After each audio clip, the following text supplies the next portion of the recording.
Opening credits. The White Slave Woman, interracial romance novel. Historical romance 16th century. Written by R Leonard. Narrated by Jakira Williams. Prologue. Silence tore through the lands, and the earth seemed not to move on behest of the king. The thudding sounds, the hooting calls, and the previously loud cackles that extended from the oceans into the lands were now no more. It was as he wanted, silence before the deadly ordeal. It was just as he had instructed, and nobody would dare or attempt to break his words. Slowly, they marched up the plains, undeterred, brazen and brave to their hearts and bones, with war scars lining their skin and pain from victory and losses in equal weighing heavily on their hearts and souls. The men, gallant in their every step, didn't seem to bother. You see, this time around, an indifference from the past where their battles held some measure of luck to it, they now had him. Through the hundreds of wars, the thousands of battles, and the constant bloodshed that trailed their paths, none had been able to do it like him. He was the conqueror, the king, the leader, with which they would march up the gates of hell and demand a duel with the devil if he so deems it fit or necessary. With him, they always won, or at least the mood around the men was that he would always lead them to victory. Without notice, he held up his hand and halted the hundreds of men traveling silently through the night. Up ahead, smoke beams could be seen rising sky high, loud chatters could be heard indiscriminately, and jolly air could be felt and sucked into their lungs from where they stood. "Tonight marks a new dawn," he muttered underneath his thick thrush of beards while his hugely ripped body stood atop a hill. "Tonight marks a turnaround in the fate of our brothers. We dine in wine and the taste of blood under the guidance of the stars tonight." The men cheered aloud and wildly, pumped their fists into the air, and huffed and puffed, while one of them began to sing in a soft and yet alluring native tone. The words traveled around the soldiers, and their hearts were filled with war and the thoughts of pillaging. Their lips soon began to dance to the sweet melody of songs being sang to them, and in no time they began to sing in accord. "Under the heavens, the sons of men who became gods wished to reign supreme. In the shadows cast by the darkness, the sons of men will soon become gods and reign supreme. Let those with no color bow in our name. Let those without color scream to our axes and bleed to our flames. Under the heavens, the sons of black queens who have become gods wish to reign supreme." While the entire camp of soldiers sang wildly and danced in circles, a man by the name of Erotica raced to the front and fell to his right knee without looking up immediately. "What troubles you, Erotica?" the king asked, sounding rather worried to see his divination priest coming to the battlegrounds in the first place. Erotica looked up only after he had been spoken to, bowed his head again in respect, and replied, "The moon shies away beneath the clouds tonight, and the foxes are well hidden in their burrows. The sea was too still when we traveled across it, and the gods are warning you to take heed and bear the mind not to get drunken with rage tonight." It would be the first time the king would be told such words. Every day of his life was born of war, and it was the only thing he knew. He would not shy from it. He would not cry or run away from a battlefield even if he lost all his men and was down to just one limb, but he knew the benefits of respecting the wishes of the gods and following in their warnings. After all, they had taken care of him all this while.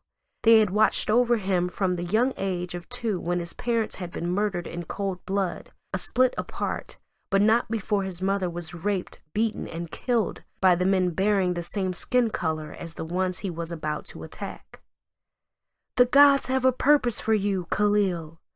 Follow them wholeheartedly, and they will guide you," his mother had screamed through the burning flames, which he still saw every night he tried to close his eyes and go to bed.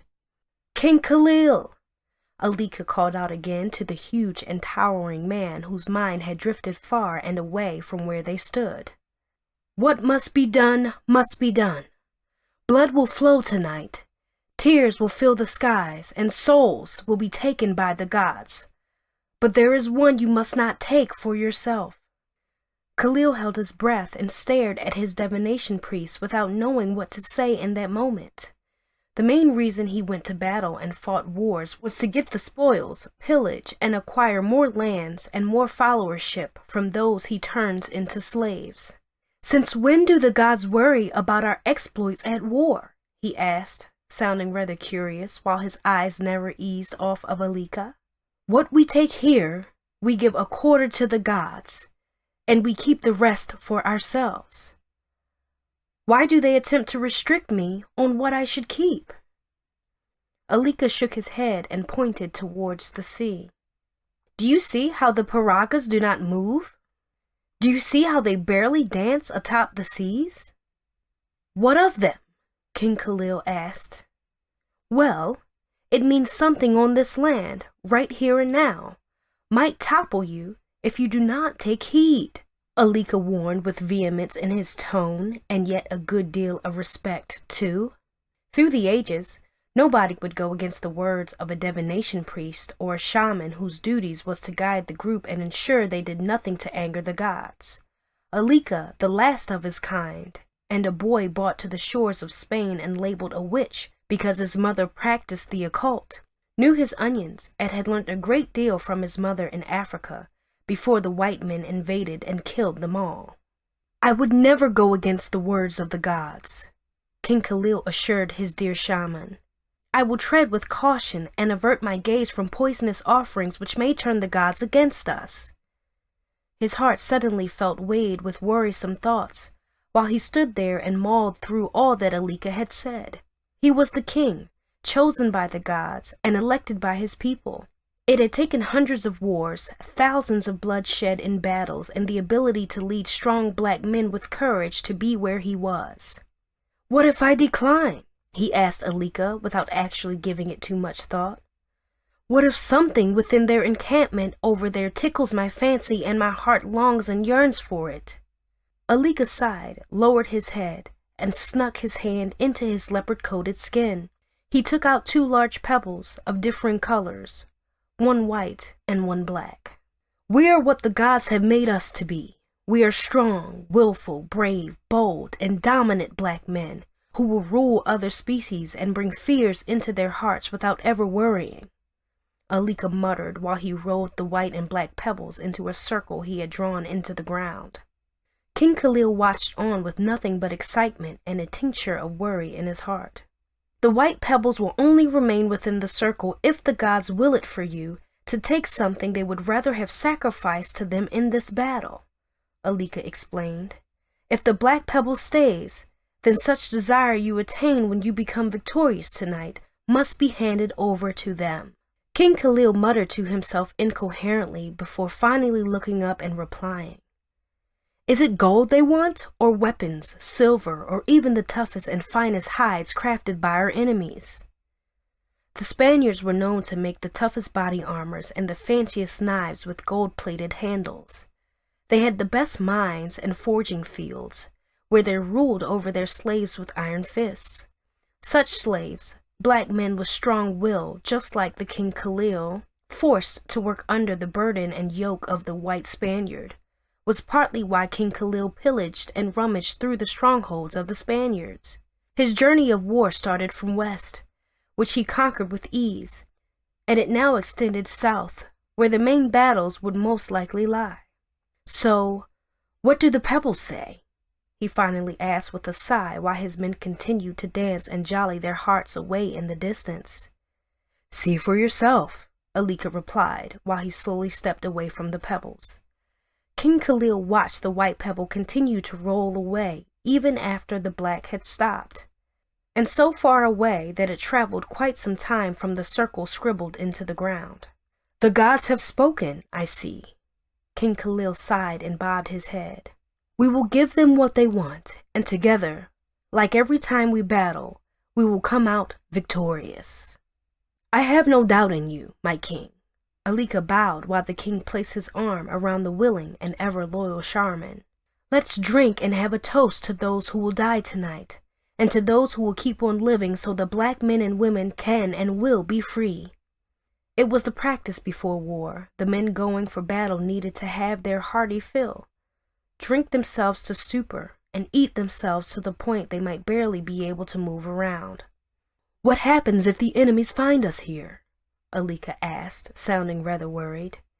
King Khalil looked at the man still wrapped underneath his arm and answered, "Then whatever of us is left with a sane mind will fight, and we will still conquer. Do you know why we would always win?" Alika shook his head. King Khalil took out a saber from his waist, unsheathed it, and held up the shiny silver blade before the man to see. He ran his fingers along the sharp edge and then slowly pressed the saber into his forearm, without as much as a frown or cry. Blood trickled down from the cut he had made, and he smeared it off with his hand before showing it to Alika. "Firstly, I was made a king. Secondly, I am an African with the blood and will of my ancestors within me," he noted. "Lastly, we bleed as the gods and are made as the gods. Look around you, Alika, and tell me if you do not see the wonders in our shape, form, and strength. Does it not tell a story of how the gods meticulously crafted every black man? Does it not tell you that we were created with an added advantage?" Alika slowly let a smile trickle into his face. "I understand." In a joyful tone, King Khalil dragged Alika along while they went to sit by a small fire lit not large enough to warn the Spaniards of their presence, but just about enough to keep them warm for the night. "Get me the biggest boar the men managed to kill on their hunt tonight," King Khalil commanded. The men set before him a large boar previously roasted over the fire and a dried skull from one of King Khalil's enemies years before King Khalil eventually laid waste to him and his kingdom. "Here you go, my lord." One of his soldiers bowed and handed him the skull, with which he drank his palm wine. "Thank you, erotica," he said, whilst he took a good look at the skull in his hand. "My brothers, my men, my comrades," he rallied them together. The men fell silent, and their attention now lay solely on their king. "Together we have lost brothers, together we have won battles, and together we have sailed the seas and paddled our piroguas through turbulent storms and came out victorious every single time," he began by saying while he cleared his throat and began to pour some palm wine into the dried skull in his hand. "Tonight will be no different. May we lose lives to gain our riches, and may we topple our enemies with vehemence, bloodshed, and vengeance for every one of our kind who still lay in bondage far and wide." The crowd cheered happily while Alika continued to maintain a rather silent persona where he sat. "Drink, eat, and fill your bellies of wine and splendor. So if you fall right here on this earth, you would at least have enough within you to battle through the afterlife." He lifted his cup of palm wine high for the others to see, before taking a long and good sip from its content. The crowd cheered in jubilant mood, and he handed the skull back to his men so they too can drink from the bones of their enemies, and brazen their hearts to what would or was about to come. While everyone jollied and looked as happy as they could be, King Khalil felt a sting of worry in his heart just by recalling what premonition had come with the pebbles of fate Alika had cast earlier. He would never and had never gone against the gods, and he wasn't about to start on that very night. "I need to take a leak, Alika," King Khalil said to his man before upping himself from his seat and heading away into the forest. Humming songs of war in a native tone, King Khalil looked beyond the hills and towards the large castles established within the kingdom of Spain, where a newly crowned king and his men held slaves, and immeasurable gold coins and silvers within it abode. A wry smile tore across his lips, and he let off a soft cackle, knowing come morning the castle and whatever was in it would be his. By his count, it would be the 10th kingdom he would overcome, and while he stood there mesmerized by what could lie within the walls, he wondered if he would someday stop fighting. It wasn't in the heart of a black man to never go to war. As long as there was more to gain and blood to be shed, he would be at the forefront with his sword, his saber, and his guts hanging out his chest. "Whatever it takes," he muttered to himself with another wry smile. He could taste the bloodshed already, and he figured it shouldn't take much to topple the entire kingdom with just a handful of men. 400 black men against the kingdom with no less than 1,000 soldiers, he muttered to himself in excitement. The thought in itself left a rather exciting chill down his spine. It was just how he would have it. Morning birthed itself through the darkness, and it snuck up on the men while they were sound asleep from their heavy drinking and feasting from the night before. Alika and King Khalil had remained awake, though. They seemed to share in the excitement and the anxiety that came with going to war that morning. "Have you ever gone to war, Alika?" King Khalil asked. "I know divination priests would rather stay back in camp and not get their hands soiled in blood. But I do wonder if they have what it takes to fend for themselves if push comes to shove out here on the battlefield." Alika held a thin smile on his face. "Do you challenge me, my lord? Does the king wish to see just how well-trained shamans and divination priests are on the field of battle? What do you think?" King Khalil asked without a smile on his face this time around. Alika cleared his throat, stretched out his hand towards the king, and asked, "Hand me your least used blade." King Khalil stood still for a moment, touched his chest, and then snuck his hand down his boots to yank out a small blade with handle made of rope and leather. He examined it for a while and then placed it atop Alika's open palm. "What would you do with something so small?" he asked. Alika examined the blade, bobbed his head, and smiled in return. "Exactly what you'd do with that large blade by your waist." King Khalil let off a raucous laugh while he groped his sword with his left hand. Slowly and in intimidating fashion, he yanked out the blade and held it high before his face. The gold-trimmed sword weighed a ton, but it felt like feather in his hand. The gold-plated handle bore diamonds in them and showed just how majestic the king was, even when he intended to kill or lay waste to lands and kingdoms. "I got this sword off the coast of Aragon, after a king who resided there saw it stupid to challenge me in a duel," he explained in boastful tone. "Do you know how he died?" Alika shook his head. He knew little about King Khalil until he rose to prominence and was chosen to lead the army and the men. "He died by my bare hands," the king explained.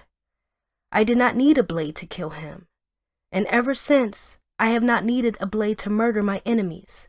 My bare hands are my blade, and my blood is the oil that sets fiery vengeance to these weapons." He held up his 2 scarred hands for Alika to marvel at, before casting them back and down to his side almost hurriedly, as though he didn't want to show off too much of his scars. There was no helping it, though. Alika looked impressed, and his widened eyes only assumed their natural state again after the soldiers began to gather around King Khalil. The king marched ahead in silence and without a need to address the men any longer. He had addressed them the night before, and as such had little to nothing to say to them again. They knew what would come ahead. They were prepared, and their hearts and souls had made peace with whatever they may come against. Men sang aloud in the uniform tune from the night before, in jolly tone and in loud and threatening, if not intimidating marches. "This should be fun," King Khalil said, while they marched up to the large stone wall sheltering the kingdom of Thames, as it was brightly called. "Ready the climbers, align the archers, and wait for my signal." Like a well-oiled machine, his men moved into place and began their duties.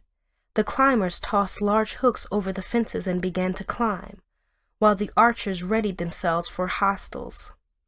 The gates were unmanned, and silence was all they got from the surroundings. The oddity of the situation wasn't lost to King Khalil, but he was never one to back down just for the sake of his guts warning him to. "Where are the guards manning the main gates?" Alika drew closer to the king and asked. "We saw them in good numbers lining the walls late last night, but they are nowhere to be found now." Masking any sense of worry he might have, King Khalil replied, "They possibly heard we were coming their way and fled with their tails between their legs." His men broke into loud laughter as they watched the doors creak open to the sight of the climbers safely on the other side. "You need to see this, my lord," one of the soldiers said to King Khalil. "We do not know what to make of it." King Khalil led the line and hurried after the man towards the castle. The farther he walked, the quieter things got. Even the wind refused to make its presence known, while he could hear mumbles and grumbles amongst his men. "Their chambers are emptied out, the guard posts have been abandoned, and the streets are as clean as my freshly shaven nutsacks," the soldier joked. The king remained silent while he looked around but barely moved from where he stood. His instincts had kicked in from the moment he saw the doors creak open with minimal force and no battle whatsoever. "They must have made a run for it," one of his men said. "They know and fear the Black Plague," another muttered in excitement. The Black Plague, a name given to King Khalil and his group of warriors from the days he had no more than 10 warriors under his command, duly sent fear and shimmers down the spines of their enemies. It had been a while he heard anyone mention it, and it was because he would strike them down even before the words escaped their lips. "They never left," the king said and broke through his men's chattering. "They never packed their things and left, but instead seemed to have formed a trap for us to walk right into." He spun around, marched up to dislodge an archer of his weapon before returning to the middle of the streets and stringing the bow with 2 arrows at a time. They watched in silence while he took aim towards a tower east of where he stood. "Clever little bastards," he muttered, with his right eye closed and barely even attempting to steady his arm for a longer period before letting the arrows rip. The arrows traveled at maddening speed and upon contact dragged 2 men down from behind a brown sack-like curtain where he had aimed.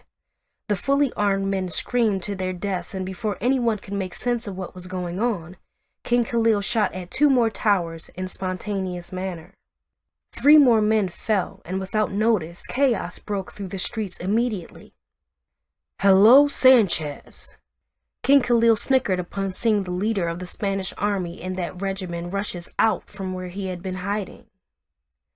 "Still hiding away like the little rat you are, I see."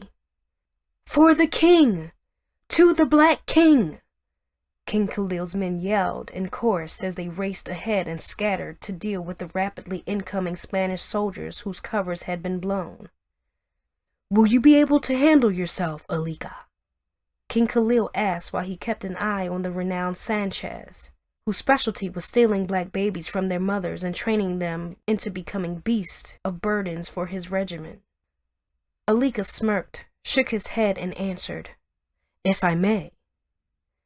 The divinity priest turned around in wasp speed, rammed the blade he had been given into the neck of an incoming soldier before taking a low form to avoid an incoming swing from another soldier. Like a butterfly dancing across a sunflower field, he stung his enemies with quick, precise, and definite blows, while wasting minimal efforts on them. Astounded and astonished, King Khalil finally turned his attention to Sanchez. "You might as well lay down your weapons, ask your men to surrender, and we might be merciful on you," the king said to him. Sanchez spat towards King Khalil and grunted. "Can you not count? Your men are outnumbered 3-1, and the only one who will submit and give up right here and now is you, nigga." It wasn't unheard of, and it wouldn't be the first someone of Sanchez's skin color would call him or his men niggers. It only made his blood curl and his stomach churn with rage. However, whilst his men handled themselves well, he had something planned for Sanchez, whom he had met on a battleground once before. "There will be no running today. There will be no using black babies as shield and as bait so you can make your escape, and above all, I still haven't forgotten what you did last time, you cunt," he raged. Sanchez unleashed his blade and King Khalil held up his hands. "The Black Plague is upon you now, Sanchez. There is no place to run, and no place to hide either." King Khalil teased his armed opponent while they moved around in circles. Sanchez lunged towards the king, swinging hard and fast in a combination of combos meant to bring any ordinary man down. "I will be damned if a little cunt like you grazes me. Talk less of bringing me down." King Khalil yelled, swerving just in time to land a knee into Sanchez's jaw and sending the latter stumbling backwards. "I would spare you if you knelt and kissed my feet. I would have mercy on your men and kill them quickly if you kissed my feet. I would rape your women once and lay waste to your children if you succumb to the almighty Black King." Sanchez held his bloody mouth with his left hand and continued to attack with his right. It didn't matter to King Khalil. He wasn't about to fall right there and then. He wasn't about to hurt his men or dampen their morale. He was untouchable and the gods were on his side. In swift kicks, he landed Sanchez on his behind. The Spanish soldier yanked out a tiny blade from beneath his red tapered uniform and held it towards the incoming black giant. Like a beast with no mercy and no fear in his heart, the king kicked the knife off of Sanchez's hand, knelt on his chest, and stared right into the frightened eyes of the Spanish soldier who had murdered black babies in hundreds. "This face would be the last you see," he muttered before plunging his two thumbs hard and down into Sanchez's eyes. "Fuck you, puta! Rot in hell, you black bastard! Rot in hell, you fucking nigger!" Sanchez screamed atop his lungs, unwilling to stop and unwilling to fall silent either. The king yanked out his eyes, held them in his hands while the man continued to scream, and then walked back to the middle of the street with his hand held high. "Surrender your arms now, or fall victim to the same fate as your leader," he warned in a brazen tone. Clanking noises from clashing swords came to an abrupt halt, and everyone stood to stare at the magnificent and powerful king. One after the other, the white men began to lay down their weapons and take to their knees. While Sanchez screamed and bellowed for the men to fight on, it was obvious the fear of King Khalil, the leader of the Great Black Plague, was far more than they had anticipated. Casting his gaze around to note how many casualties they had suffered, a thin smile greeted his lips. They had few injured men and no death. Instead, the Spanish soldiers had paid dearly with their lives and would have lost more had they not chosen to stand down and submit to the black soldiers. Alika walked over with his attire bearing blood stains and no bruise on his skin. "What happens now?" A soft sigh escaped King Khalil's lips, while he ground his teeth and took one long look at the eyes still in his palm. Holding them up high, parting his lips and slowly forcing them into his mouth, and to the obvious disgust of the Spanish soldiers, he replied, "Kill them all, and do as you please with their women."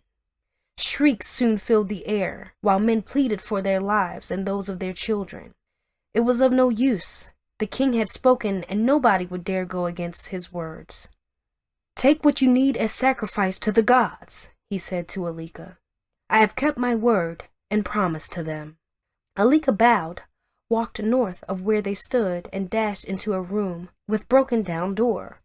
Soon enough, he arrived with two white women of immeasurable beauty, and skin like that of the sun. Their hair flowed down their shoulders and ran towards their waistline, while their pink lips mirrored the color of freshly cut cow muscles. King Khalil found himself unable to avert his gaze from one of them. She stared at him with nothing but pleas for mercy in her eyes, and yet her face bore serious arrogance. He was sure he had seen her before, and his memory would never fail him. He waved her over while Alika stepped aside. "Kill them all!" one of the black soldiers screamed, while they pillaged through the entire kingdom and laid waste to everything and everyone within it. "I could have sworn that I have seen you before," the king whispered upon standing just 3 feet from the woman. He watched her look towards the screaming Sanchez with a mix of sympathy and anger in her eyes. "Does his scream bother you?" he asked in cynic tone. The woman remained mute, but couldn't keep her furious and reddened eyes away from Sanchez. "Allow me to fix that for you," King Khalil said while he graciously walked back to Sanchez, dragged him by his leg, and then tossed him before the woman. She shuddered and fell to her knees while she held his hands and muttered incoherently into his ears. "No, Sophia! Run!" Sanchez warned the woman. "I see. I remember how I know you," King Khalil said. "You are his woman, aren't you?" He shoved the woman away, dragged Sanchez up from the floor, and held the struggling man's head with his two large hands. Leaning toward Sanchez, he whispered into the dying man's ear, "I will be keeping this one." "If you touch her!" Sanchez screamed. King Khalil was tired of hearing his voice. With a quick snap, he broke Sanchez's neck and discarded his lifeless body to the ground. He turned his attention to the white woman who once belonged to his enemy and grinned. "Find the gods another offering, Alika," King Khalil said. "Nobody touches that woman, and I want her bought with us." Alika's eyes reddened as he motioned to protest. "This is an abomination. The gods have chosen, and she belongs to—" "The king has spoken as well," King Khalil said arrogantly, before commanding his men to whisk away the white woman he had chosen. He had special plans for her. Chapter 1. The Paragas came to a grounding halt at the shoreline, followed by loud cheers and thunderous applause from thousands of men, women, and child who had come to welcome the great black king from his voyage. The sail had been as smooth as the blue skies above. The men remained in jubilant mood the entire time through, and with more than enough silver and gold taken from their battleground, he was sure his people would be happy again. The island of Malgrats, a place the Black King called home, shone in beauty and showed nothing but prosperity, while he stood atop his paraga for a moment. He marveled at what he had single-handedly built and the followings he had amassed, before sighing aloud and waving back at the entourage waiting to receive him. They sang praises in his name, and he smiled and laughed at the swang songs created with tales of his exploits. The world felt better right there and then, and in there he found peace, respect, and love, just the way every black man should. A young boy, no more than 6, raced towards the edge of the paraga and went on his knee with a bowl of fine oil in his hand. "May I wash your feet, my king? May I be honored to cleanse you of the blood, dirt, and filth you attained during battle?" Blood, dirt, and filth was what King Khalil lived for. It was what his heart was made of, and why his days were created. He wondered what might become of him if he refused to go to war and conquer more regions in Spain. He was not the first black king in Spain to wage war against those they called their natural enemies, the whites. However, no other black king compared to him in exploits, and none of them could stand a torch to him when it came to progress, brutality, and the love and loyalty he commanded from his men. King Khalil looked down on the child with a wild smile and answered, "Of course you may." With pride, his face beaming with joy, and tenderly, the little boy bathed the black king's feet with scented oil gotten from the finest merchants, and cleansed him of stain and blood before slowly backing away. "Who are your parents?" King Khalil asked the little boy just before he disappeared into the crowd. "Matunga Mayama and Sheila Mayama," the boy answered. The Black King knew of them, but had never met them. He had heard of their kindness and philanthropic nature, and hoped he would at one point in time or the other bring them aboard and into his close circle. He was all for the growth of his island after all, and anything which would permit or promote that he was fine with. "Tell them to make the finest soup from the freshest lamb tonight, and I will be their visitor," he said to the boy. People gasped, and shrieks of jealousy soon filled the air. Having the great Black King dine in your quarters was never heard of, and having him declare such desire only made others wish they had been the one granted such an opportunity. The gesture brought louder shrieks and praises from those who had gathered around, and with it came a wave of acknowledgment from the king. Alika walked up to the king and whispered in hushed tone, "We need to speak, my lord. I would love an audience with you in private."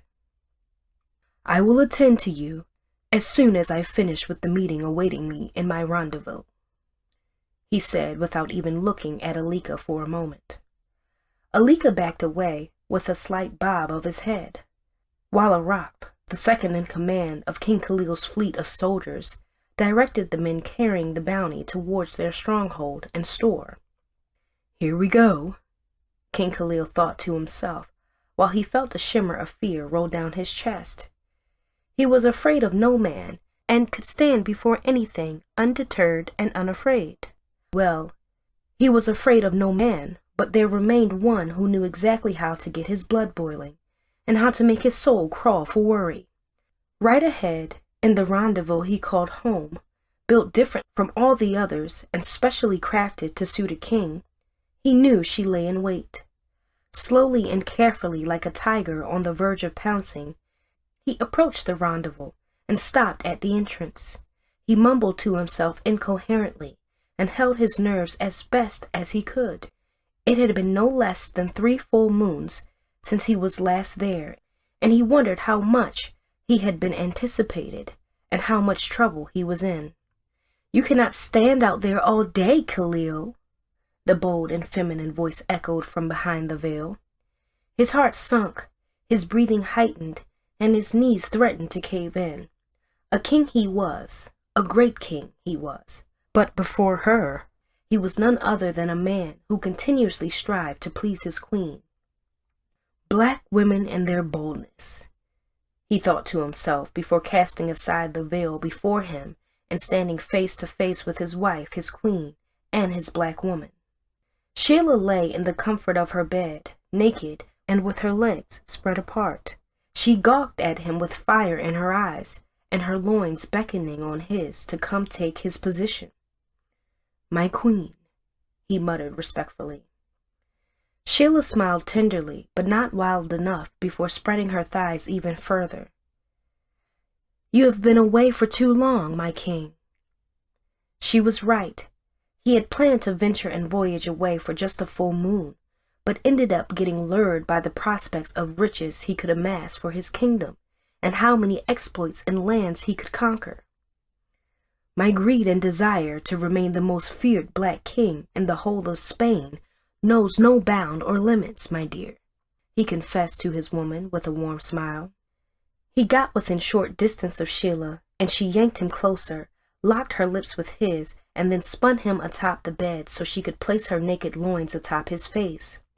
Eager to please and willing to obey her every command, the great black king grabbed hold of her waist, held her into place, and ate at her sweet nectar oozing gently out from her alluring vagina. Sheila's body shook fervently. Her soul threatened to leave her body, and her nipples became hardened to King Khalil's touch. He groped them hard, held them, as though he never wanted to lose them, and soon slid her downwards towards his ready and willing cock. "Have you tasted another woman but me?" she asked while she dangled his hardened cock at the tip of her vagina. Women were the least of his worries when he went to war. There were hundreds of helpless and beautiful women to lay with when they conquered cities and villages, and he often had his fill of them. However, he wouldn't dare admit in these words to Sheila, for she might slice off his cock and feed it to the dogs. Her ferociousness was well known across the kingdom, and nobody would dare tempt their fate with her. She was as tough, and if not tougher, than her husband, the great black king. "Don't you dare lie to me, Khalil," she raged in loud tone. King Khalil heard himself begin to stutter while he mumbled, "Just a couple, but they meant nothing to me. They only warmed my cock while we were away, and I discarded of them as soon as I was done." His loyalty to her was high as the sky, and he wouldn't fancy having to lie to her face. "Men!" Sheila shook her head slowly, pushed her waist downwards so she could engulf his cock inside of her. His sudden groan filled the room, while he enjoyed the warmness that came with her vagina. He held her waist in place and felt her wiggle and rock his world into oblivion, while loud chants slowly began to seep into the room from their surroundings. "Were they as good as this?" she asked in a somewhat jealous tone. He rocked his head from side to side while he massaged her huge breast in duet. Her nipple hardened with his touch, and the warmth of his hand transferred to her previously cold bosom. "Fuck me like you hated those women," Sheila commanded her husband.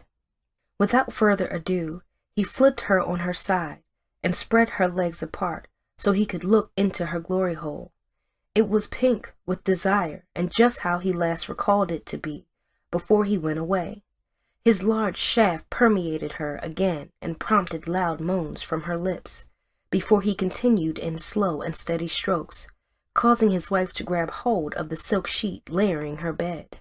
His face lit with a smile, his lips parted so he could breathe well, and his waist did most of the work while his mind slowly began to play tricks on him. "When do we finally stop and attempt to have an heir of our own?" his woman asked. It wasn't the sort of conversation he wanted to have at such time. It caused his heart despair that a man of his caliber, power, and grace still didn't have an heir to call his own. It was something other black kings had over him in edge, and something he constantly attempted to battle and win. King Khalil pulled away and rolled on his back, while his wife slid over and began to toy with his hard cock.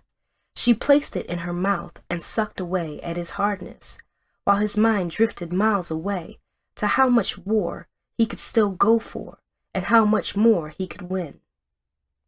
"Why should we ever try to stop?" he asked without looking at her. "We have Spain to conquer, and the world is next. There's Italy, Portugal, Belgium, and so forth."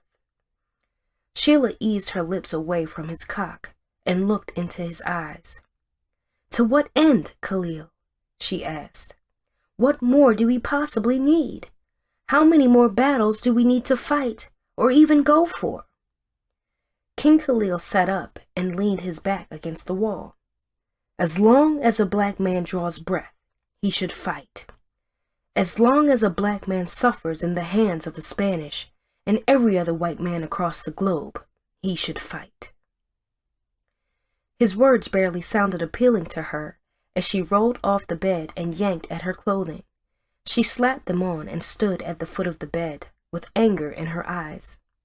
"How do we have an heir when you are barely around? How do we finally get to enjoy the kingdom you have built when you only want to roam through the seas every fortnight?" she asked. "Don't we have enough to rule supreme and over all the other kings? How much more do you need, Khalil?" King Khalil fell silent. He honestly had no answer to her question. To the best of his knowledge, being king of his island, the supreme ruler of all other black kings, and simply bearing power over just a few kingdoms wasn't enough. The larger price was, and would be, to dominate Spain and then go after the whole world. "Wouldn't you like to lead in Europe as the supreme queen? Have you thought about what beauties would come with you being by my side when I rule over the entire Spain one day?" he asked his wife. "Why stop here now?" "When all is said and done, who takes over these empires you are trying to build?" she asked in a somber and quiet, displeased tone. "Who takes over from you when we are both old and frail and enemies come knocking on our doors?" King Khalil let off a wry smile. "Who said I would live long and old? A warrior never dreams of such little aspirations. I would rather die on the battlefield, blood in hands, on my feet, with my guts hanging out while I strike my enemies down." To him, it was the best way to die, and the honorary way for every soldier like he was. Sheila, looking enraged, cast her sandals in his direction and struck him on his forehead. "You are such a fool, Khalil. You do not see what is around you, but you envision what is far away." He got up from the bed and approached her with a smile. "I know you worry for us, and I can tell you see things I do not. It is why I have you, and it is why we are a team. I wouldn't dare ignore you or attempt to rubbish your worries. They live right here in my heart, and I carry them along with me every time.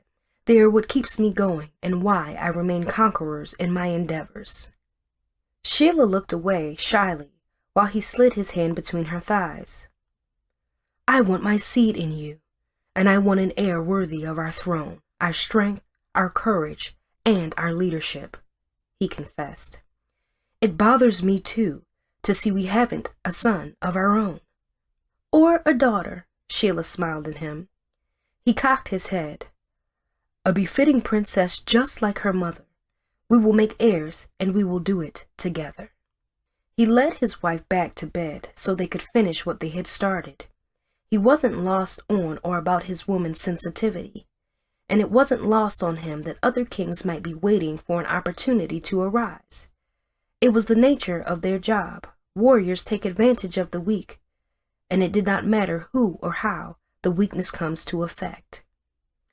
Gently laying Sheila's back into the bed, he crawled up between her legs purposefully and rammed himself into her in hopes things would finally go their way. Each stroke was hard, masterful, and filled with purpose.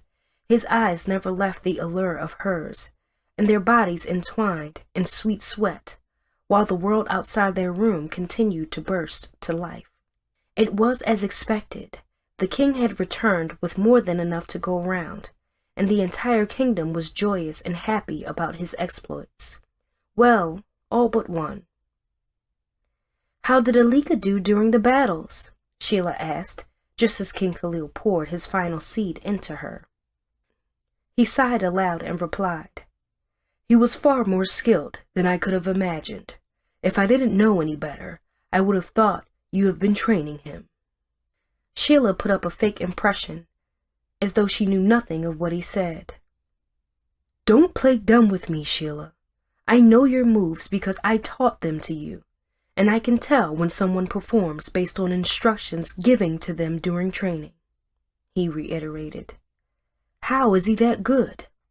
Why did he choose to learn that much, considering people of his position would rather cower behind real warriors in times of despair, rather than attempt to carry a blade?" Sheila sat up, shook her head, and shrugged her shoulders. "I honestly had nothing to do with his training. However, I did find out he has been learning on his own, and for reasons best known to him too." He believed her, but that was far from what troubled him. Through the entirety of their battles, Alika had shown no signs that he was capable with a blade. He had been annoyingly quiet, and oftentimes went off without knowledge of where he was. "I worry for him," he confessed to his wife. "Something about him leaves me worried, and I wish I knew what it was." Sheila sighed, sat up, and looked her man in the eyes. "I wasn't going to tell you any of this, but before you went, he confessed his hidden affections for me." King Khalil's eyes brewed red-hot, and his forehead donned an immediate frown. He huffed and puffed and shot out of bed as he headed to the door. "I was just joking with you, Khalil," Sheila confessed. "Why would you do that?" an irate Khalil asked. "Your mind wasn't here all through the time we made love. I wasn't sure if I didn't mean or matter that much to you anymore, but now I know," she replied. "You do not leave your woman for many full moons and then come back without showing her enough interest. It makes us uneasy, and it gets us thinking we don't necessarily matter anymore."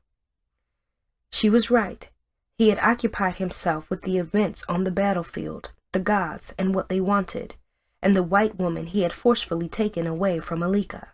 He had no idea why he felt bothered by any of it, but something about it left him uneasy and clamoring for answers.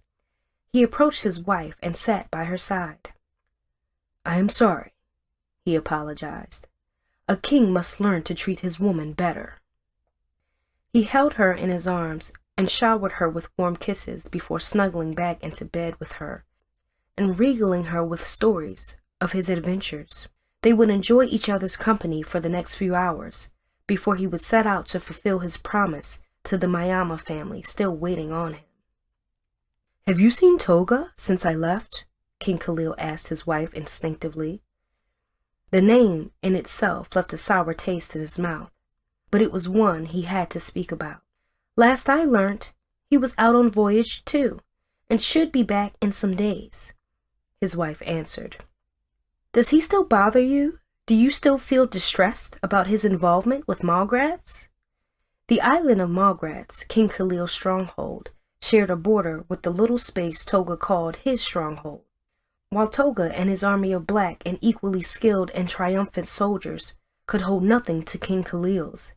He couldn't help but worry about maybe someday Toga, who was younger, could attempt to usurp him. "Why not have the blood oath with the other kings?" she asked him, dragging his attention back into the room. Taking the blood oath was no mean feat, and the more he thought about it, the more it felt like the only option at his disposal. "Will they acknowledge such an oath?" he asked. "I want no favors from them, and I can easily crush their kingdoms with my army. Why should I cater to their strength?" Sheila sighed and answered, "A strong king never works alone. You need them as much as they need you. If the black men and women of our land will survive and win against the Spanish government and their racial ways." He cackled aloud and shook his head. "They are already beneath my feet, darling. You should see them scurrying away when they see our piragas floating at sea. You should see the fear in their eyes every time they hear of King Khalil and his fleet of soldiers." Proud to his bones, he got up from where he slept and demonstrated to his wife. They shared a loud laugh and soon slid back into bed to enjoy the cool evening breeze as a couple. He would rather be there with his wife than spend the night boozing away. There would be many more nights to drink and marry.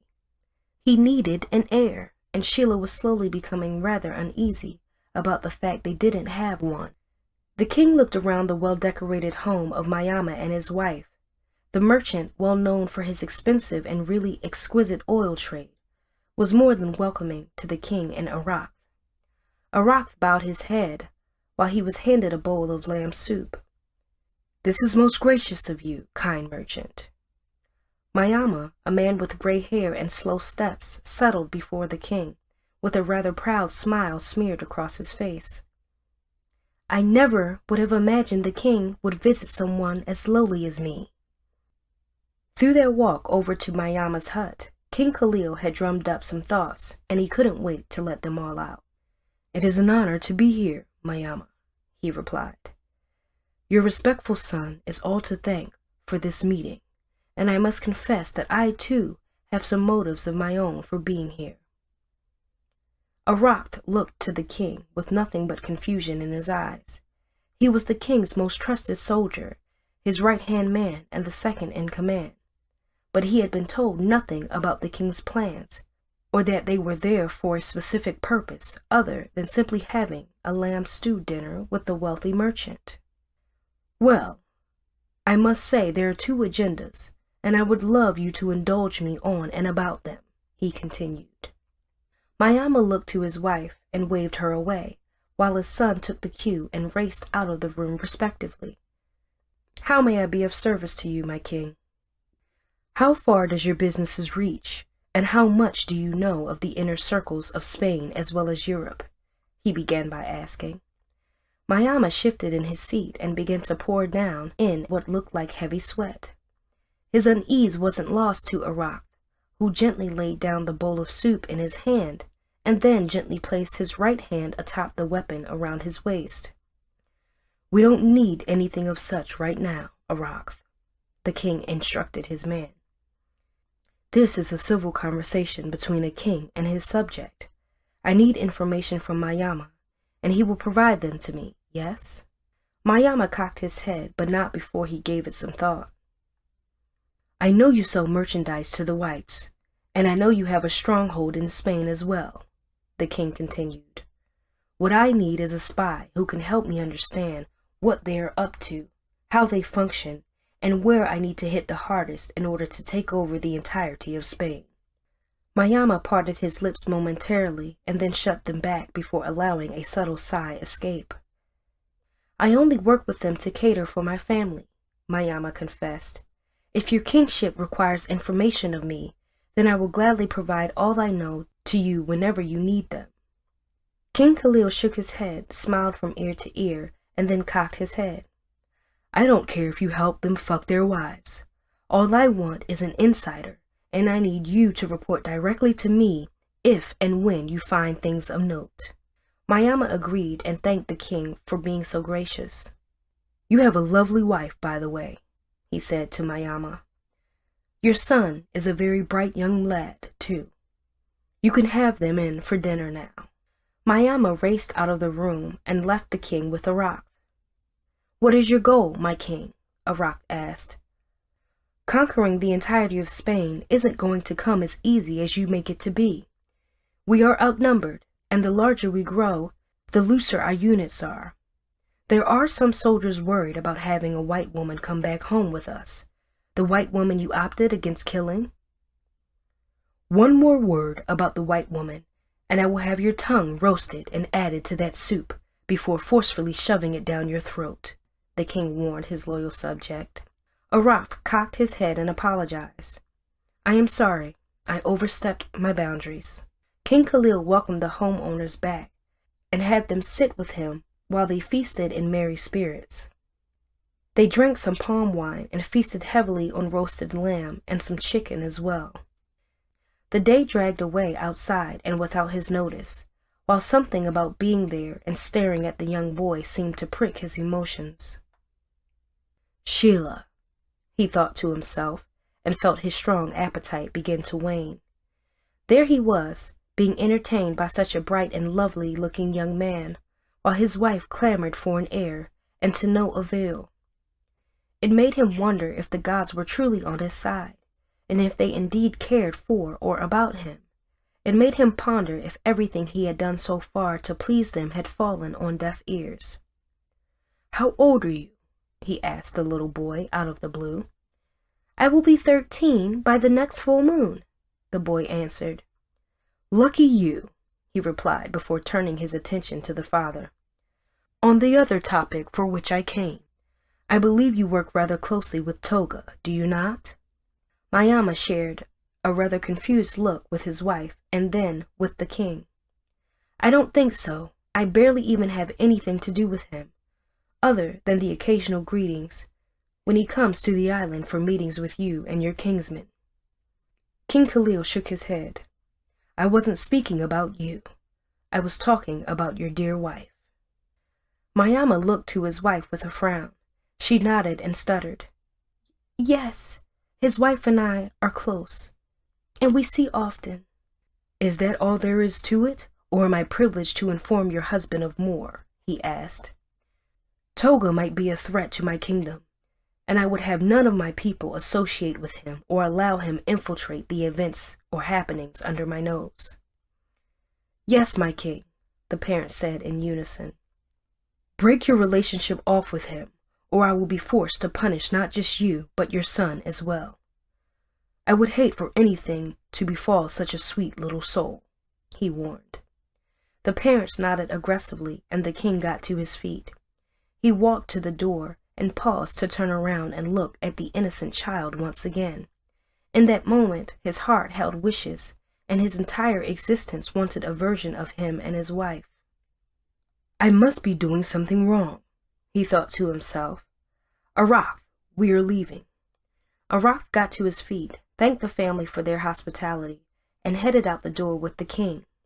Darkness had engulfed the entire land, and nothing could be seen under the dimly lit moon. "Was that really necessary, my lord?" Arak asked.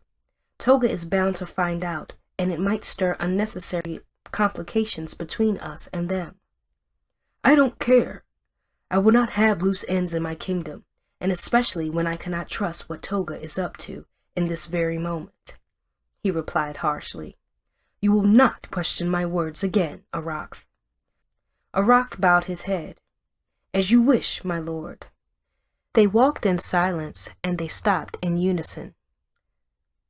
"Place the white woman in the empty cell far away from the people for me, and get me Alika," the king commanded. "Alika might be away at the shrine at this hour, and I cannot have access to him there," he explained. "I can get the white woman ready for you." The king agreed and pondered on how best he could reach Alika before morning. He needed to seek the priest's counsel and get the heavy burden on his chest off. "Stand guard and let nobody into the cell before I get there," he warned Arak, who assured him and walked away. Alone, deep in thoughts and drowning in his own mind, King Khalil looked into the stars and wondered how many children were in there, pleading to fall down to earth and cause a woman to get pregnant. It was their belief that every time a star fell, a woman would become pregnant, and every time two fell simultaneously, then a woman somewhere was about to birth twins. When do I get stars of my own?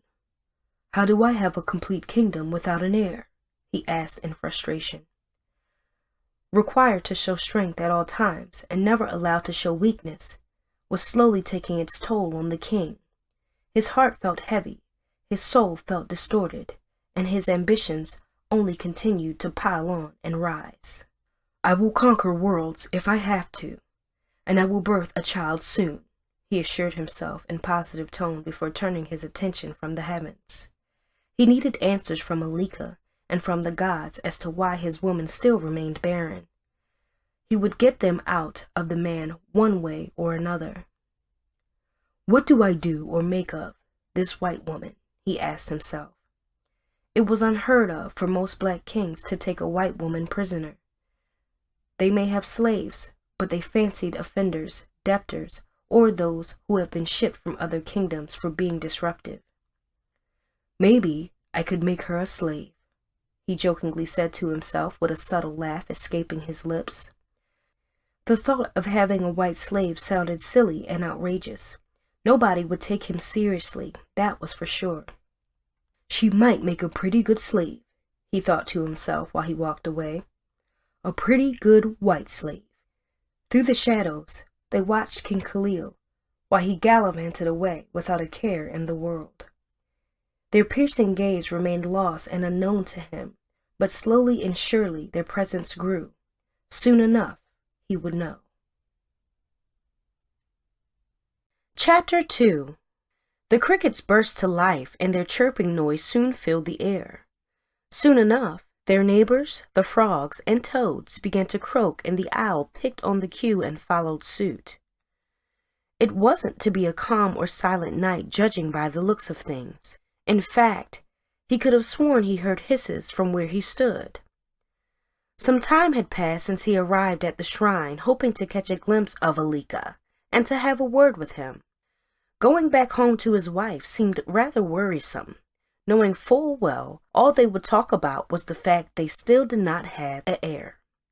More so, seeing the Mayama child stirred some discomfort and sense of envy within him. What does that say for me, being the king, and yet not having it all? He asked himself for the umpteenth time while he waited on Alika to show up.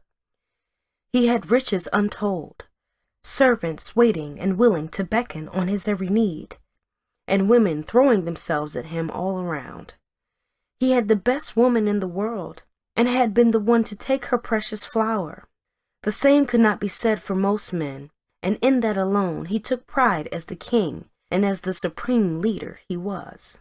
A quick glance at his hands and how they had begun to tremble for reasons he could not make out, King Khalil shoved them behind his back and pinned his gaze ahead. He would show no fear, no emotions, and no signs of worry when he came across Alika. Considering what had happened over at Thames, he still had not been able to clear the air with the man or even get to know what exactly was going on. He motioned towards the shrine and stopped at the entrance. He was unclean and not fit to walk right in unless a priest had deemed him worthy enough. What on earth is keeping him in there? He thought in an impatient tone. Alika! Alika! Your king summons you! He screamed atop his voice and then turned around again to resume pacing around. His eyes lurked through the darkness momentarily, and his lips sucked in the cold and stinging air that came with the night. Being far away from his wife's bosom made him feel unwell, but it was for his own good. He needed it dearly. The king counted his pace over and again until he began to grow tired. He searched around for a place to sit and found a rather quiet and comfortable-looking spot to his right, just beneath a tall coconut tree. That should do for now, he thought to himself as he straddled along. Alika was still not out, and the longer he waited on the priest, the easier it was to assume the man just might not come out. Does this have to do with the fact I refused him the white woman for the gods?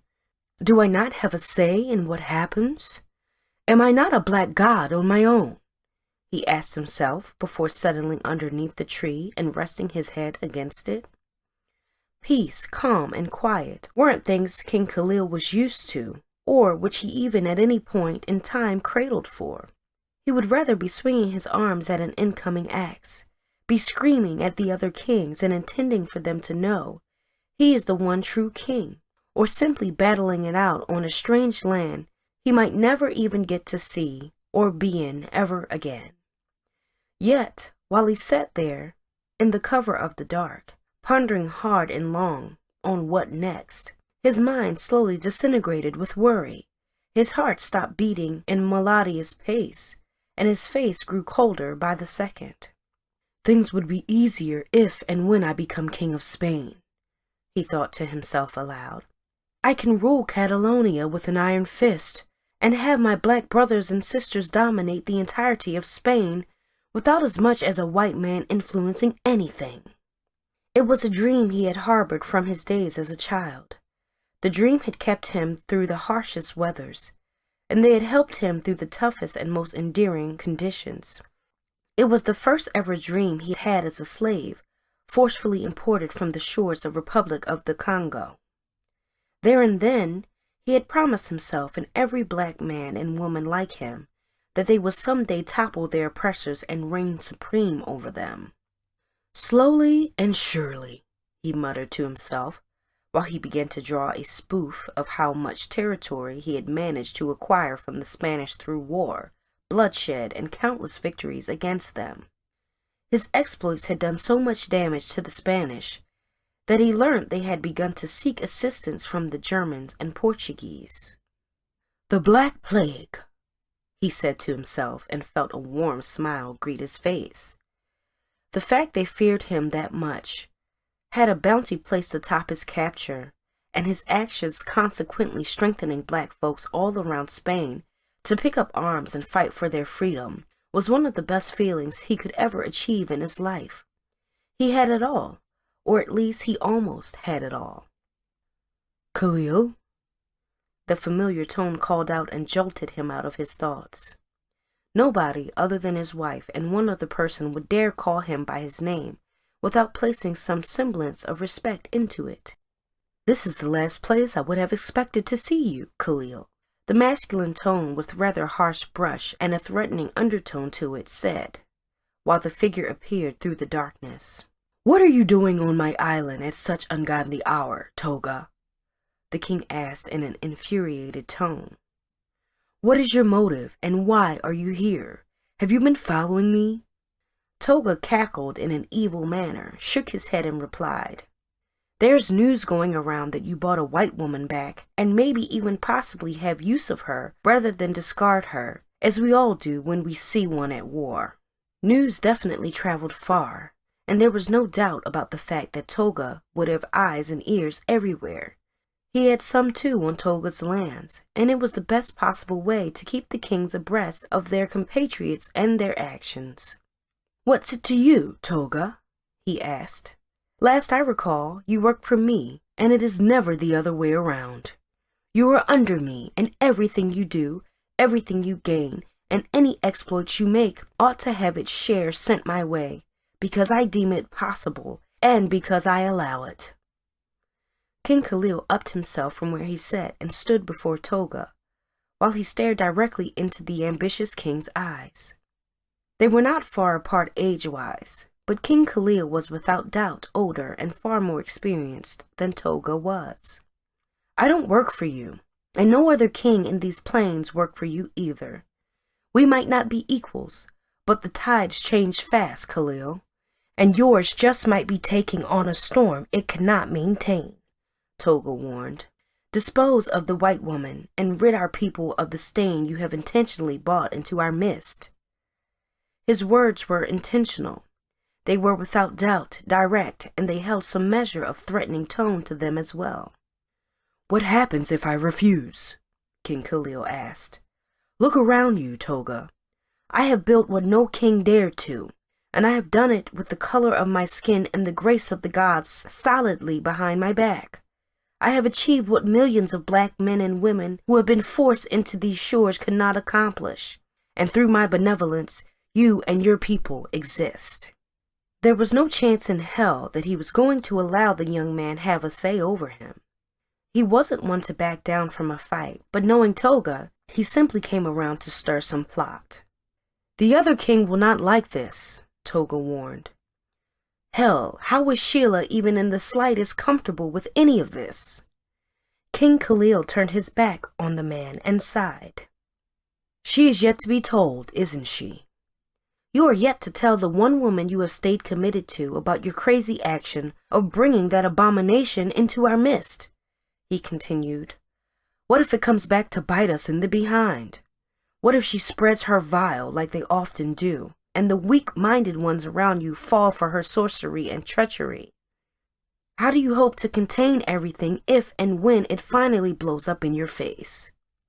He had not thought about things that far, but he wasn't about to allow himself get overly worried simply because Toga couldn't contain his jealousy, or even hold himself back from being envious. "I have no use for her, and I will discard her as I see fit and when I see fit," King Khalil warned Toga.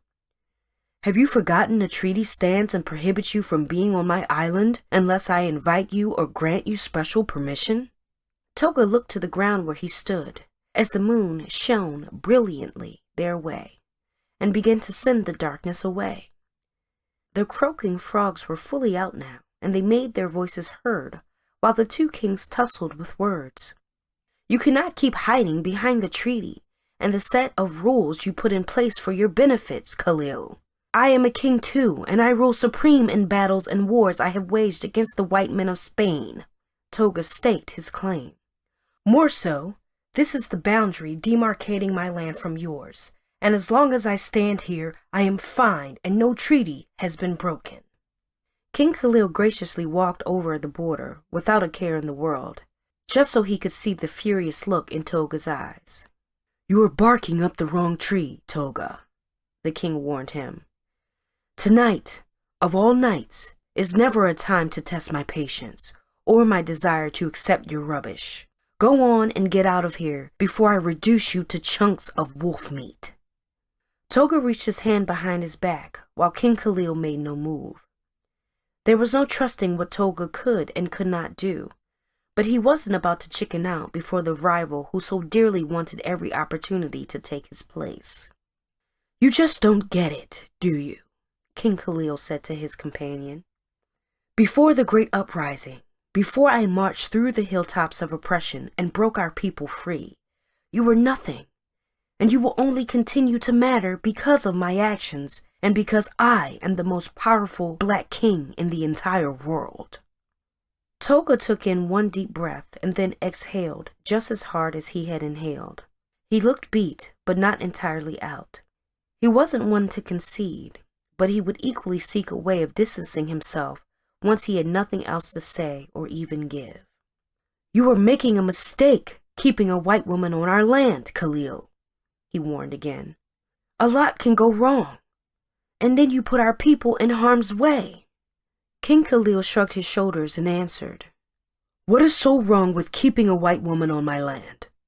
What is wrong with wanting to do with her as I wish? You can bloody hell do whatever you want to do with any white woman on your plunders or where you pillage, but we never bring them back home. How many times have you seen a black king attempt such a manner of arrogance?" he asked. The question prompted some deep thought, and King Khalil replied, "One man did it. Cuckoo did it, and nobody gave him this much shit for it, considering he might as well have brought a whole harem of fucking white women to his kingdom." Toga placed his hand atop his face and shook his head. "You are referencing Koku, the black king who married his white prisoners and bedded them until they eventually ruined him." Koku's story was well known throughout the black kingdoms. He was one of the first kings to lay siege against his white oppressors, but he fell faster than dried leaves after just a number of successful battles against the Portuguese. In fact, the Portuguese made a song about him that translated to, A Negro so foolishly brave to assume he could have a taste of what the white men dared to have. In case you didn't know, Kobu brought his own destruction to his kingdom, and I would rather slit your throat than watch you attempt to ridicule all we have built, all we have suffered for, and everything the black kings of the North, South, East, and West stand for, Toga continued. Get rid of her, or I will, even if it means going through you. Being commanded, being mandated, and being forced into taking actions were never something the proud King Khalil would take or even allow. I, Khalil Damoza, leader of the Black Plagues, defeater of the North, and conqueror of the West, would rather let the heavens fall than take commands from the runt of the kingship, he warned Toga. You might as well advise the other kings of the situation in hand. I will make my decision when and how I see fit. He stepped backwards and over the boundary line while Toga fumed hard in the face. You will live to regret this, Khalil. You will live to regret this. Toga shouted in a fury while he slowly backed away with a skull-handled blade shimmering wildly in his hand. Cackling aloud, King Khalil couldn't help but think of hundreds of ways he could somehow punish Toga for his insolence when he heard his name being called. King Khalil! King Khalil! The caller sounded rather persistent, while a harsh nudge into his shoulder jolted him into consciousness as he parted his eyelids. King Khalil stared right back at Alika, standing over him with a rather inquisitive and curious expression on his face. Were you having a bad dream? He asked. A bad dream? King Khalil asked, looking around and wondering how his episode with Toga had occurred, or if it was even real in the first place. Toga, where did he go? He looked around and spotted the borderline just some feet away from him, but there were no foot tracks or indications that Toga had been there. I am afraid you are by yourself, my lord, Alika explained. I came out in the bright of day to collect some dues and cleanse the shrine, when I found you slumped here and getting rather agitated after I called out to you. Confused, King Khalil paced around momentarily and pointed to the spot he was sure Toga had stood to address him. He was right there. He mentioned something about Koku and the white woman and made some threats against my kingdom, he explained with little to no coordination. Alika fell silent momentarily while the king attempted to gain some composure. His current state was no different from when he got overly drunk and unsure of where he was or what was going on around him. What truly became of Koku? He asked Alika. You must have heard stories of the once revered and easily defeated Black King, who once reigned in Portugal. Of course, everyone must have heard of the power-drunk Koku, who got taken down by the same people in his circle, Alika answered. It was said that they ran him mad until he could no longer handle his role, and the Portuguese took back what was originally theirs. Did he ever stand a chance against them on the long run before he lost the plot? The king asked. It takes guts, courage, and the backing of the gods for any one Black King to stand against an entire country, Alika explained. So far so well. You were the first of your kind to have come this far, and many will come after you. Or they may not even attempt to do what you are doing. It all depends on how much of a success story yours is or the failure it can become. The words stung him hard and projected him towards a hard and pretty long chain of thoughts as well. Lest I forget, I was meaning to speak with you, Alika noted. The Black King cleared his throat and dusted himself off of any worrying thoughts before approaching Alika. I was meaning to seek your help, too. They both shared a rather long and pretty silent moment. It is about Sheila, the Black King began by saying. It remained and felt inconceivable that through the years of being with Sheila, they had not had a pregnancy scare talk less of having a child. Her months are consistently red and her bleeds are constant, he explained to Alika, who listened attentively. Are the gods truly on my side, or have I been toiling in vain to appease them? A king of my stature, girth, and manhood should be able to impregnate my women without a worry in the world. How many more years do we have to wait before we see our heir? Should we wait till our hairs turn gray?" Alika cleared his throat and stared right back at the king. "The gods will always be with and by you. A lot can be to blame for the reasons why the queen is yet to conceive, and I will do everything within my powers to make sure we come to a solution." At that point, his trust in the gods was close to minimal. He had done everything they ever asked of him, and went the extra mile every time. "Is there a way?" the Black King asked. "Sacrifices might be needed, and we might have to appease them towards favoring you with a child," Alika explained. "Come with me." The Black King did as he was told and tailed Alika until they arrived by the entrance into the large shrine carved into the large mountains.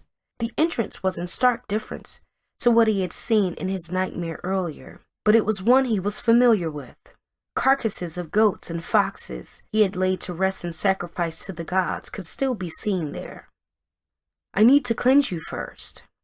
Alika turned and stopped the Black King before he took any more step. "Kindly give me a moment, Your Highness." He watched Alika disappear into the cave for a while, and it granted him a moment to think as well. What if the problem is for me? What if Sheila is to blame? He asked himself. He wasn't quite sure on or about what to make of a kingdom which would die with him. His dreams to conquer the entirety of Spain and Europe next hung in the balance, and the longer he allowed himself well up on the thoughts, the harder it became to make sense of what life was throwing in his face. "Kindly hold out your hands," Alika finally returned with 2 large knives. Doing as he had been instructed, the Black King held out his hands and watched Alika make lengthy streaks of cuts into both of them. His blood trickled out fast and down into the soil lining the entrance into the shrine. "Through blood we are cleansed, and through it we are sinful and dirty before the gods," Alika narrated. "You may come in now." Carefully, the Black King walked into the cave, staring at the walls surrounding him and taking note of odd scribbling presumably hundreds of years old. Blood smears lined the walls as well, until they finally walked into an opening with what looked to be a freshly erected rectangular surface with white clothing and some cowries lying at pot if. "I need you to undress and take the position within this space," he ordered the Black King. Obliging, he took off his clothing, slipped atop the space provided, and clamped his hand shut to his side while Alika mumbled incantations and strange words around him. He dipped some plant stem into what looked to be a pot of boiling liquid and splashed its contents all over the Black King. "This might take some time," he warned the Black King. "Take all the time you need," the Black King said, preparing himself for whatever time length might be needed to get some much-needed answers. Time passed slowly, and the Black King finally watched Alika end his activities with a rather dour expression on his face. He let down the items in his hand and turned to look at the Black King. "I am sorry, but this is tougher than I could have imagined," he began by saying. Braving himself up for whatever might be the case, he looked at the man in anticipation. "Talk to me, Alika," he enjoined the priest. "The gods aren't happy with you. They believe you have continually defied them and done things of your volition," he began by saying. "They aren't in any way or form willing to grant you a child." His heart weighed heavily in that very moment, and he could feel his soul crawl back within his being. "Unless," Alika said, heightening the tension already pent up in the Black King's chest. "What do they want?" he asked. Alika sighed. "Only through a king can another be born. A king must be sacrificed, and by doing so, they promise you an heir." "What?" he asked, sounding rather shocked than enraged. "What does that even mean?" "It means you have to give up one of your kings," Alika explained in clearer tone. "I am sorry, but it remains the only way you can ever have a child." It definitely made no sense. "We have done everything you asked of us. My wife takes everything you advise and give her, and even stays away from certain ungodly beasts of the sea," he reminded Alika. "How do I sacrifice one of the kings I need, whilst I attempt to take over the entire country. The dilemma struck him like a large boulder, and the longer he thought about it, the harder it became for him to handle. I only speak for the gods, Alika reiterated. There is one more problem we are yet to address. What? The Black King asked without looking away from the objects laid out across the shrine. He had never really paid much attention to the kind of things that went on in the shrine, or how dangerous or crazy-minded the calm and often reserved Alika was. But seeing what he had to go through every day, and what he had to be with every day, only made the Black King wary and uncomfortable with him. To what end do you take food away from the god's mouth? He asked. They picked the white woman you now have tucked away for your personal use, and the repercussions might be troubling when they finally decide to act. The Black King cackled aloud and shook his head. My not having an heir long precedes her being here. So what more can they do to harm or even hurt me? I asked you to pick another woman. You had hundreds, if not thousands, to choose from. That is beside the point, my king, Alika protested in much louder and unusual tone. She was marked from the moment I picked her. The Black King looked around, unsure of what he sought, but soon felt the thoughts circle back into focus in his mind. Where are they? He asked. What are you asking of? Alika inquired. The Black King sniffed and replied. Where are the white women you picked up from our last raid? Alika stuttered, struggled to get the right answer out, and shrugged. I gave them up as offerings as the gods wanted, but they require the last one they chose, and which you took from them. I need some fresh air, the Black King noted before exiting the shrine and returning to the coconut tree he had fallen asleep under through the night. Alika tailed him. You stand the chance of becoming the most popular, most powerful, and most revered Black King in the world, King Khalil. One white woman's life should mean absolutely nothing to your ambitions. King Khalil turned around, stared hard and long at Alika, smirked, and then walked away. He had been away from his wife for far too long, and he was beginning to crave her presence. She alone had a way of keeping him calm in such periods. She alone knew how it hurt and understood everything they had built to get where they were. I have answered my calling. I have liberated my people, and the gods still would not grant my deepest desires? He asked while he spoke to himself. Morning had caught up with everyone on the precious island, and business had slowly begun to take fold. Many stopped to bow and greet their Black King, but knew nothing of the horrors that plagued his heart while he walked away. He wanted peace, he wanted fulfillment, and he was hungry to have his hearty worries listened to. All around him, he saw nothing but kids playing around with their parents, and he wanted that too. He wondered if the Black parents had given anything to the gods as much as he had. He wondered if they had asked the gods for help, and gods refused or continuously asked them for sacrifices. He felt frustrated, and his mind began to warp with so many thoughts he could not easily understand.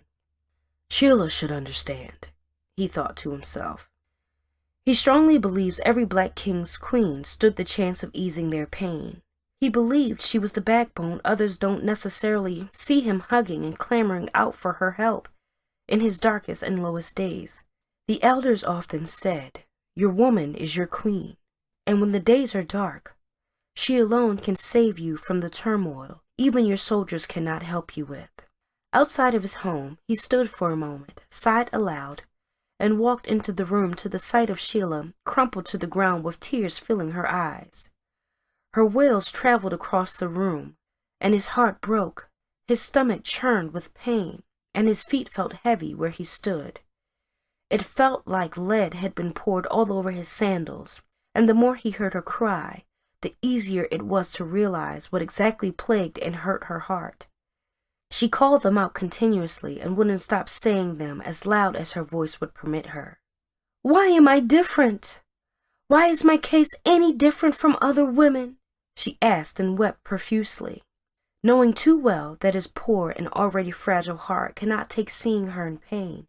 He turned around, met with Arakth outside his home, and laid his hand to rest on the young soldier's shoulder. "Get me my weapons," he demanded. Arath looked pretty shocked and confused. "We just came back from battle, and you never used them, even at war when faced with your enemies. What prompts your desire for fighting tools now, my king? Speak it to me, and I may seek vengeance on your behalf, and smite those who cause you turmoil at heart." He expected nothing less of Arath, but he wasn't going out to war just yet. There was enough war coming, and the next one would be a deciding factor in his life. He was sure of it, and he anticipated it greatly with every inch of his soul. "We are hunting, Arath. I want as many boars as possible to fall by these hands," he explained to Arath. "The gods forbid us from harming them without proper tools, and hence I cannot kill them with bare hands, even if I'd love to." Hunting wild boars helped keep his wild temper in check, for a while. "This is simply between you and me," he mentioned to Arath. "I want nobody else on the hunt." On a knee, head bowed, and voicing aloud an affirmation, Arath replied, "Yes, my king." An exhaustive sigh escaped the Black King's lips, while he watched Arath race away, and his wife's wail continued to race into his hearing. He distanced himself in quick steps from his home, but the farther he walked away, the harsher the cries felt in his ears.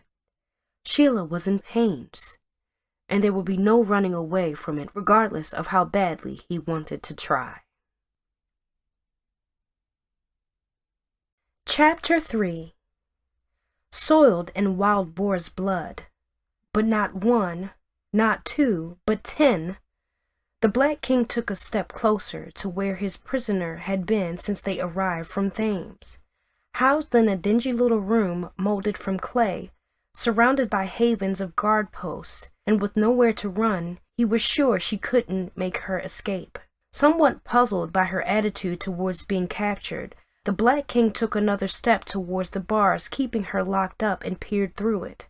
Quicker than a lightning flash, the hand moved and struck him hard in the face, but barely missed, forcing the Black King to take 2 more steps backwards. "You little cunt!" Arath fumed, motioning towards the door in hopes of disciplining her. The Black King raised his right hand, shook his head, and muttered, "Leave her be.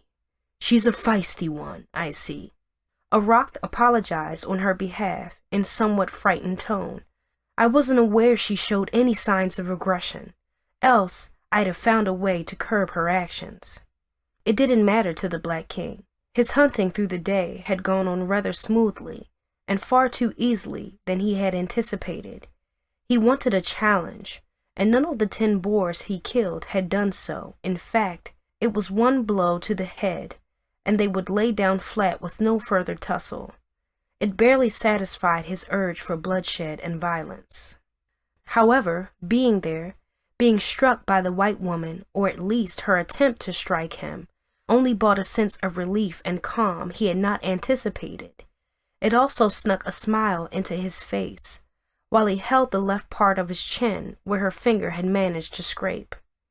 "Has she had anything to eat?" He turned to Arath and asked. Arath shook his head. "We assumed she shouldn't be entitled to any form of meal, considering she is our prisoner." The Black King cocked his head and replied, "A prisoner ceases to become a prisoner when they die, my dear Arath. Get her some roasted boar skin and a jug of freshly brewed goat milk." "As you wish, King Khalil." Arath obeyed and turned around to prepare what his king had asked of him. The Black King spent the next few minutes pondering on whether or not he should walk into the holding cell. He feared no one other than his queen, but here was a white woman whom he seemingly wasn't sure on how to approach. In fact, he had heard and felt his chest hammer hard and fast when she swung at him. To put it simply, he had felt alive in that split second. He cleared his throat to announce his intentions of coming closer to the door.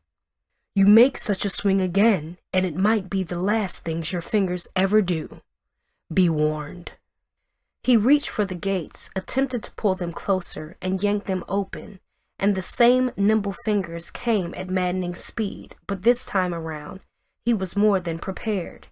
He groped her hand, yanked at it, and rammed her into the metal bars, so her breast got parted by the cage bars. Her white face pinned against the bar, and red lines began to form across her cheek and her face. Her blue-colored eyes glared at him with venom, and her lips curled into the perfect spitting tool, but the Black King hammered his hand over her face and mouth, so he could only have access to her eyes. As much as I'm feeling a little bit livelier today, don't tempt my rage, he warned her. Have you any idea who I am? She stared at the signet ring around his fingers, and her eyes widened with show of shock and fright. She tried to pull away from him, but to no avail. He wasn't ready to let her go, especially now that she knew who he was and what he was capable of. You do know who I am, do you not? He cackled. How pitiful. He shoved her backwards, and she hurried to the other side of the room, brushing her mouth clean, spitting out and cursing underneath her breath in Spanish. If you must live, and if you must survive under my reign, you will never curse at me in such words ever again, he warned her. The expression on her face shifted from one of fright to one of absolute horror and disbelief. What were you thinking? Do you believe I would challenge the entirety of Spain, sell their men as slaves, and make them bow to my demands without understanding their filthy language? He asked cockily. I speak 5 languages, fluently, which is besides my mother tongue from my native African country. Her eyes widened, and her temper seemed to mellow while he made his way into the room. You were Sanchez's woman, weren't you? He asked without needing affirmation from her. He knew she was his, and he was hers, and that was precisely why he had taken her away from him while he was powerless to do anything about it.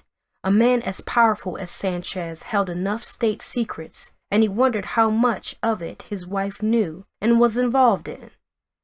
You can choose not to speak. You can choose not to even acknowledge I am here, but I demand respect. He looked up with his fearsome pair of deep blue eyes and raised his right brow. So, I'd ask what your name is. He watched her fingers begin to tremble, her knees threatened to buckle as they danced involuntarily, and her head sunk towards the ground, while she did everything against looking him right in the face. Maria, she stuttered. Maria. He sniffed, cocked his head, and replied, Typical Spanish name. I wouldn't have expected anything else. He approached her, grabbed hold of her arm, and yanked at it until he could peer directly into her eyes. Take that off, he ordered, pointing at the rosary wrapped around her neck. It wouldn't protect you or bring you much luck in here. I alone decide your fate, and I alone will be your God and Savior henceforth. She reached for the rosary and stopped just halfway to get it out from her neck. She shook her head and closed her eyes before her lips began to mutter words of prayers in humming tone. Your God watched while helpless black men, women, and children were desecrated and harmed by your kind. He raged while he yanked at her arm, rammed her head into the wall, and watched her begin to bleed from a cut right above her left eye. Your God did nothing to protect my kind, and he will have no place here as long as I reign supreme, he raged. Without further words, he yanked at the rosary from neck, scattered the beads all across the ground, and lifted her by her throat without a care in the world. His huge biceps flexed wildly, and his large hand cradled her neckline just fine while he pitched her against the wall and held her in place. In silence, the Black King stared into the eyes of his prisoner, unsure of what to make of the moment or even what to do with her.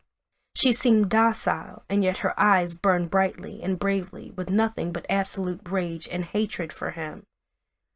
Do you hate me? How badly do you despise my kind, who is now on top of the food chain, put in place by white men and women like yourself? He asked. How does it feel, being torn away from your family and made into nothing of purpose, while you linger and pray for the day to come to an end and for a miracle to come your way. Fuck you! She pelted at him in angry tone. The Black King shook his head, placed a finger to her lips, and whispered, Have you any idea who you speak to? I am the Black King, the Black Plague, the divider of Spanish nations, a thorn in the flesh of every white man living in Spain. I am the one they fear when darkness dawns, and the one they dread when the day breaks. I am your worst nightmare, and the indomitable king of the Black Kings. With the words roared wildly, he tossed her across the room and approached her with nothing but rage in his steps. You will respect me, he mentioned. You will do my bidding, and you will understand my wants and desires. Else... He dragged her by her feet along the dirty ground, while she struggled to gain some grasp of the weed along the dirt road.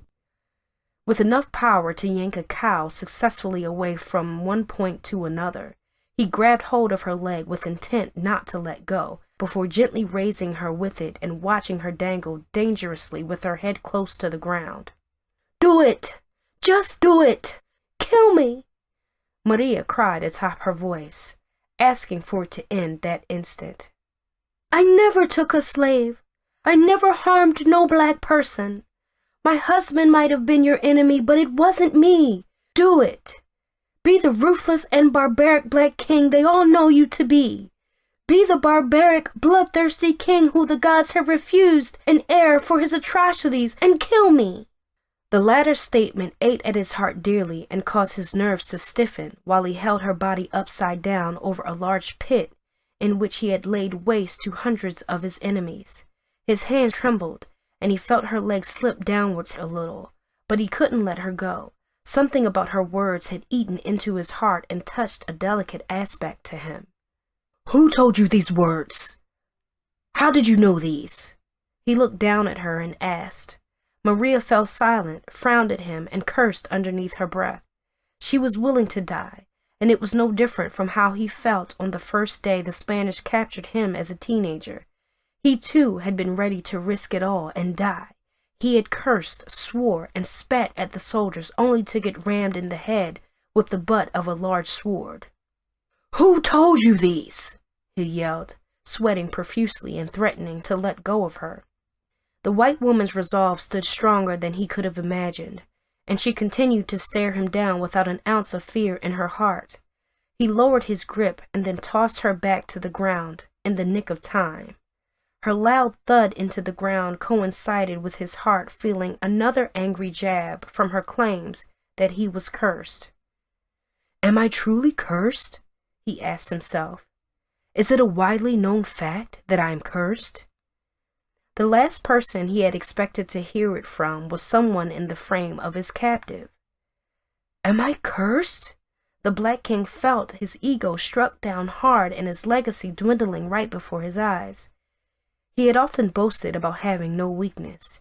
He had often claimed to have no Achilles heel, but there he was, being stoned and told of his reality even while he was desperately trying not to be reminded of it. The white woman crawled into a sitting position and stared in his direction. She kept her eyes on him for the next few minutes without peeling them away.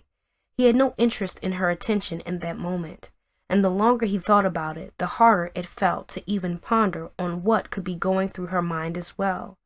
Her words had dealt him blows which arrows couldn't have done. Her words had torn through his thick skin and settled right atop the sensitive region of his soul, which nobody could have guessed existed. Her words rang true to him, and in that he found absolute pain. My king! Arath came racing over upon seeing the Black King on his knees and with his eyes fixated on the dirt. He stopped by the white woman for a moment and then exchanged his gaze from her to the Black King and then back again to her. What did you do? He asked in a furious tone. Tell me what you have done, and I will make your death as swift as possible. He tossed the food items in his hand to the ground and drew his saber on her as he pinned her to the ground and placed the knife to her throat. Maria grunted and mumbled. The truth hurts. The Black King can hurt after all. He is merely flesh and blood like the rest of us, with a ruthless heart and yet a human soul. He can hurt." She cackled while she spoke, infuriating Arath some more. "You little bitch!" Arath fumed, raising his blade high and intending to strike her hard and fast, but stopping halfway in the air and not of his volition. "I will take care of things for now, Arath." The Black King had risen to his feet and held composure as though nothing had happened to him just recently. Such resilience was what set him apart from every other Black King of his age and made them nothing close to him in dominance. The ability to compartmentalize his pain while still battling undeterred, the fortitude to hold a mentally fit mind even while the world around him feels like it is on fire, made King Khalil the great Black King he was. Arath watched the man who looked like he had been struck hard at the basal region of his skull some moments ago pick himself up, smile at him, and relieve him of the saber in his hand. "I have use for this one," he calmly said to Arath. "I will build my legacy and kingdom on the back of policies no Black man has ever attempted in the history of Spain, or in the world for that matter. It will begin right here and today." He looked down at Maria, stretched his arms out to her, and waited for the untrusting woman to decide whether she would accept it or refute it. "This might be your one chance to live, or the condemnation to your death," he warned her in clear and concise words. "What would it be, Maria of Spain?" Maria looked from the Black King to Arath and then back at the king. Slowly, and with distrust in her eyes, she reached for his hand in hers and slowly helped herself up with his strength. Halfway up and just within grasp of the blade the great Black King held within his grasp, she lunged for the saber Arath had previously tried to harm her with.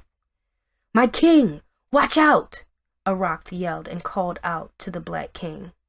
King Khalil smirked from ear to ear, held onto the blade's handle as tightly as he could, while Maria groped the sharp end of the blade and refused to let it go. Her blood trickled down, but her determined face refused to show fear or back down. The Black King smiled, whispered at her, and said, "You remind me of my queen. Only she can hold this much venom, desire to survive, and the fortitude to stand tall even in the face of imminent death. For this, I will keep you alive for now." He let go of her hand, barely giving her time to react before ramming her hard in the temple with a clenched fist. Her body dropped to the ground like a large sack of groundnut being offloaded from the paragas. Arath looked at the unconscious woman on the ground and muttered, "Isn't she going to be a serious trouble to us? We don't know how people will react to having a white woman living amongst them, considering what their kind has done to our ancestors." King Khalil turned to his wise and worried man and placed both hands atop his shoulders. "I understand your worries, Arath, but I am king, and I do as I please. I need this woman, even though I do not understand why for now. No harm must befall her, and no hand must lay a finger on her, be it while I am off to war or when I am taking a shit." Arath gobbled down some bolus of troubling saliva stuck in his throat and cocked his head in acknowledgement of the king's orders. "As you wish, my lord," he said. Arath sighed and leaned over in an attempt to carry the white woman back to her cell, but the Black King asked him not to.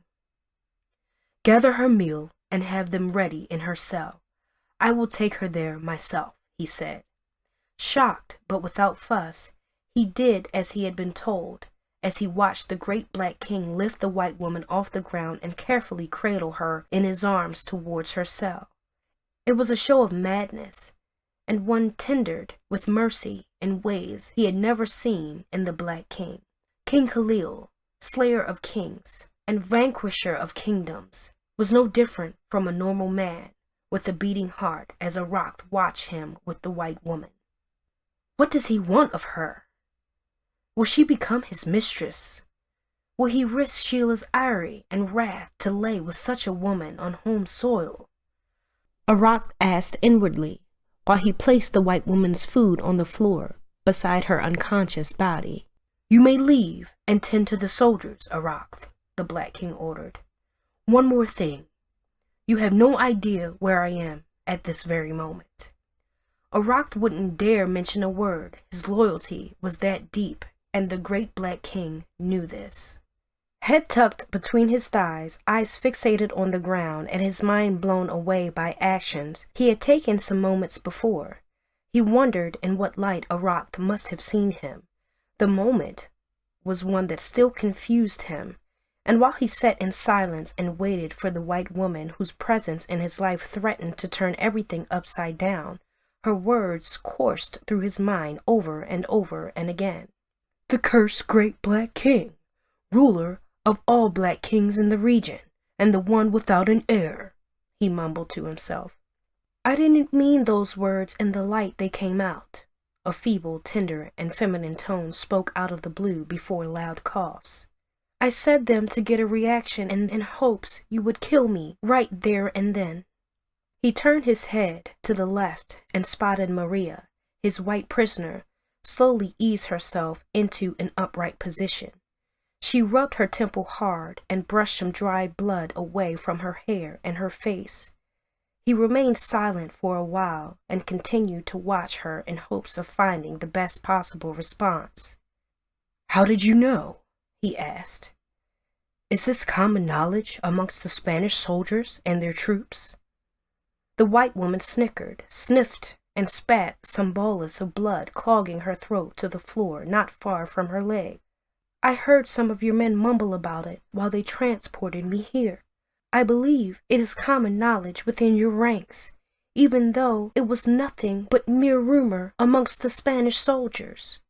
Her eloquence calmed his resolve some bit, and his eyes darted across her silk-like skin, which bore little to no blemish. Her bosom wasn't as large as his wife's, but her physique wasn't that bad either. His eyes finally stopped atop her pink lips, and he found a stir of discomfort within his body just by staring at them. Looking away as fast and as best he could, he sighed aloud and sucked in some much-needed air. "Does my presence cause or bring you discomfort?" she asked. "I cannot trust you, can I? I cannot trust the words that come through your lips, considering." He attempted to complete his words, but she interjected almost immediately. "Because I am the enemy, and because I am the spawn of another race which has oppressed your kind for generations," she interjected and said. "It is not my fault that my kind is superior." The great Black King cackled aloud and shook his head. He laughed hard, and the veins in his neck felt like they were on the verge of bursting. "You call yourself the superior race?" he asked. "It only seems so because your kind has continually done everything within their power to erase history. They have done so in an attempt to prevent the truth from coming forth. They have done so in an attempt to rid the world of the simple and honest truth that the Black kings and queens ruled supreme in this world before the white race came to be." She gawked at him with an expression of shock. "The Black men walked the earth years ago in dominance and with mercy. They didn't care to rule, and they did not care to separate and function individually," he continued while he remained seated on the floor. "Soon enough, some Black men broke free, and they began to move farther away from the motherland, which is Africa. The farther they went, the more they lost their originality and what made them Black and what made them Africans. They grew weaker, became meaner, and slowly began to drive themselves insane while they sought power and greed." King Khalil took a deep breath, looked up to Maria, and held her in his gaze for the first time since she awakened. Her eyes lurked within his, and her lips curled and twitched without looking away. Years passed, and the vile within their new being became so unbearable, they returned to their motherland, Africa, and began to lay waste to the kind-hearted, caring, and loving souls in there. He continued. They sought out slaves from those who once sheltered them, and they laid waste to those who tried to make them see the error of their ways. Maria motioned to speak but fell short. The Black King wasn't done speaking. For centuries, black men tried to rise and take back what has always been theirs. But the white man always found a way to put them down, put them in chains, and make them feed off the scraps on the earth, while the white man and woman live in plentiful. He continued. I got tired of that cycle, and I decided I would change the course of history.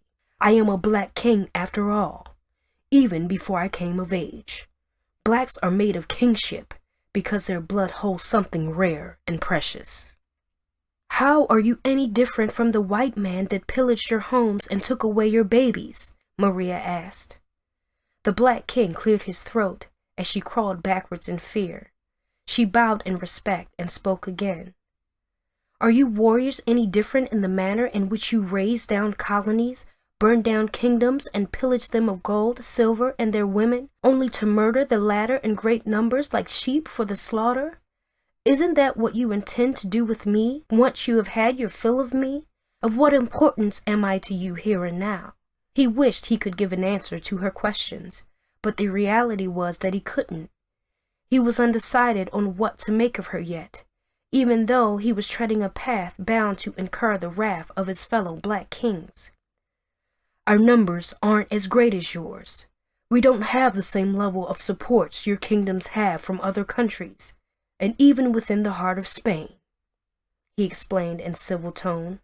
Our voices are only heard when we spill blood in equal of what your kind has done to our black kings and queens.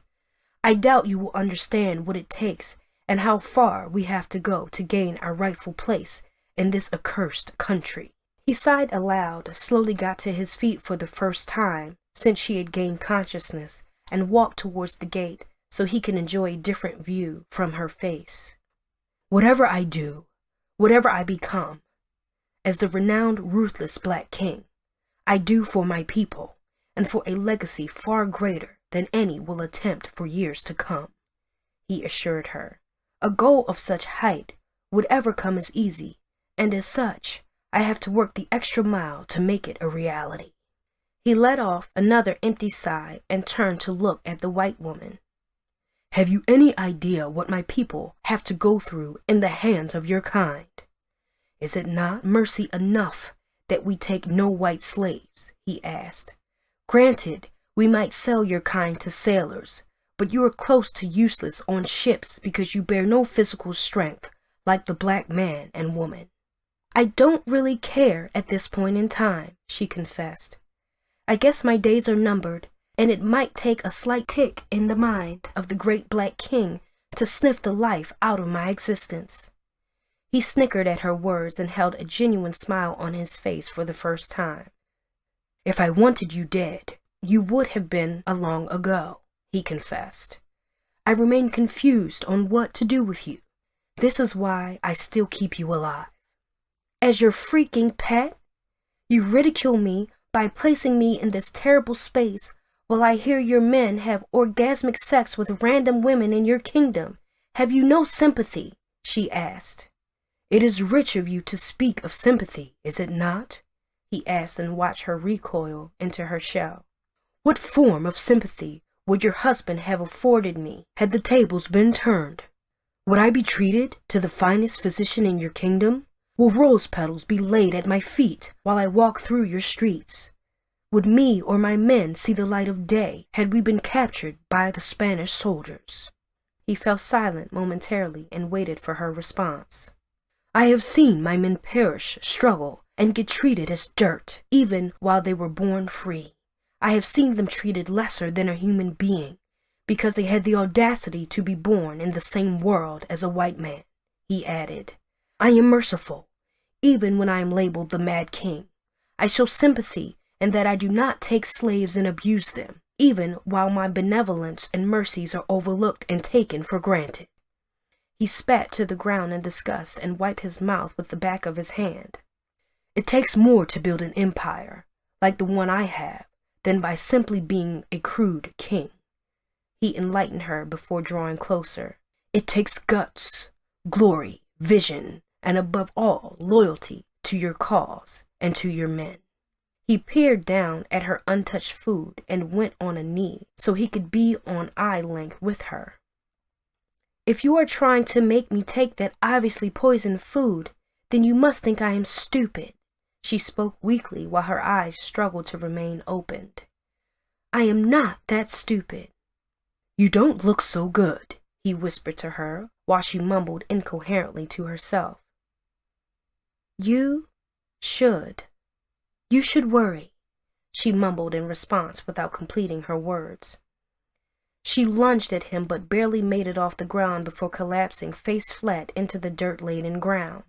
Her hand reached out and rested atop his foot, smearing him with her blood and calling his notice to how badly she had been bleeding since her attempt to dislodge him of the knife he had taken from Erotica. You foolish white woman, he thought to himself as a thin smile crept across his lips. It was obvious she had grown pale and was losing too much blood. He knelt by her side, tore off some a length of her clothing, and tied it around the wound on her hand before cleaning the blood off of her temple. My king! Erotica rushed into the room and called out of the blue. The great black king stopped with his hand pressed against the white woman's temple and looked at his man. Your persistent and unannounced presence is most unwelcomed, Erotica. I am deeply sorry, my lord, but you have guests, he explained.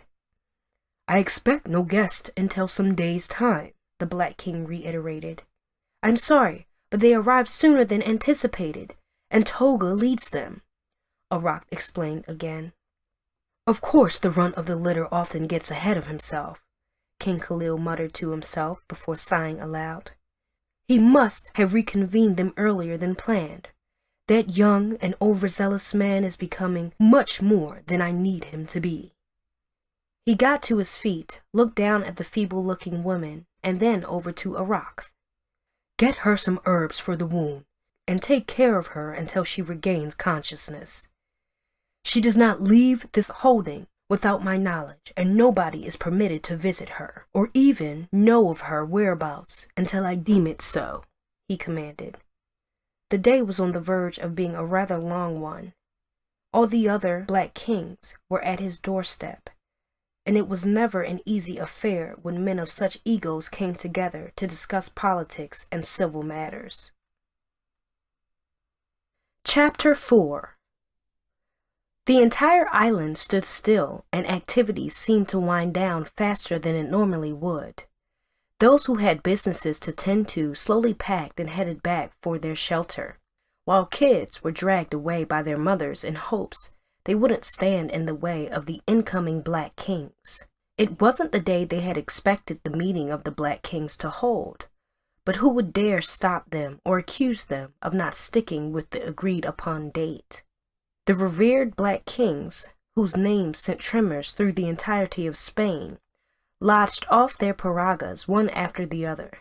In silence they stood, looking as formidable as anyone who had undergone their escapade and came out alive could be. Their numbers seemed to have dwindled too, but it didn't faze those who were still alive.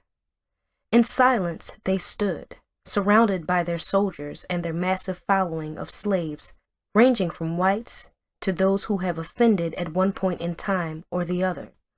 It made them terrifying to accost and even more troublesome to deal with. The great Black King, King Khalil, waited on the balcony of his highest and most expensive tower. He gawked down on his compatriots and fellow warriors with a smile. Leading them, or at least the one who spearheaded their arrival, was none other than Toga. It brought a thin smile to the king's face. He knew something was coming, and he couldn't quite wait to know or find out exactly what it was.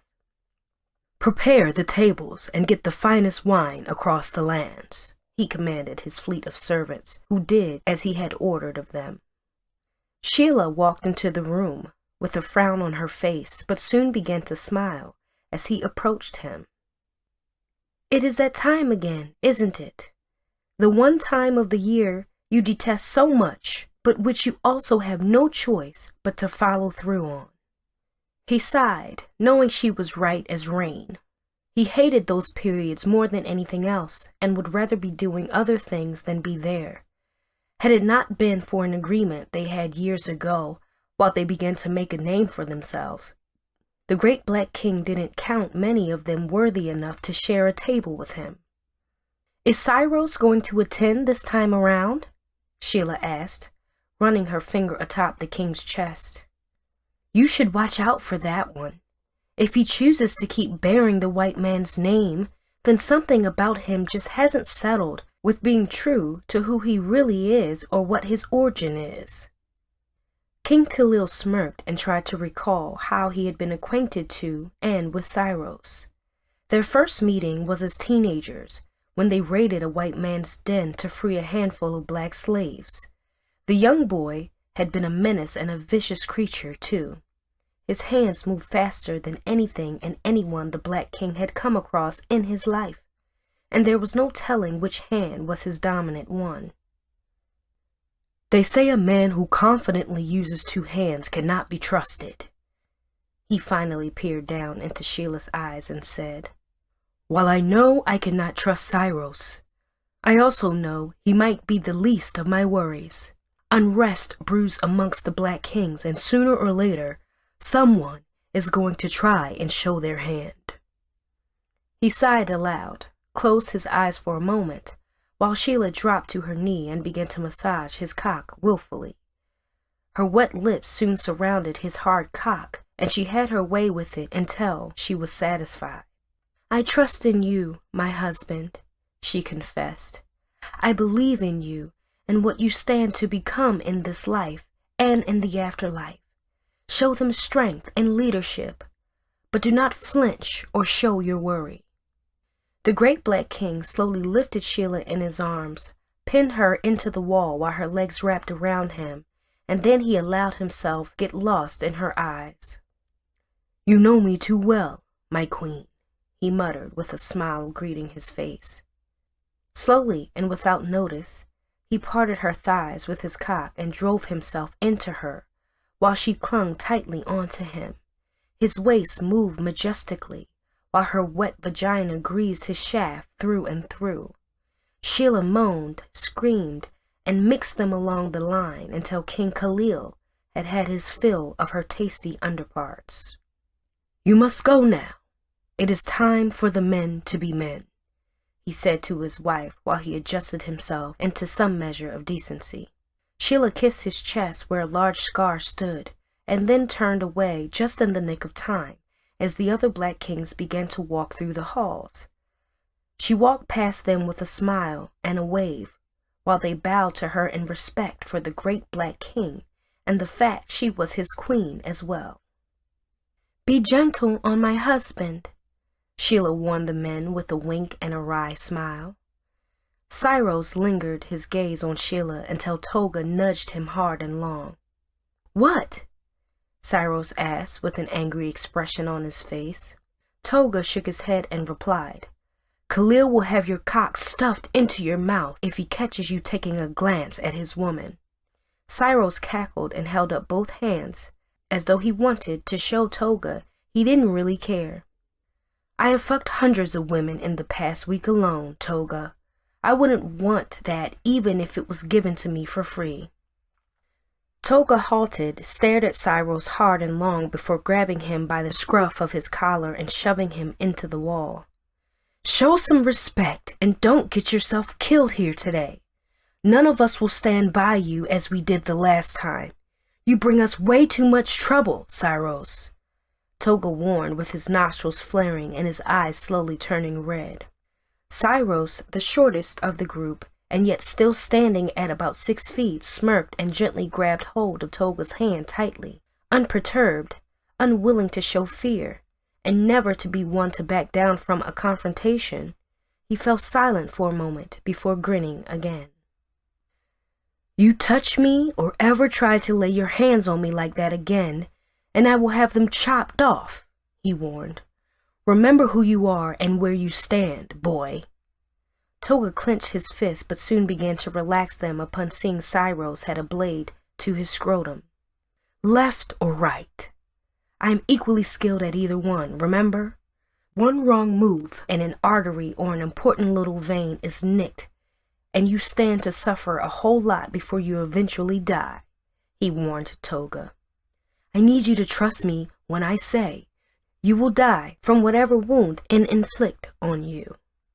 Toga knew better than to challenge the man at such close combat. His ruthlessness with blades was unmatched, and there were rumors that even the great Black King, King Khalil, would or might not be able to match Syros in close combat. "Just keep your fucking eyes on the important stuff today and let your mouth run less," Toga warned him. "You still aren't speaking to me as you should a king, or should I say, as you should your king?" Syros asked. "Do I need to remind you how this works, or should we take this someplace a little more private?" Toga could feel his anger slowly begin to brew towards the cocky and overly arrogant Syros. Meeting with him or even being around him often came with its hassle, and right there and then, Toga wished he would simply fixate his eyes and mind on their mission. "Enough!" a harsh, rather brazen and commanding tone yelled. Toga relaxed his clenched fists and held them up to show he would comply, while Syros continued to hold his blade with his former scrotum. "This does not concern you, King Tell," Syros warned. "This little runt right here has been running his guts for too long now, and I am sure you will thank me when I leave him for dead." Toga smirked and looked to the bearded king with bald spot on his head as he approached in commanding frame. A little burly in frame, King Tell compensated for it with his height as he towered above every single one of them, and in good measures, too. "I will not ask again, Syros," he warned while he stood just some feet from Toga. Messing with Tell, no doubt, was bad news, and even King Khalil would do everything within his powers to ensure that doesn't happen. His brute force eclipsed any other king's abilities, and his calm demeanor only brushed aside in the face of confrontation, even though he often did his best to steer clear of them. "We will dance another day," Syros said to Toga before sheathing his blade into his thigh and smiling from ear to ear in an annoying manner. King Tell shook his head while he stood akimbo for a moment. "Was I this stupid when I too was young? I cannot recall ever picking fights in situations I never should." "I am sorry, I got overly carried away," Toga apologized. King Tell shook his head. "You were one nick away from being paralyzed and bleeding from your balls." He pointed to the exposed skin around Toga's thigh where Cyros's blade had pressed hard and managed to leave a mark without him even knowing. "Be wary of that king, Toga," King Tell warned. "He might be as young as King Khalil, but he isn't the sanest of kings amongst us, and we all do well to avoid him, for good reason." Toga rubbed off the blood smear on his thigh and tried his best to clean it as best as possible. He couldn't understand how Syros had managed to cut him, and he didn't know.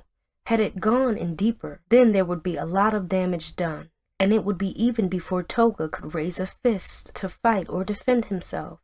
"That sneaky little bastard!" he fumed as they proceeded down the hallway. King Tell led the group now, while Syros lagged behind, mumbling to himself in crazed manner and shouting Toga rather annoying facial expressions. It was to provoke him, no doubt, but there was enough time to retaliate once they had their meeting with King Khalil.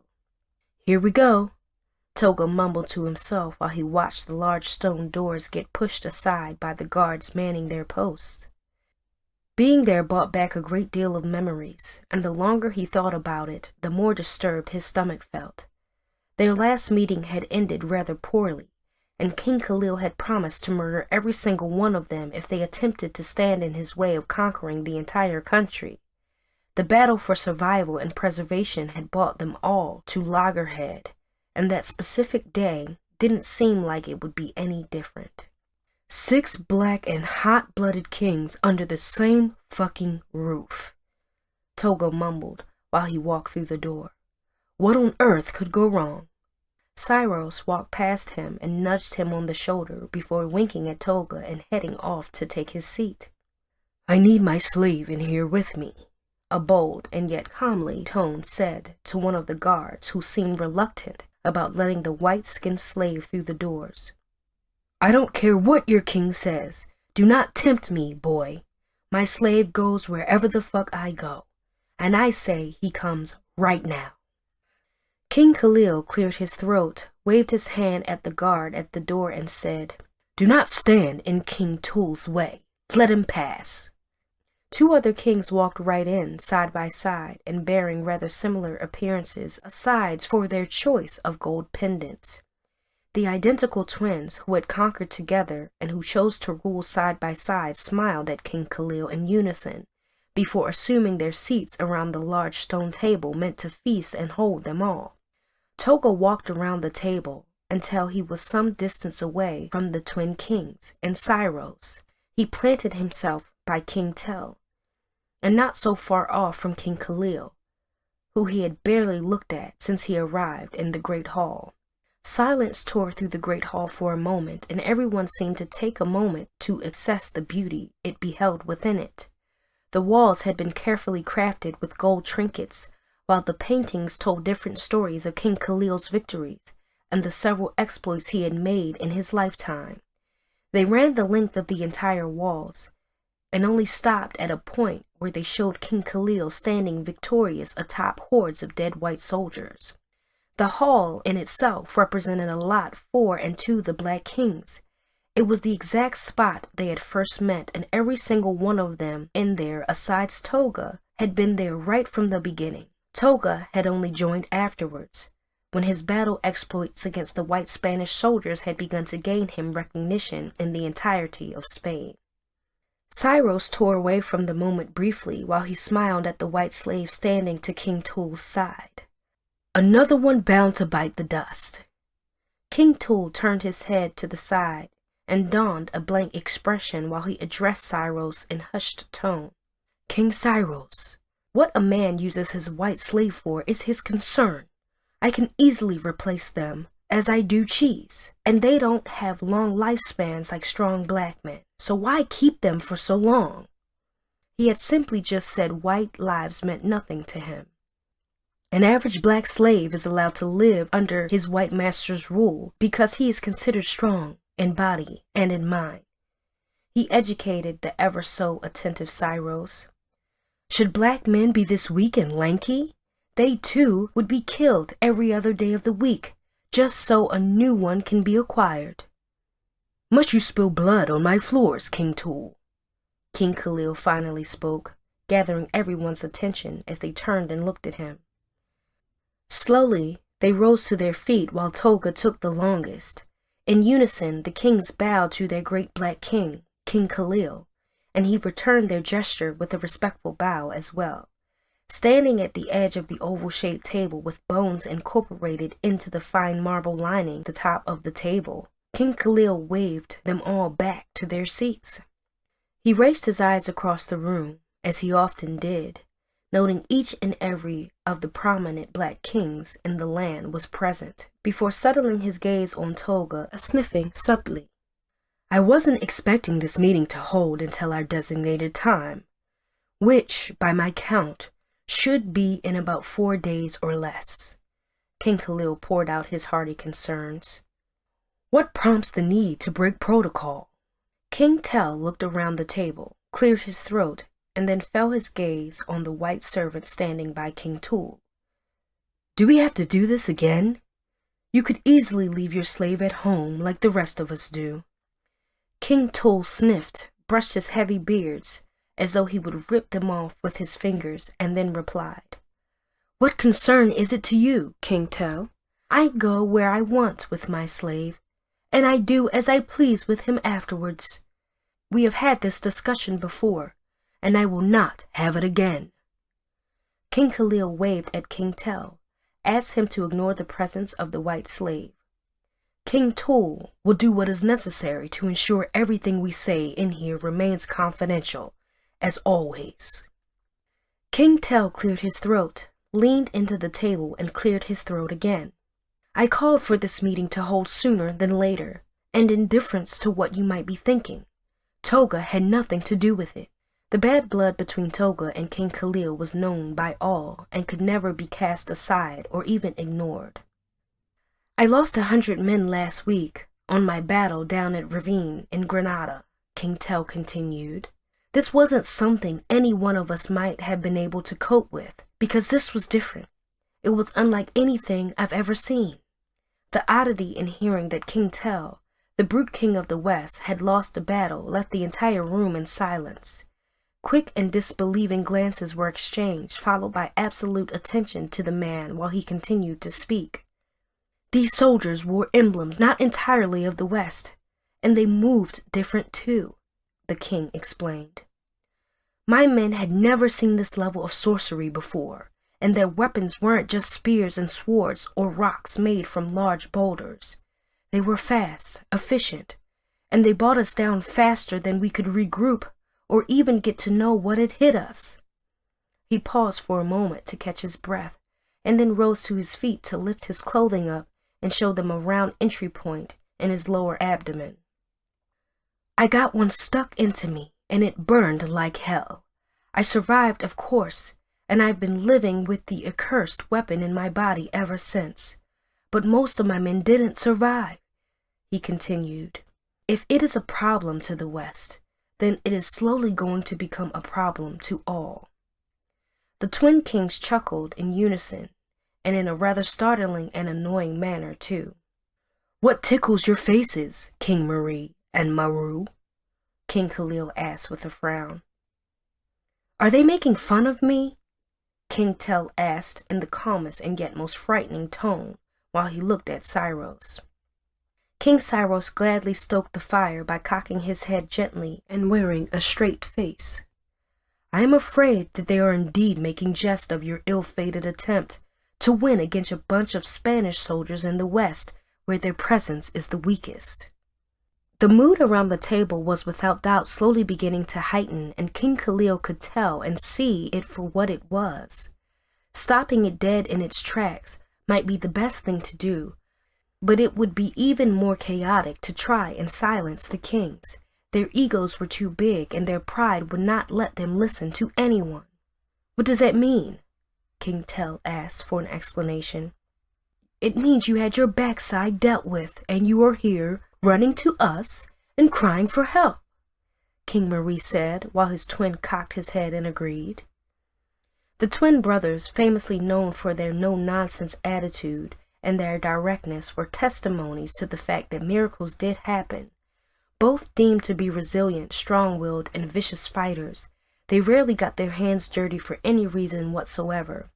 Rumor had it that they could feel each other's fears and worries, and they operated as one mentally. Yet, the true story of their resilience only came after it was found out that their parents tried to drown them in just days after they were born by tossing them into a well. The twins were found 4 days later, still hale and healthy, and without a single scratch on them, and within the well in which their mother had discarded them. It was in an age where twins were feared in Africa, and when they were killed almost immediately they were born. If you truly went into the battlefield a little more, then maybe you would understand what it takes to fight alongside your men and what it means to see them die. King Tell shot back with his clenched fist ramming hard into the marble tabletop. King Marie shook his head, smiled, and casually replied, "You lose battles when and if you aren't equipped for them. Hand over the West, and my brother and I will take care of it as we do the South alone." Grumbles and loud voices soon took over the entire table, causing King Khalil a slight headache. He had hoped things would occur in a more civil manner, but where there was power to be shown and bragged about, it never went that easy. "Kings, kings, kings," King Khalil smirked and smiled. "If we all agree to be here on such short notice, then we must have agreed this is a problem and we need to fix it right away." They went silent for a moment and seemed to agree with the great king. "To be clear as day, and to remind everyone, every inch of Spain is and lies solely under my jurisdiction," he mentioned again. "King Marie? King Maru? Do you forget so easily that half of the soldiers you sent into battle were trained on this island and are mine? King Tell, Are you quick to discount the fact that territories where your men were conquered were attained and brought under the ownership of black kings by my victories? Have we all forgotten our places and the sacrifices made to attain everything we have so far? It irked King Khalil to see the men fighting and arguing when it was obvious that their world was on the verge of a collapse if they didn't take action immediately. Whatever this new weapon is, I would love to see it for myself, King Khalil noted, even if it means waging war right back on the Spanish soldiers who attempted to take back the lands from you, King Tell. Toga cleared his throat and motioned to speak, but King Cyrus cut right in, obviously angering the former and pleasuring the latter beyond words. I want to be exempted from the next battle. I have a lot going on in my kingdom right now, and it wouldn't be wise to leave everything in the hands of my newly pregnant wife, Cyrus said with a rather odd expression on his face while he looked in King Khalil's direction. Everyone looked from Cyrus to the great black king and then back again. Is that so? King Khalil asked. Yes, your majesty, Cyrus replied. If anyone isn't in support of King Cyrus excusing himself from the battlefield so he can take care of a woman, may I see your hands raised? King Khalil asked, laying emphasis and stress on the words, a woman. King Cyrus's face reddened and his fist tightened underneath the table while he tapped his feet into the ground in rage. He had just been dealt the same level of irresponsible statement he had hoped would stick to the great black king. We don't need him anyways, Toga coughed and seized the moment to air his thoughts. I have something important to say, and I only just found this out some days ago. King Khalil's chest began to thud, the thought of Toga informing the other kings that he had brought a white woman back with him and not as his slave or even as anything of importance, or that he was trying to bed her and wed her, left him troubled. He had a reputation he had stood by and with for years, and he wasn't about to let it get tarnished now. The white soldiers are amassing weapons in large quantities.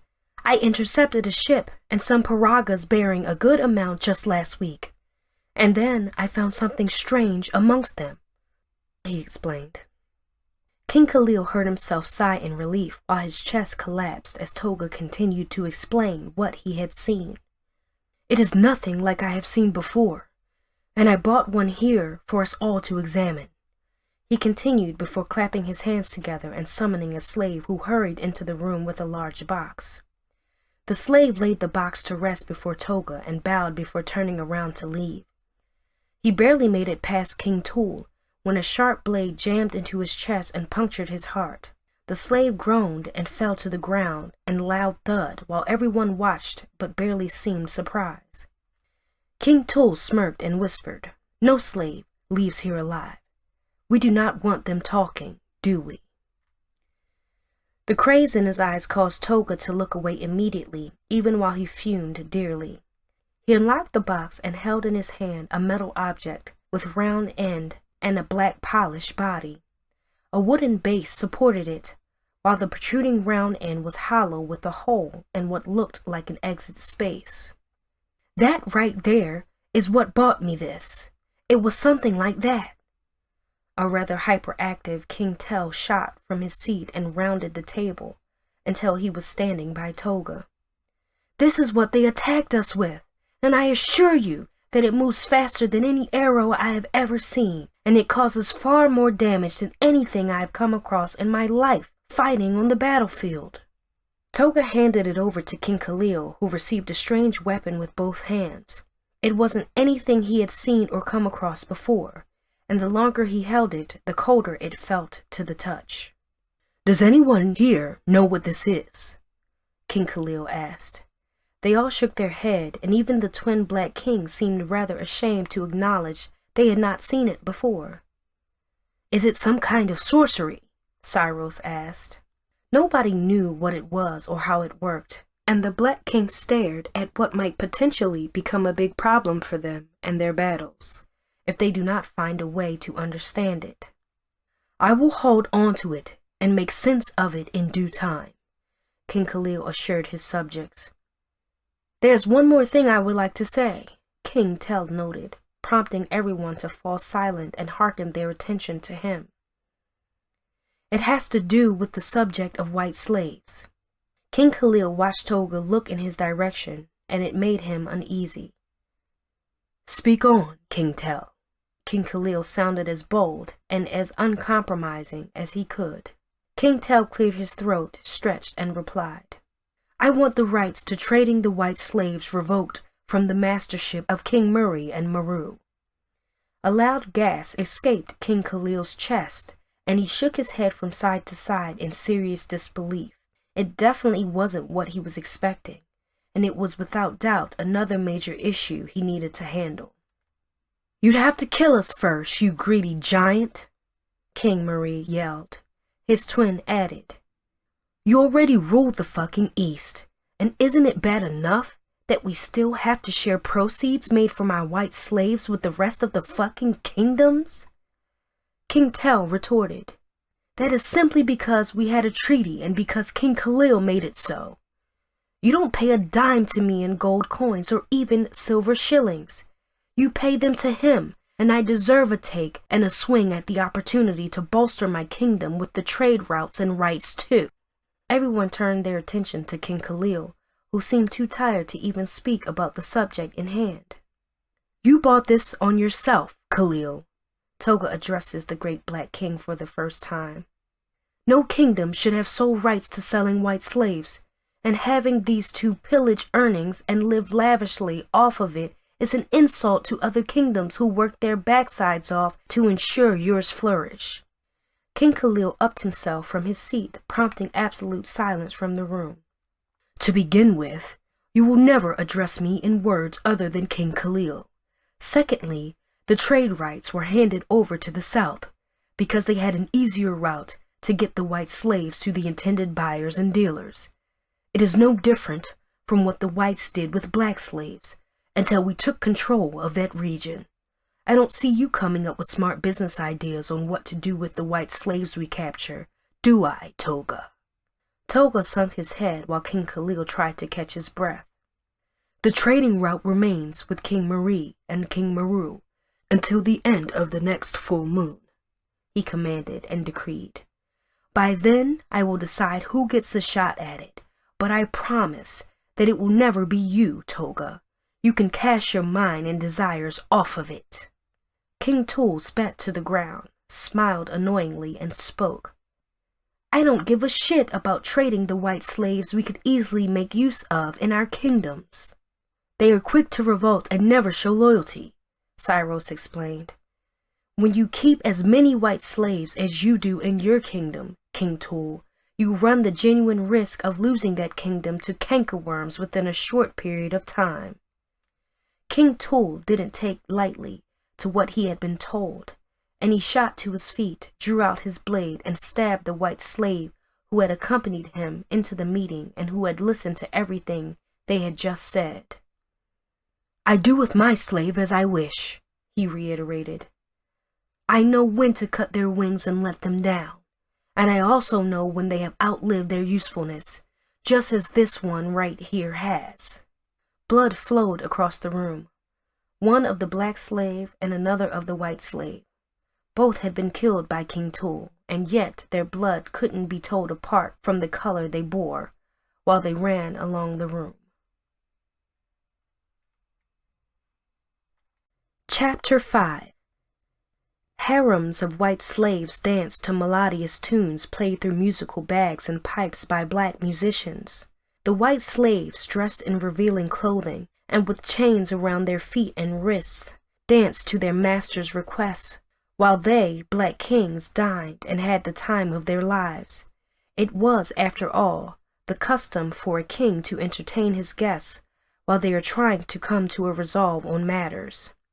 King Khalil sat atop his large golden throne made by the finest goldsmith in the entirety of Spain, but his mind wandered towards somewhere which was somewhat away from the throne room. The festivities didn't particularly entertain him as much as he would have wanted. His desires didn't lie in sleeping with the gorgeous women in the room, but with being in the presence of another. Why? he asked himself without knowing exactly what to say. Through their meeting in the hall, not far from where they were now, his heart had yearned to check in on her. His heart had troubled him to up and leave the meeting of the kings so he could ascertain what she was up to and if she had awakened.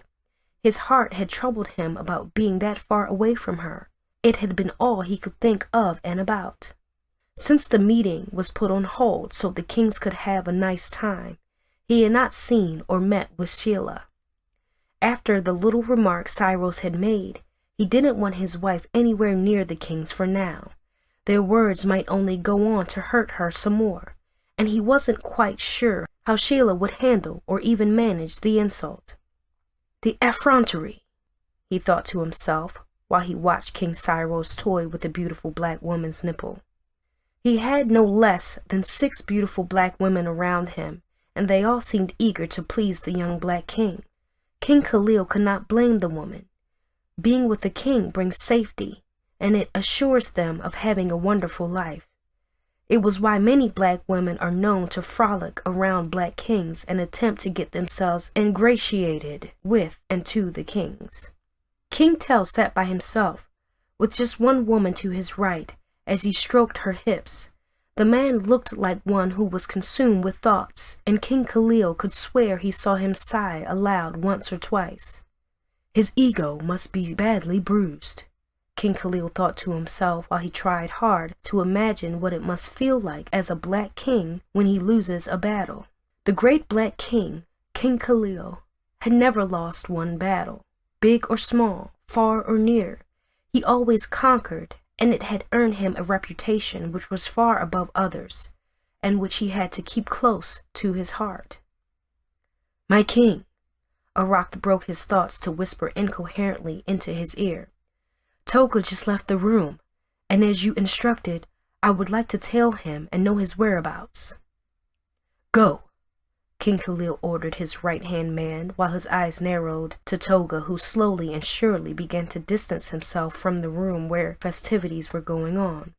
"What are you up to, Toga? Where are you headed?" A loud cough alerted King Khalil to another frame now standing before him, and he held a bogus smile on his face. "You sure have them in good numbers, King Tool," King Khalil greeted the king, who had another white slave standing to his right. "Do you ever worry about what Cyrus said back in the meeting?" King Tool looked around and spotted King Cyrus slipping his cock into one of the women lurking around him, and then turned back to look at the king. "Cyrus is most afraid of what lies away from him than what he can touch. He believes as long as you can touch something, you are in control, but I don't see it that way." "How so?" King Khalil asked. "Is King Cyrus's battle technique and philosophy on war not about close contact?" "You cannot always expect to win by being in close proximity to or with your enemies, my king," King Tool advised. "It might work for a while, but you cannot expect it to work all the time. More so, there is something I have been meaning to speak with you about from the moment we left the meeting." King Khalil noted the seriousness in the king's expression and nodded. "Let's have a talk in the back room. There should be privacy in there, and we shouldn't have to get distracted by the naked bosoms in our faces here." King Tool agreed and turned to his white slave with a frown. "Get lost." The white slave bowed, turned around, and walked away as he had been instructed. "Come with me," King Khalil said, motioning toward an elegant room set up for private moments with women of his choice when his wife wasn't around or in the knowledge of his actions. He watched King Tool walk into the room before yanking the curtain into a close and ensuring they had the privacy they needed. "Is it true?" King Tool asked. The ambiguous question left a thin frown on the king's face while he tried to figure out what was being said. "Is what true?" King Khalil finally asked. "You speak in riddles, and I would better understand you if you spoke out like men should." King Tool swallowed down hard, washed his mouth with some fresh wine in his gold-plated cup, and then stared into the empty cup for a moment. "Is Sheila truly unable to conceive?" he asked in sterner tone this time around before falling into the seat opposite of where King Khalil stood. King Khalil fell short on his words and wasn't quite sure of what to make of the story. A lot coursed through his mind in that very moment, and the harder he thought of an answer, the easier it felt for him to tell a lie and get the man off of his back. There's a lot of truth in those words, but what do I say to the world? How do I tell the world a great king such as myself cannot stand to father a child? He asked in pained tone. It is becoming common talk amongst the soldiers, and now you too have heard it and brought it to me. I am sorry, my friend, King Tool noted. I had similar problems, but someone referred a great white doctor to me, and it was solved within days of him attending to my wife. King Khalil thought of the option he was being given for a moment. Consulting with a white man to help his wife conceive would be a great stain to his name and everything he had achieved. You can have it done in secrecy, and I will bring the man to you myself, King Tool assured him. King Khalil wasn't so sure about allowing such a thing. He wasn't so sure about bringing a white man into his kingdom and allowing them to desecrate all he had built. I don't think I want it, he finally answered. Sheila sees her bloody months, and it is enough sign that she can indeed have children. He backed up his wife before King Tool. King Tool cocked his head and reclined in his seat some more. You are indeed as stubborn as they come, great black king. It makes you valuable and likable, but it also makes you the dumbest in the flock. The black king smiled from ear to ear and took the words as a compliment. Only the brave and the dumbest would attempt to topple the entire reign of white men in Spain, he explained with pride. I can only do my best to achieve everything I need in this world. You are still on about conquering the entirety of Spain, King Tool asked. We have enough territories under our command, and our black soldiers are expanding with each passing day. I think we have done about enough before we begin to encroach on each other's territory. King Khalil fell silent and looked into the almost empty wine goblet in his hand before smacking his lips and consuming every single drop left in the goblet. Are you worried, Tool? He asked without adding the kingship accolade. Do you feel scared that your territories might fall under my power when I take hold of Spain and then go after the entire Europe? King Tool laughed aloud, and as best as his stomach would permit him, he almost rolled out from his chair and then began to shake his head. As long as my gold doubles, my slaves increase, and the number of women I can fuck also heightens, what can I feel scared for? He said in a joking tone. What scares me is the fact we have more enemies to fight than allies from the moment you decide to take on the world. He was simply saying things will not come easy, and that they had to prepare for the possible worst to come. Is that such a bad thing? King Khalil asked while he smiled. I have faced far more enemies than I had allies, and I still came out victorious.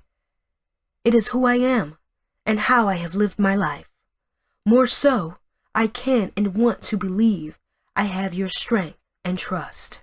King Tool adjusted in his seat and looked at the king with his deep black eyes. My soldiers will always be at your command, but... The mood in the room suddenly felt different. King Tool had no smile on his face again, and judging by the manner in which he clenched his fists, something was bothering the man. His ability to mask pain and suffering with wine didn't seem to kick in at that very moment, and it left him exposed. If Tell is scared of this new weapon, then it means no good to us or even to you and your kingdom. He looked up and warned. I have never seen him look this miserable, and even the possibility of having his cock stuffed does not seem to promise a cheer from him. Don't get me wrong, King Khalil, I am never scared, but a man of my stature, experience, and valor is allowed to be worried. King Khalil had not thought about things in that light until his companion opened his eyes to them. It meant they had to be very careful. It was far too easy to throw caution to the wind than to remain vigilant. I might have someone who will provide an answer for me. King Khalil said. Who? King Tul asked. In due time, I will let you in on it, but for now, I need you to do something for me. Keep watch over King Cyrus and the twin kings, he said. I don't know if they will remain stable while I find time to resolve this white slaves trading issue. I need them under control, and who best than to do that but you? King Tul had a grin on his face as he got up from his seat. Cyrus I can handle, but those two are different breeds. Little is known about what goes on inside their heads, and they never truly trust anyone enough to let them into their circle. Having your birth mother cast you into a well just few days after she expels you from her womb will do that to you, he explained in return. It is their greatest weakness, and also what makes them such important kings of indispensable qualities. He valued all high kings and would rather see them all get along. As you wish, my king, King Tul promised. No sooner had they stepped out of the secure room did they see an irate-looking toga marching their way with Arak following him behind. Is that what this now boils down to? Toga asked, fuming all over. I cannot take a dump or head off to piss without you having one of your lapdogs tell me? King Khalil felt terrible and could not hide his disappointment in himself. I am sorry, Toga. It will not happen again, he assured the irate man. Toga stomped his foot into the ground and spoke again. I might not bear the title of a king yet, but I am as much an equal to these kings, and I should be treated in respect and in the same light as them every blessed time, he warned. It is all I ask. Cyrus spoke from where he sat, with a woman sucking hard on his cock and another wrapping her mouth around his nipples. Then do what we all did to become kings. Why not pass the rite of passage and become king? Are you too much of a coward to get it done? The other kings broke off into loud and annoying laughter, with the exception of King Khalil. You little runt! Toga yelled and reached for the blade around his waist. Enough! King Khalil's voice echoed and towered above the musical instruments being played in the room. The room fell silent, and everyone's attention fell on King Khalil. With clenched fist and his head shaking from side to side, he whispered, We all know why Toga cannot take the rite to passage yet. He might not be accorded the title of king, but he will be respected. We will all be respected and treated as the warriors we are. It was all he wanted. The constant fighting, the bickering, and the need to belittle other kings for fun of it was already taking its toll on the good-hearted king. Let the party resume, King Khalil said in a much better tone before waving his hands at the musicians. Sweet melodies filled the air once again, and the kings resumed their jolly mood. They drank, danced, and ate to their fill. Toga stood and continued to gawk at the king without saying a word. King Khalil looked away and waved at Arak to come over. If anyone needs me, I will be with my wife, Sheila, he whispered into Arak's ear. Keep an eye on these bunch and report to me. With alcohol in their bodies, their minds become intolerable and quick to anger. Manage the situation and reach me if need be. With his trust cast on Arak, he turned away and headed out the door. His chest huffed and puffed, and his mind drifted towards Maria. He wanted to head there immediately, but he had stayed away from Sheila for far too long, too. Sheila will kill you, he thought to himself with a smile. She would have his cock on a spike if he attempted to be with another woman. Being the Black King, and the one deemed to be the greatest of them all, nobody would bat an eye if he chose other wives. In fact, it was often considered a necessity for a king of his stature to have more than one wife. Yet he had chosen against being a subject to the norm. Sheila and I have come a long way, and with her is where my heart solely lies, he would say to the other kings when they tried to talk him into taking another woman as his wife. You are dead scared of her, aren't you? Cyrus once asked. With a cackle and then an abruptly straight face, King Khalil had answered, Only a fool would not respect his queen. I do not fear her. I respect my woman and what she stands for. It was the end to that little discussion, and they never asked him about it again. Sheila moaned aggressively, yanking at King Khalil's arm and enjoining him to ram her harder and faster. His waist moved fast, his hips acted accordingly, and his entire body danced in duet with hers.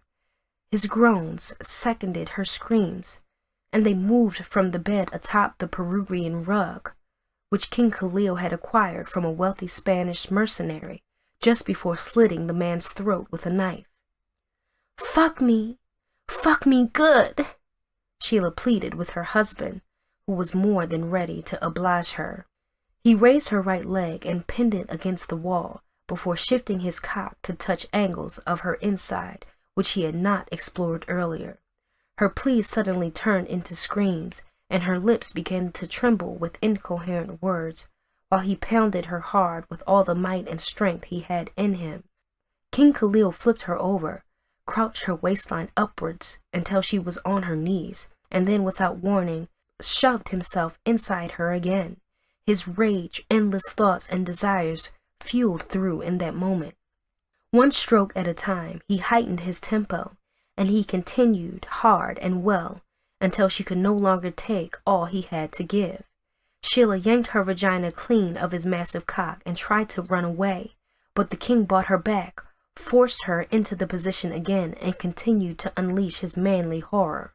Soon enough, her screams mellowed, and they came in faint tones. Fuck me, she whispered in quiet tone, as he finally finished inside her and let his warm seed flourish within her womb. Both exhausted, they rolled on their backs and stared into the sky above them. Sheila's breathing labored, while the great black king soon gathered himself, turned on his side to look at his wife. That was good, he confessed. Sheila made no move to speak, as he watched a bead of tear roll down the corner of her eye. His heart melted in horror to see her cry. It would be the first time, and it would be the last time he wanted to see it. I am so sorry, he pleaded. It would never happen again. I would never try to fuck you against your will again. Sheila turned to her side and slapped him hard across the face. Don't you ever think or say something like that ever again. I want you to fuck me every chance you get. I am your wife, but I couldn't help but think about the possibility this might not turn into pregnancy, just like the other times. Her tears came rushing down this time around, and she seemed inconsolable. He pulled her closer, held her tightly against his chest, and planted warm kisses into her forehead. I am so sorry. You never know. I made more sacrifices to the gods this time around, and things are really looking positive. He tried to assure her with words he knew didn't particularly bear enough truth. The truth was, his heart was in tatters too.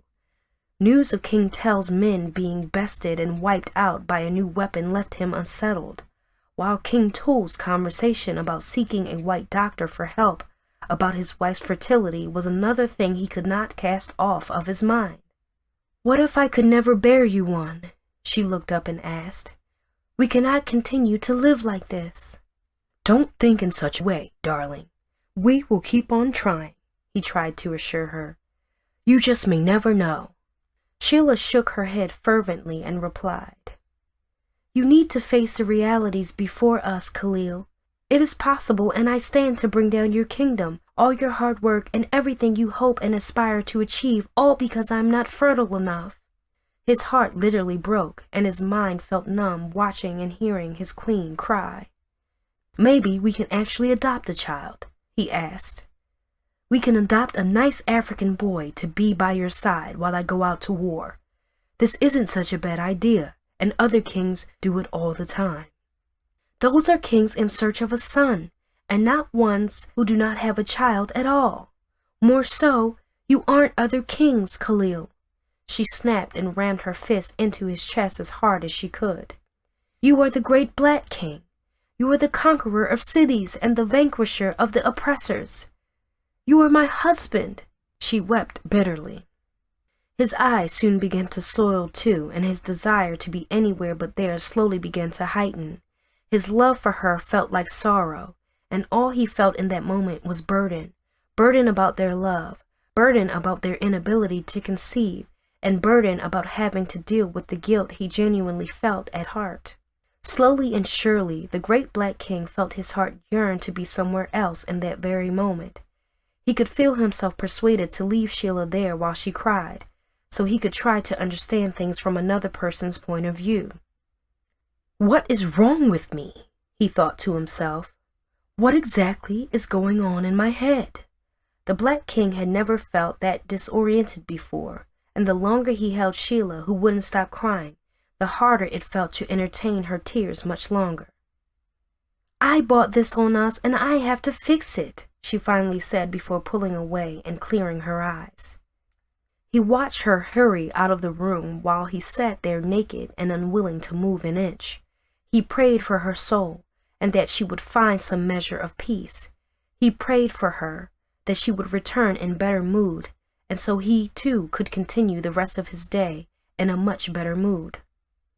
"Come on in," Sheila's voice beckoned some short moment after she rushed out of the room. King Khalil watched his dear wife walk in with a dark-skinned and rather gorgeous woman. The strange lady fell to her knees immediately as Sheila turned to her husband. "What is this, Sheila?" he asked. Sheila replied promptly, "I need you to take another wife. I cannot be the one to give you what you want, and I have carefully selected her from one of the numerous women from the most fertile villages in Africa." He had expected a shipment of black women from Africa, as they always did within the year. The plan was to have them come pay homage to the great Black King, who was doing his best to ensure the black race is respected in the whole of Spain, and even the world. His essence attracted hundreds of black women from Africa every year, and every single year he would decline having anything to do with them. "How long have you thought of this?" King Khalil asked his wife. "For a while now," she replied. "How long have I refused to take another woman after you?" he asked her. "But Khalil, this is what I want," she reiterated. "This is what we need in this very moment, and I have made my peace with it. You do not need to worry about me or about how I might handle the entire ordeal. It is what I want, my love." King Khalil upped himself from where he sat and walked over to the pretty lady he had been given. "Get up," he said while he raised her chin with his left hand. "What is your name?" "Kojo," she replied. "Kojo," he called to her. "I understand your desires, and I can imagine my wife, your queen, has filled your head with a lot. However, I cannot leave her for another woman. I cannot take another woman after her, and I cannot have you as my wife." Kojo looked from the king to the queen, and then back again. "You may leave and never tell anyone of this," he warned her. Kojo raced out of the room and left the king with his wife. "Why?" Sheila asked. "Why are you so bent on bringing yourself so much disgrace from your men?" He didn't know if he had an answer to her.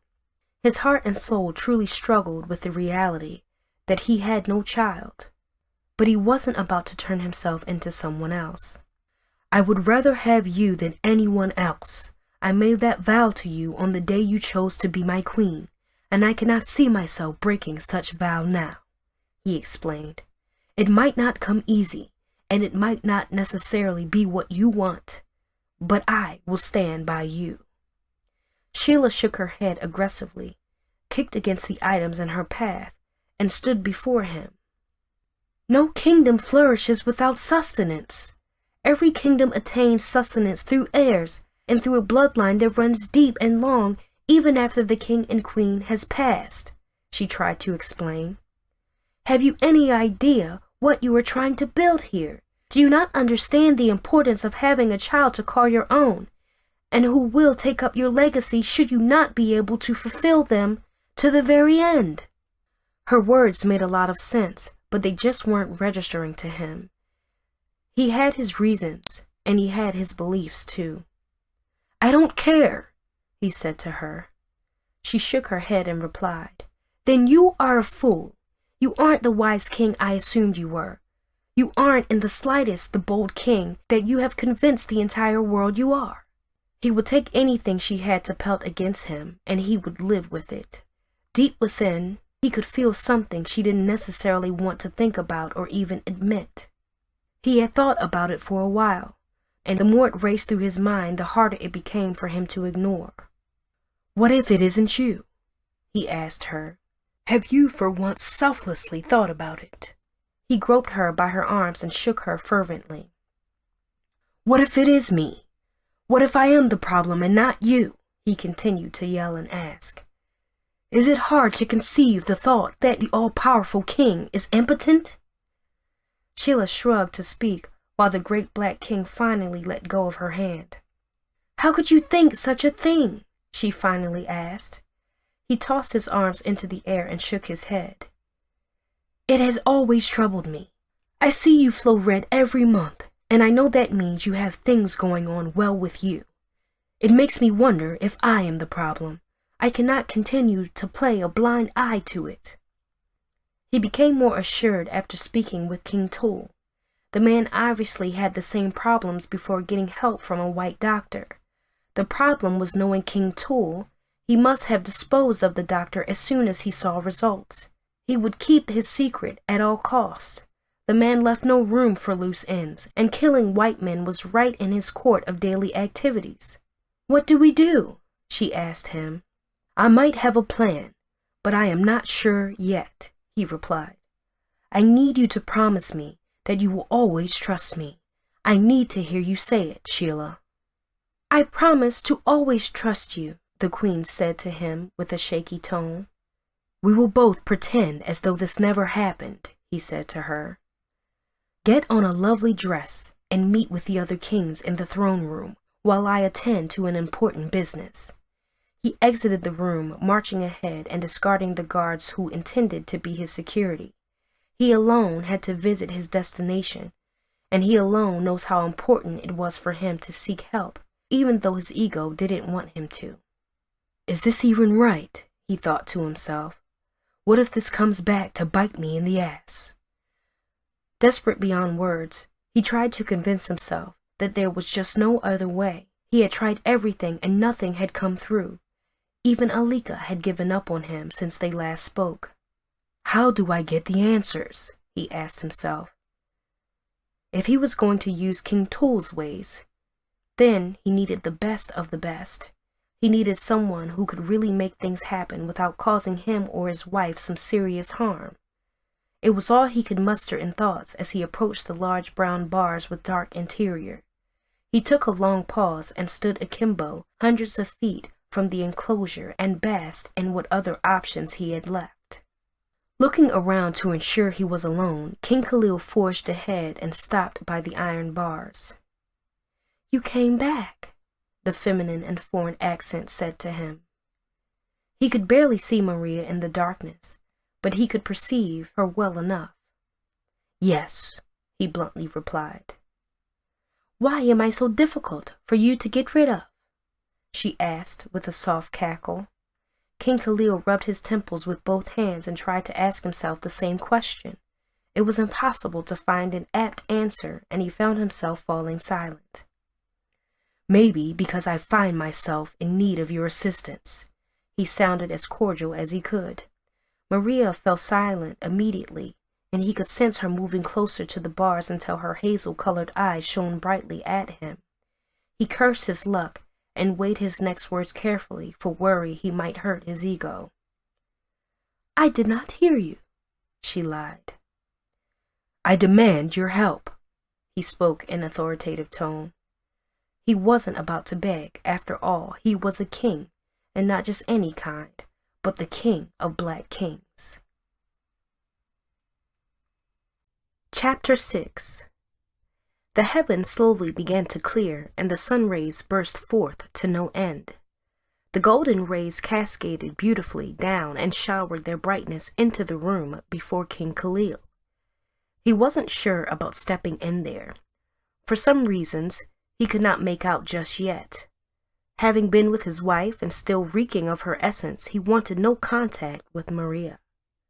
As such, he stood there, glaring at her for a moment, while she continued to stare right back at him in rather daring manner.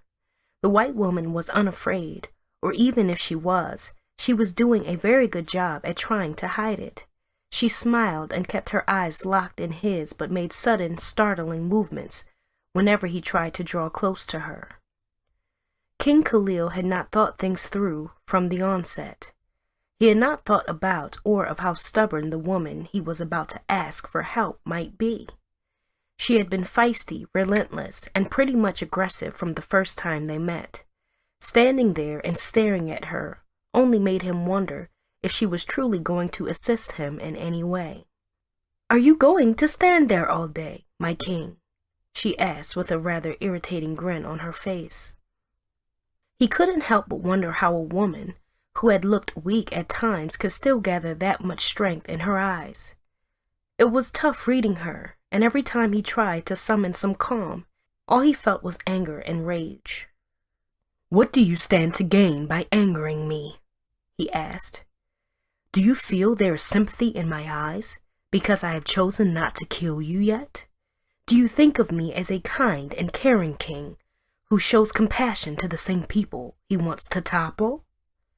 Unsure of what to make of her expressions, he approached the gates and grabbed the bar with his hand tightly wrapped around one of them. "Don't bloody hell toy with me, woman," he warned. The white woman smiled, but soon simmered the smile from her face. She stared at him and slowly began to draw back from the gates, while the great black king made his way into the room. The air smelled of pee, and it was obvious she had done all her business in there.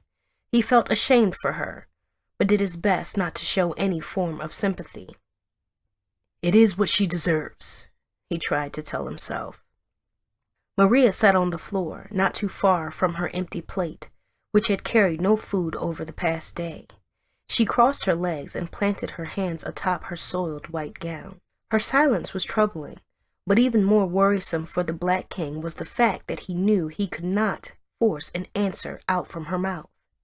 There were times where and when violence was key to getting what he wanted, but at that point in time, civility just might be the best possible way. It made him sick to his bowels, and it made him feel even angrier at the sight of the woman. "Are you mocking me?" he asked her aloud. "Is this some form of joke to you?" Maria maintained her silence while the Black King approached her. He tugged at the chains around her feet and yanked at those connected to her wrists. She seemed unperturbed by his actions while he sought her to answer him. "You might be putting yourself up to die," he warned her, "unless you speak to me and do as I wish." The general thought amongst the Black Kings was that white women were mentally fragile. While most and almost all he had come across barely had strong will, Maria was proving herself to be an exception to the norm. She was feisty just like the Black Queens, and her relentless spirit of survival also made him ponder about what sort of woman she truly was. "I'm going to give you till the count of," he said, but stopped speaking as soon as he watched her raise her head. "To what end?" she asked. "I die either ways, do I not? If I help you, then I die, and if I don't, there is still death hanging over me." He sighed aloud and took in her words. "I am basically here to die, and while I sit here listening to the sound of drums, harps, and flutes being played by your jubilant men and women in the distance, all I can think about is my regret about the day you took me." She finally broke out her words. "I regret not dying on that day. I regret that you singled me out and took me away from the priest's pick. I regret that you chose to keep me alive while I struggle for what spot to piss or shit every single day. I regret that I ever met you." Her pain was apparent and as clear as the skies on that very day. "Now we are here," she continued. "I am in shackles and bound all over, but the great Black King has come to me claiming that he needs my help. Do you not see the need to laugh in those words? Do you not see the need to relieve myself of all this anger and just laugh through?" He fell silent and allowed her to speak her mind and her truth as best as she could. "So what if I say no?" she asked. "Does it change my fate from the original one where I either get raped by your men or then get burgeoned to death? Or I get tied to a large pole and stoned to death? Does it change anything for me if I say yes or no? He had not thought of it from a captive's point of view. He had been that naive to think he would have his way with ease. It was tough for the Black King to admit, but she was right as rain, and there was no denying it. "Why should I seek to pardon you?" he asked. "To what end would a pardon be for someone like you?" "Someone like me?" the white woman asked. "Do you speak about the color of my skin? Do you mean to say someone with the color of my skin? Is that not what I'm being judged on?" The Black King sighed. "Don't toy with me, woman. My patience for your nonsense is starting to run really low. What do you know about how the color of one's skin impacts their life? Have you slept on bed made of hay and prayed to the heavens that you do not get snatched before morning because the color of your skin makes you a target? Have you constantly hidden while others your ages are being tended to and taken care of just because your skin color is different?" They both shared in the momentary silence, while the Black King mauled hard on her earlier words. "The truth is, as long as my kind exist, and as long as there are those like you with aspirations to topple them, there will be no helping each other," she noted. "Whatever the cause or the case might be, I cannot help you, and it might be in your best interest to kill me right now." King Khalil reached for the saber to his waist and yanked it out before turning around to look at Maria. Her skin had grown paler, and her previously pinkish lips was now white and looking like it would tear at any moment. She was indeed not well, and the harsh realities of her imprisonment were slowly beginning to take its toll on her. "I guess it is settled then," he mumbled. "You die, here and now." He dragged her to her feet, held her against the wall, and breathed into her face. She wouldn't look away either. Their eyes remained locked for the next minute, and the longer the Black King stared, the harder it was for him to look away. "I saw you eat my husband's eyes right before my eyes," she whispered. "It is somewhat poetic, is it not? Now I want these eyes to look right into your soul before you sniff my life off of me." Images of how he had plucked out Sanchez's eyes filled through his mind. He had done it to Sanchez because Sanchez was known for blinding little Negro boy with iron rods when he deemed them unworthy of being sold. "He was a monster," the Black King finally replied. "He was a monster of a man, and he was a thorn in the flesh of my people." "Aren't you a thorn in the flesh of my people too? Does that make you a monster as well, King Khalil?" she asked. "Kill her and get it over with." The Black King could hear the voices in his head call to him. "If you do not do it now, you might as well be plotting your own downfall." His hand moved but wouldn't tighten itself around the blade long enough for it to slit her throat. He had slit hundreds, and if not thousands of throats with white skin, but he could bring himself to do it to the white woman before him. "She deserves it," he tried to tell himself. "She has been running her mouth for far too long now." He gave into thoughts of what the other kings might think of him, and if when they found out the almighty King Khalil, who had sworn to rather lay waste to white men and women than keep them alive or even bring them to his island, now had one whom he had kept for days under his care, it would mean a good amount of distrust from the other kings. It didn't matter if he towered over them in power. He would be ridiculed, called a liar, labeled a hypocrite, and above all, some might even believe he has begun to collude with the white woman. "I wish I could help you, and I could or might have under different circumstances," the white woman said to him. He wasn't sure about what she meant, but everything about his willpower to lay waste to her in that very moment just wasn't coming through. He had never felt so conflicted in thoughts in his life. I made his heart sour and his soul weak. "What have you done to me?" he asked in frustrated tone. "Why can't I slit your throat and have it done and over with?" The white woman seemed devoid of words or an answer too, and the Black King's words were emotions she had not heard or seen before. His fingers trembled daily around the blade until she watched it drop to her feet. The Black King made no move to pick the blade up, but he continued to pin her into the wall with his strength waning. "Why?" he asked, unable to give an answer personally. His hand eased off of her neck, and she could finally breathe in peace. He stumbled backwards with his hands still shaking fervently. He raced to the metal bars guarding the room and snuck them out, so he could have a better look at them under the sun. They shoved aggressively, and just would not stop shaking. "This is somewhat unexpected, isn't it?" the white woman said with the blade now placed to his throat while she stood behind him.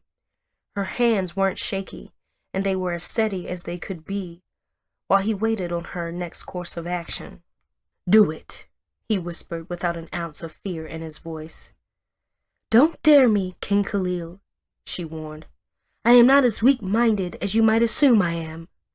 He had no doubt as regards her mental toughness, but he felt himself too weak to even think of a way out of the situation. "Either ways, you are going to die," he warned her. "Slit my throat and face the thousands of men and other black kings currently on my island.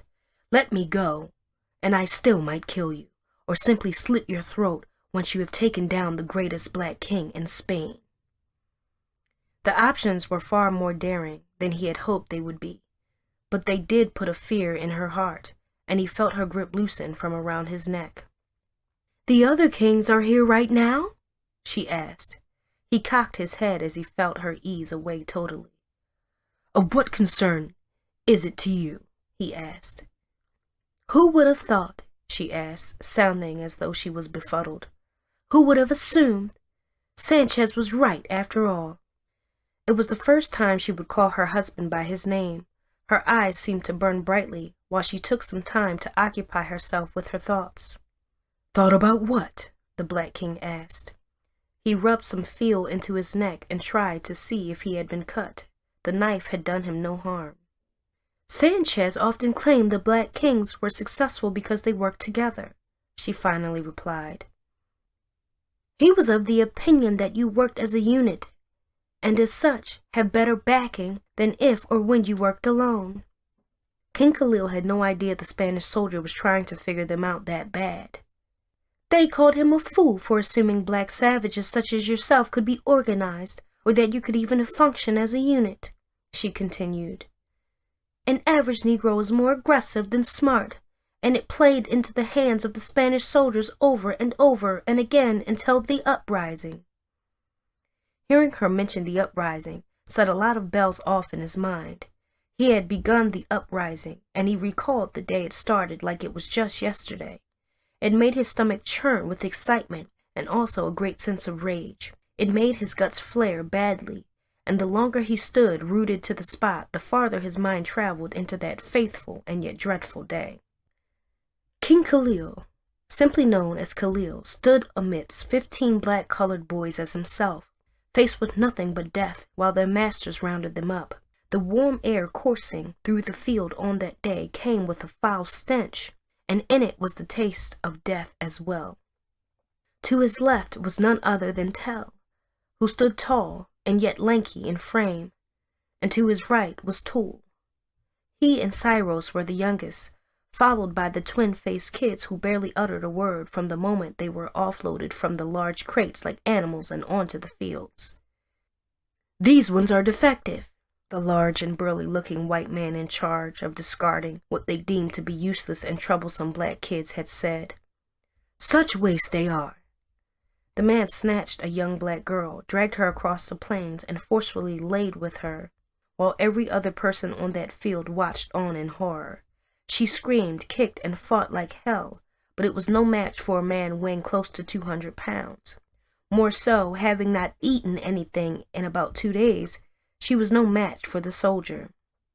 Anger swelled through Khalil, where he stood as he watched the teenage girl get raped. "Let her go," he mumbled, but not loud enough. Tell looked down on him and muttered, "Whatever you decide, and I will be by your side."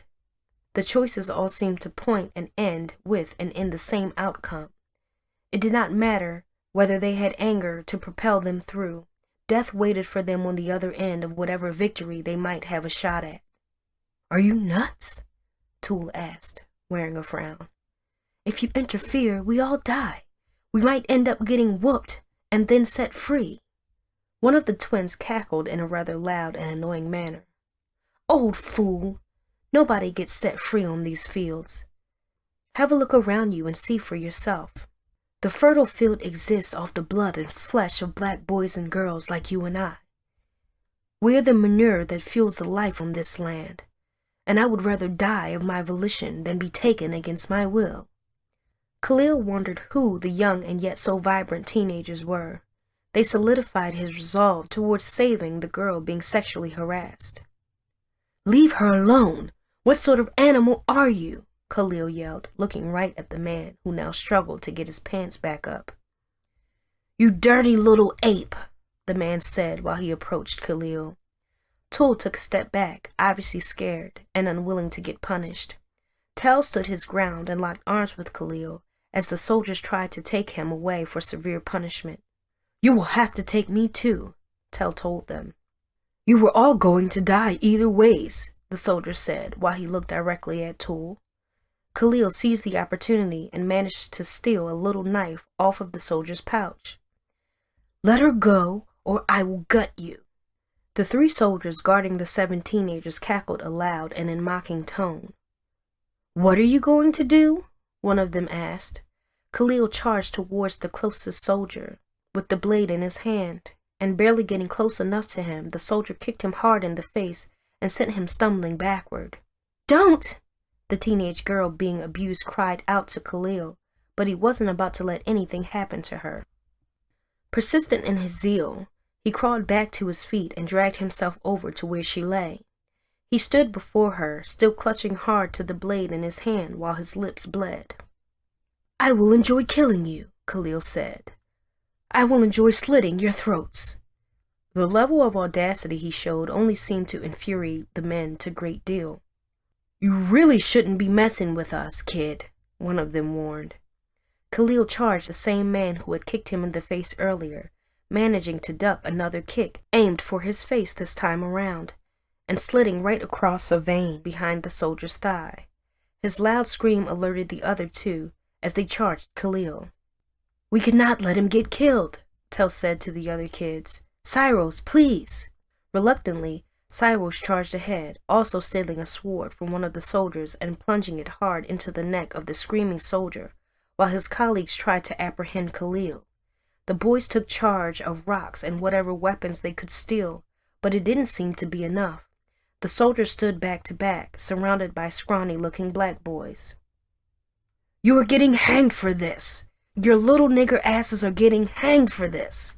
one of the soldiers said, with so much bile and glee on his face.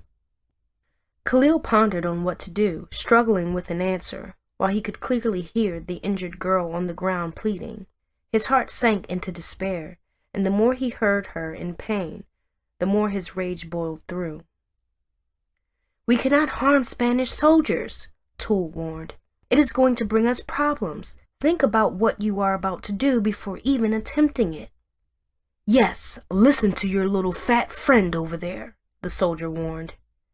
"You really don't know what you are up against," another soldier warned. "You are getting hanged once the world gets out about this. Go ahead and ask around what happens to little niggers like you when they attempt to get too bold for their own good."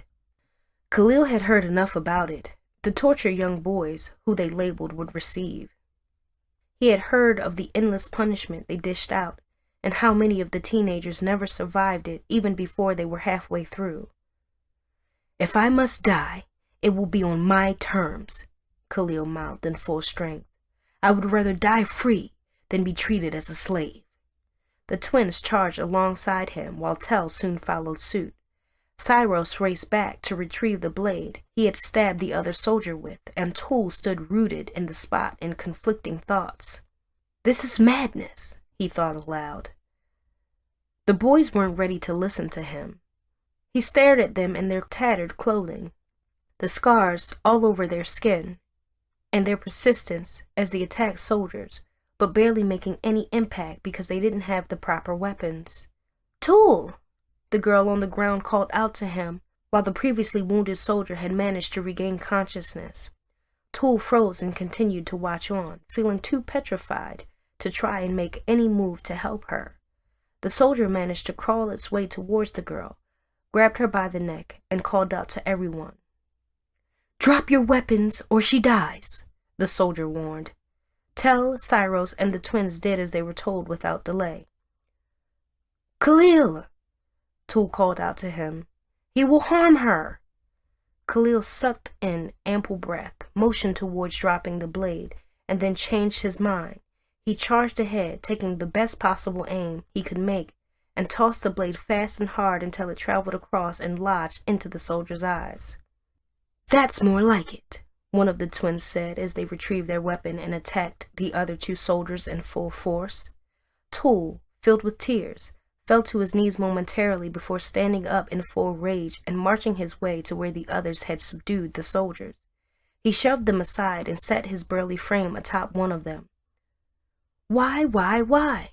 He asked, with his fist hammering hard into the soldier's face. With each battering fist came cracking sound. He didn't care if they came from his knuckles or if they were the soldier's skull. It turned out to be the latter. "You're safe now. They can do you no harm." Khalil drew closer to the bleeding girl and lifted her in his arms. I am with you now. He watched on as his newly made friends dealt with the soldiers as they saw fit. Cyrus carved them up nice and clean with their own blades, while Tool wouldn't stop smashing them in the face with his fist. Tell, now satisfied that they had overcome their enemies, began to step away from the lifeless bodies. The horror on his face did well to depict just how bad he felt for taking human lives. The twins, on the other hand, gathered the soldiers' belongings and claimed ownership of them almost immediately. "War is expensive," one of them said. "It takes a whole lot to fight your battles, and we can get some really good prices for these items." Even in the face of death, they seemed intent on doing business. It left an impression on Khalil, while he cradled the girl with whom his heart and soul seemed to connect, while he saw the soldier attempt to rape her.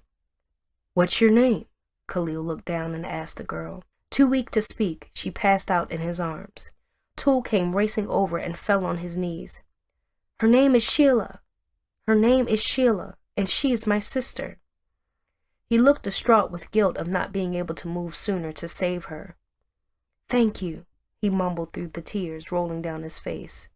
"Thank you." He had not done it just for Sheila. Khalil had done it for the entire black race. King Khalil dragged himself back into consciousness and watched the amazed white woman sit still with the blade now tossed a distance away from her. He wasn't sure on what to say to her or what to make of her recent change of heart, but he could sense some fire burning deeply within her being. "Why didn't you do it? You had the opportunity right there," he tried to remind her. She looked up, smiled, and replied, "Maybe because I'm yet to hear what you need from me." She was complicated without a doubt, and he could not help but wonder what was going through her head. "You know of my current predicament," he began by explaining. "Well, I need your help with getting a physician, or as you call it, a doctor capable of treating my wife and curing her of her infertility." The white woman slowly reclined where she sat and placed a finger to her lips. "Why the sudden desperation to seek help from me or one of my kind?" she asked. "Because one of your kind is responsible for Sheila's predicaments," he replied. "She was brutally abused over and again through her years in captivity until I rescued her, and she rescued me in ways I cannot begin to explain. Will you assist me or not?" She took some rather long silence to herself. King Khalil upped himself from where he sat in annoyance and began to walk towards the exit. "I should have known. Why would I assume someone like you would want to help me?" He felt stupid, but for Sheila, he didn't mind being stupid over and again. She was his queen, and the rock to his soul. "I always figured your kind were brute, that didn't care about their women." Her voice blared into his hearing and prompted him to stop. "I will help you, but it might not come easy." "What are your demands?" he asked. "Firstly, I will no longer stay in here. Secondly, I will be given full immunity within this island and no harm can or should come to me based on your words, which I believe should mean a lot to your people," she continued. "Lastly, I want to be taken on your next trip off of this island." "The first two I can accept, but you will never see the shores beyond this island," he assured her. "Lastly, I wouldn't bargain with you if my wife's happiness isn't on the line. For your sake, you had better hope this works." The white lady snickered to herself and then aloud, "Of course it will work. I will be the one administering the medical procedures to her, and it will work just fine." King Khalil's jaw dropped, his eyes widened, and he turned around at maddening speed to stare at her. "What do you mean?" he asked. "I am a physician and a government-certified one at that. I treat soldiers of war, and I have an understanding of how a woman's reproductive system works," she explained. "I might not look like much to you, but I am what stand in the way of your wife getting pregnant right about now." Definitely unsure on what to make of her claims, he ground his teeth and searched her eyes for lies. He desperately needed to know if he could trust her. "How does it work? What do we need to lay out in sacrifice?" he asked. "Science is nothing to do with sacrifice," she replied. "I see." King Khalil thought to himself while he brushed his chin gently. "You must need your equipment and a personnel to work with, correct?" The look of shock on her face was all he needed. "Where do I get the necessary tools you require?" he asked. "I can come with you and I can show you," she reiterated. He shook his head and countered, "That is not an option. Tell me where to find them and I will have them delivered to you within the next few days." He would search to the end of the earth and toss the underworld upside down if he had to. If it meant it would help Sheila, then it was precisely what he was going to do. "I will tell you everything you need to know, but you might like to gather your best men," she explained. "What you need is going to cost you, and the man I need is one of the best in his field, and getting hold of him might require some serious work." He could sense whatever battle they were going to have would cost him some men. It didn't matter, though. War was precisely what he lived for. "Why is there a smile on your face?" she felt forced to ask after seeing his mood brighten. He casually replied, "When one is presented with the opportunity to go to war or any battle, it is a sign of respect, and it often means a lot to me and my people." The white woman looked lost, while the smiling king edged out of the room and continued to walk away, with the smile never leaving his face. Chapter 7. "You cannot seriously believe anything she tells you, my lord." Arak tried to protest against the Black King, taking the white woman's words seriously. "You know what and how they are. What if all she spews are lies?" The great Black King stood in his war room, admiring all his exploits from war and everything he had achieved so far. His heart ached at how much more he still had to dominate before the entire Spain would be his prowess, and how much he had to offer. He could smell it, he could taste it, and he could feel it within his veins. "Did you even hear where she is sending us? We go to war where we want, and not on the basis of the enemy sending us there, my lord." Arak desperately tried to convince King Khalil. The king halted, took in deep breaths, and mauled through his humble man's words on how they always went to war whenever they wanted, and never on the premise of a white woman sending them there. "We are warriors, Arak. We seek battle wherever and without reason. We rage through villages, we pillage, we plunder, and we overcome without need," he explained.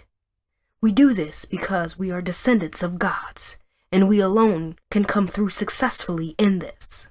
He too had thought about it. The location the white woman had given as their next destination might just be one of hell. It wasn't the typical Spanish garrison they burned to the ground and freed black slaves from. It wasn't just a place they could walk through and then conquer. It was the hellish of all places, and a true test of how dominant the black warriors can be. "I hear you loud and clear, Arak." He pressed his large hand down atop Arak's shoulder and wore a smile on his face. "I am not doing this for me. I am doing this for the growth of our kingdom and for the continuation of my legacy. His glorious battles and wars won would fizzle out and die without an appropriate heir to carry things on. He wanted his stories told around the wildfires to his descendants, and he wanted them to know what warrior and champion their king, grandfather, great-grandfather was. He wanted the swan song told to generations to come. I am unsure of this battle, Arak confessed before going on a knee. If I may be bold, what more would you require of us through this journey? King Khalil looked at him right in the eyes and said, I can tell nobody for now. I need the fastest ship on the island and the strongest of the fleet. The paragas of which you speak belong to King Muri and Meru, my lord, Arak explained. They alone own the fastest paragas, and there would be no easy way to get them to hand it over without knowing of our mission. King Khalil rubbed his chin for a moment, while he tried hard and long to devise the best possible plans. It was well known that King Meru and Muri were both greedy kings who would do anything to gain an advantage on voyages by being able to attain priceless artifacts, equipment, and even treasures they could easily sell through their white men slavery channels. I want a handful of men on this trip, and their inclusion only promises to blow things right out of the water. He thought aloud while he continued to scratch his chin. They alone can help us, unless you'd like me to bring in King Tul, Arak suggested. His paragas are equally fast, but not as sturdy as we will need if we are to travel to this particular location. King Tul was the last person he wanted with him on the voyage. He figured as long as King Tul was present on the island, he would feel nothing but absolute responsibility to watch over it and protect his sister, the great black king's wife, Sheila. I need King Tul here watching over Sheila, King Khalil noted. Arak cocked his head.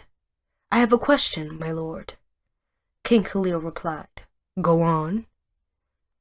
Is the queen truly King Tul's blood and sister? He asked. King Khalil didn't see the question coming, and it prompted a warm smile from his lips. They aren't born of the same mother or father. Their brother-sister relationship was forged out of pain and misery, and they have stood and watched over each other over the years, he explained. A black man and a black woman are naturally brothers and sisters united through common strife and struggles imposed on them by the cruel world. Arak nodded in understanding and soon thanked the king for granting him such wisdom. Where is Alika? The Black King asked. He has escaped my presence and my sight over the past few days. Has anyone seen him? Arak shook his head dearly. I haven't, my lord, but I can search for him, if it so pleases you. Will he be joining us on this trip? King Khalil figured it wouldn't be bad to have someone in the frame of Alika along on the trip, but he wasn't sure on how the priests would favor him accepting or agreeing to enlist the help of white men over his. One must know when to include or exclude his kinsmen, King Khalil said with a smile. Fetch me the twin kings in secrecy and let me pitch my thought to them. Arak raced away as he had been instructed and granted the Black King some alone time in his war chest and room. He stood at the center of the large room carved underneath his castle and took a deep breath. In it were wonders, with enough tales to have people listening for weeks without end. Every object in the room stood with its story. Soon enough, the entire Spain will become my story ground, and I will drive my desires farther into Europe, he claimed. The world will hear my name and tremble, and I will ride my men to battle to spill the bloods of those who dare to oppose me. This is definitely not what we want to hear, knowing you are about to ask us for our help. King Muri spoke first while he blinked intermittently as he gawked at the wonders held within the war room. King Khalil watched their eyes widen and their nostrils flare while they chalked down hard and rather long inhales as they stared at his battle and war trophies. If there is an afterlife for those who admire treasures, then this has to be it, King Meru exclaimed. The stories behind how you acquired any of these will fetch a handsome price to kings, queens, dignitaries, and anyone with a deep enough pocket and who was willing to spare some gold coins. King Khalil watched the twin kings get carried away by the items in the war room, and he hoped to let them salivate well enough and in hopes it would be more than enough to tempt them into going with him. King Murray finally gained some much-needed composure while he brushed his hair to the back with his hand. "You never let anyone in here except Arak, and not even the Black Kings have been granted such opportunity. So what exactly is the reason you had your boy take us away from the beautiful breasts and naked women in the throne room?" As he had anticipated, the Black Kings never had enough of their escapades and would spend an eternity in the presence of wine, food, and women all day long if they had to. "I need your paragas." He went straight to the point. "They are the fastest and strongest amongst all our ships, and I need them for an important mission." King Muri shared a short visual exchange with his brother and then looked back at the king. "You understand our paraga only goes where we go, right? It has never sailed in our absence, and we wouldn't even change the rules if you gave us this wonderful room." Gold trinkets and war souvenirs could obviously not buy them, and the king had to up his ante. "I am about to voyage into the harshest of waters, through the most dangerous of seas, and atop an island no Black King has ever set foot." He enticed their curiosity as he explained. "It would be just me and whoever I choose to tag along, and I would like for you to accompany me." King Murray showed signs of getting excited but soon halted as King Maru held up his hand. "It sounds enticing, but what exactly is in it for us? I know you would never voyage unless it is to battle, and while we love and live off of war, we also tend to like to make profits from wars," he reminded the great Black King. "What do we gain in return from this voyage?" "What more do you want? Kings fight wars as long as there are wars to be won," Arak broke through and said. King Murray turned his attention to the obviously ignorant warrior with a frown. "Be careful, boy. Tongues roll for much lesser words like the ones you just spilled." King Khalil waved at Arak and commanded him to keep his calm. "How about the fact I am asking you to come with me?" King Khalil asked. King Maru shook his head.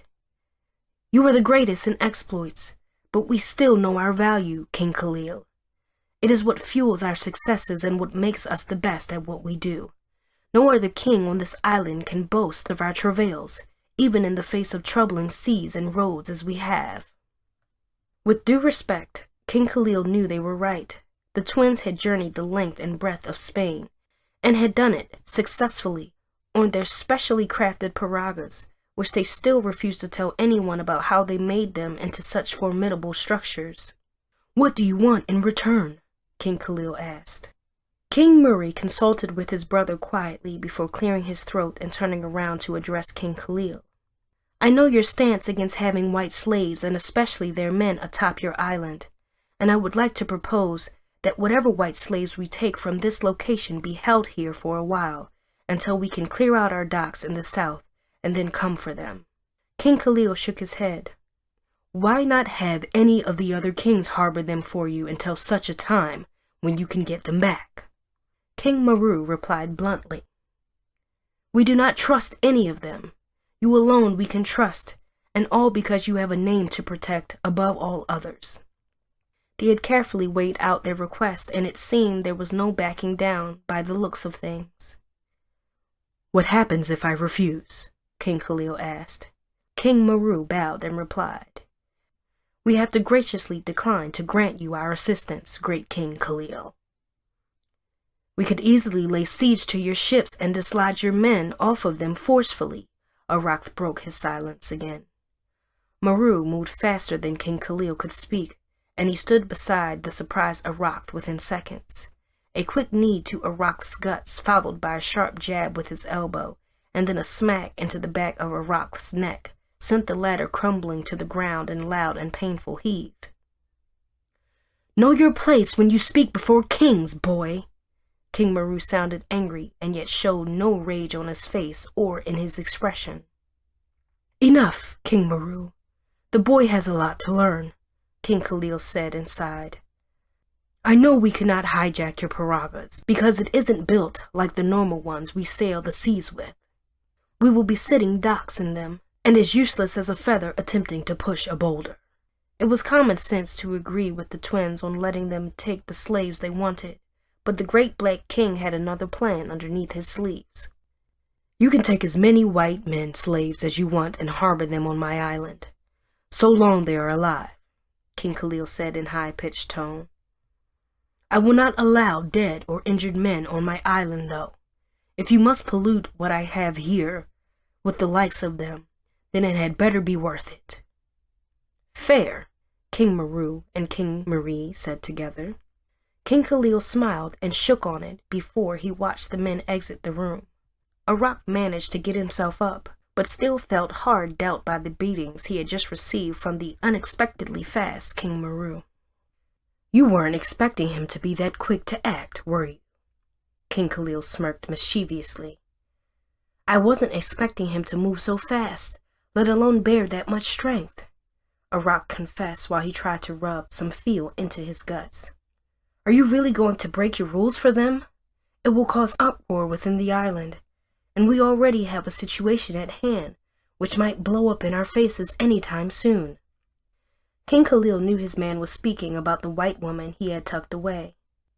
On the subject of our white woman, I need you to prepare a better living arrangement for her before we leave, and do it under the cover of darkness, he explained. One more thing. I'm all ears, my king, Arak responded. The next time you disrespect me before any king will be the last time you breathe freely on this earth, King Khalil warned before turning his back to his man and walking away. He needed time to prepare himself for the voyage. He wondered if anyone had caught up on his intent to not only play a fast one on the twin kings, but also that he had not told them they were headed to the most feared island in the entirety of Spain. This should be interesting, King Khalil mumbled to himself while he disappeared into the shadows. She will not see Sheila until he is back. It was for her own good. The queen would not take a liking to where he was going, why he was going, or on the behest and direction of who he was going. He figured he would resolve the issues of the white woman once he came back. There is still time, he recited to himself. There is still time to rid myself of the white woman. He truly believed it. How could he not? Toga grew rather restless, being in the throne room with many guards quietly assuming spots at the doors and shielding people from leaving at will. He sunk down the last drink in his cup and tossed the gold cup far into the corner of the room to gain some measure of attention. We didn't get summoned here today just for pussy, drinks, and food, he said in a drunken tone. Where is the great black king? The other kings stopped drinking as well and placed their attention on the drunken Toga. He adjusted on his fluffy bed and cast aside the beautiful naked women attempting to keep him entertained before sitting up and reaching for a bowl of water. He splashed as much as he could on his face and staggered to his feet before falling back down. The black kings broke into raucous laughter as they mocked their colleague's lack of orientation after too much wine in his veins. Sit your ass down and act like a king if you ever want to be one, King Cyrus yelled at Toga from where he sat with a lady sucking on his chest hair. Toga fell silent momentarily and then slowly got to his feet and stumbled towards King Cyrus. He helped himself up before the king and stared him down. You aren't any better than me, Cyrus, Toga mentioned. I might not have the same history as the rest of you, but I too have contributed in great riches and numbers to the cause, and until the time comes where I get the needed recognition as the king I am, I will ask you to shut the hell up. King Cyrus took some wine in his mouth, swirled it around a bit, and spat it at Toga's feet. There, I just made you a king. Everyone broke into another stream of laughter. Toga went mute while he stared at his feet for the next few seconds. You will never be one of us, regardless of how much King Khalil attempts to lap you into the fold, King Cyrus bellowed, whilst he sounded drunk. All we have achieved, all we intend to achieve, with the black populace, and all we stand to be, has come through years of sacrifices. I have lost my fair share to gain and become who I am. What have you lost, Toga? Toga replied almost immediately. Get up, Syros. King Syros declined his request and continued with his wine. Get up, Syros. Get up and show me what you're made of, Toga demanded. So much is continually said of your close combat skills being rivaled by nobody, and I believe it's high time we put it to the test. Syros continued to ignore Toga, choosing to snack on his roasted turkey leg and taking subtle and yet intentional sips from his wine. King Tel motioned to get up from his seat, but felt someone grab hold of his hand. Do not interfere. King Tel looked at King Tul with some measure of distress.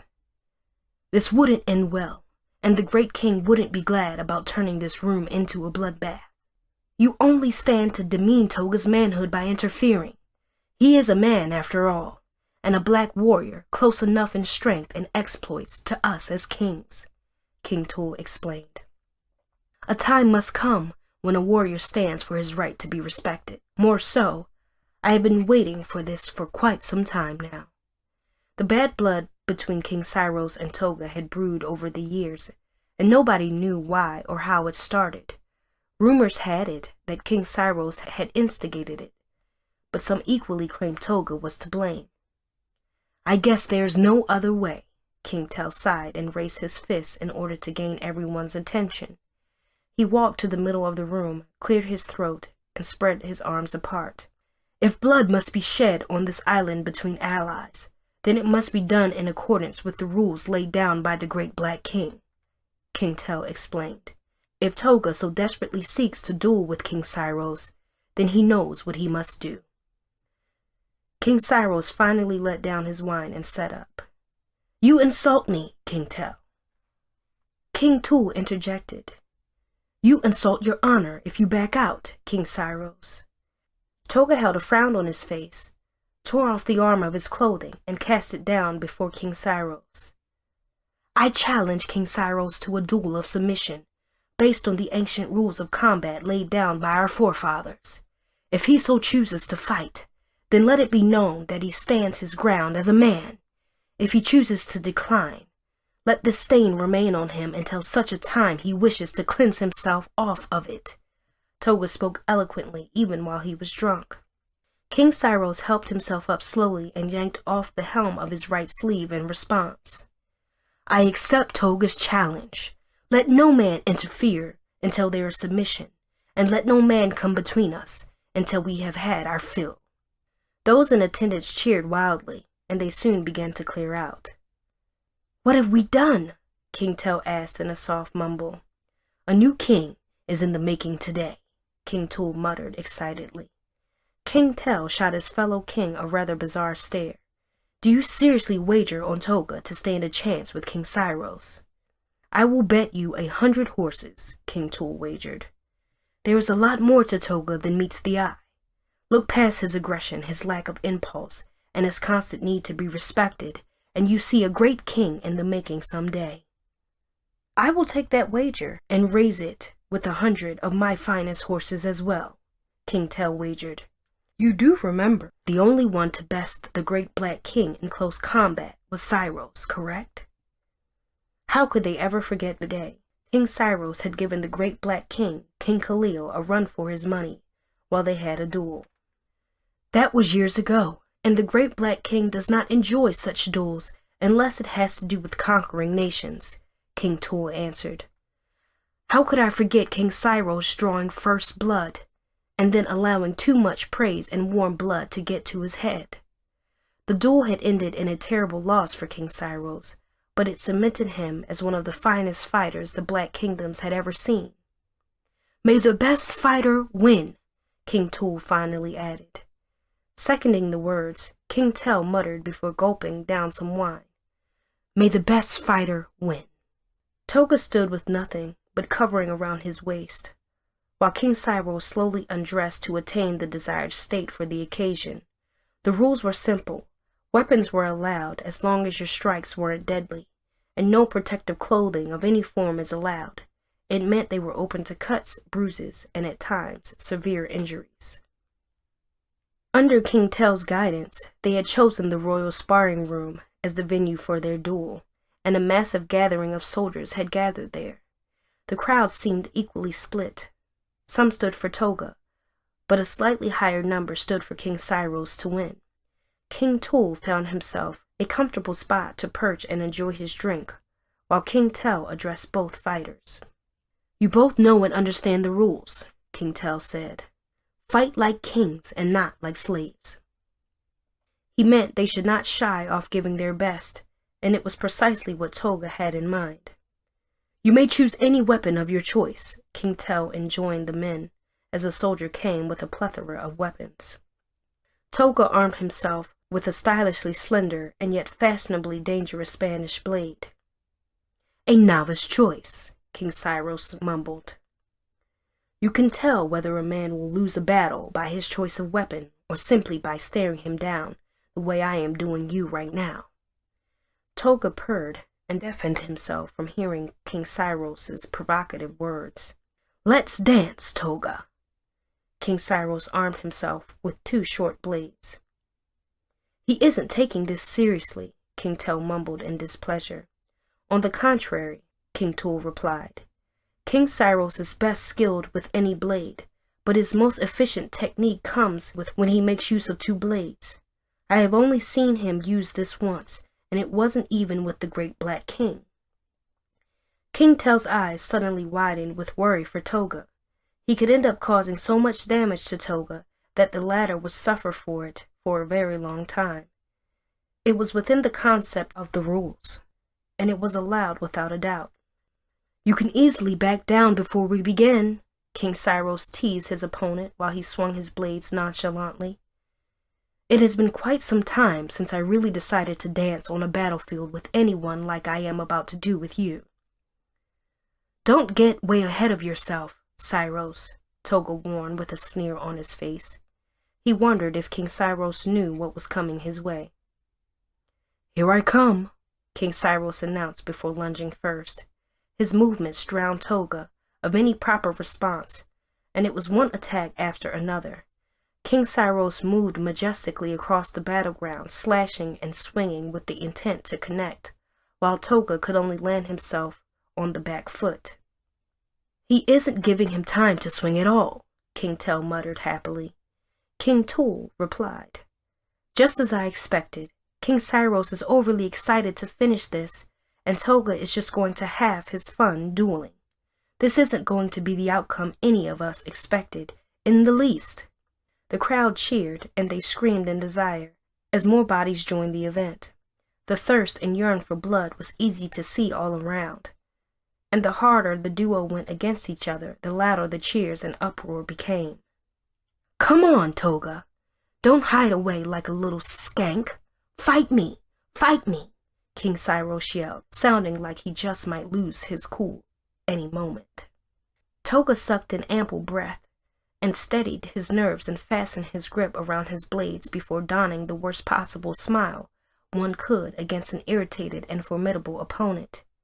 "You asked for it, Cyrus," he chuckled. "Here we go." King Tul smirked and tightened his grip around his goblet. A harsh wind blew through the room, and with it came a wind of change in the dominance on the duel field as well. Toga was finally ready. King Khalil slipped his last blade into place and felt his body to ensure he wasn't missing anything when he heard the loud roar east of where he stood with Arath. "Looks like they have begun," Arath said. Wearing a lost expression on his face, he asked, "Who and what has begun?" "The duel between King Cyrus and Toga," Arath replied before suddenly wearing a frown upon seeing King Maru and King Marie join them. "It seems those two cannot stand each other." King Khalil snickered. "On the contrary, those two recognize one another as adversaries and share a great level of respect for each other's accomplishments, without intending to acknowledge it yet." King Marie interjected, "I will place my gold on Cyrus any day and any time. I still am yet to see what you see in Toga so much that you vouch for him in the shadows and act like you do not in his face." King Khalil wished he could explain what he saw in Toga to them, but the time had not yet come. More so, it was easier dealing with Toga fighting to find himself than basically having to feed him through his challenges. "What happens if Syros loses his cool?" King Maru asked.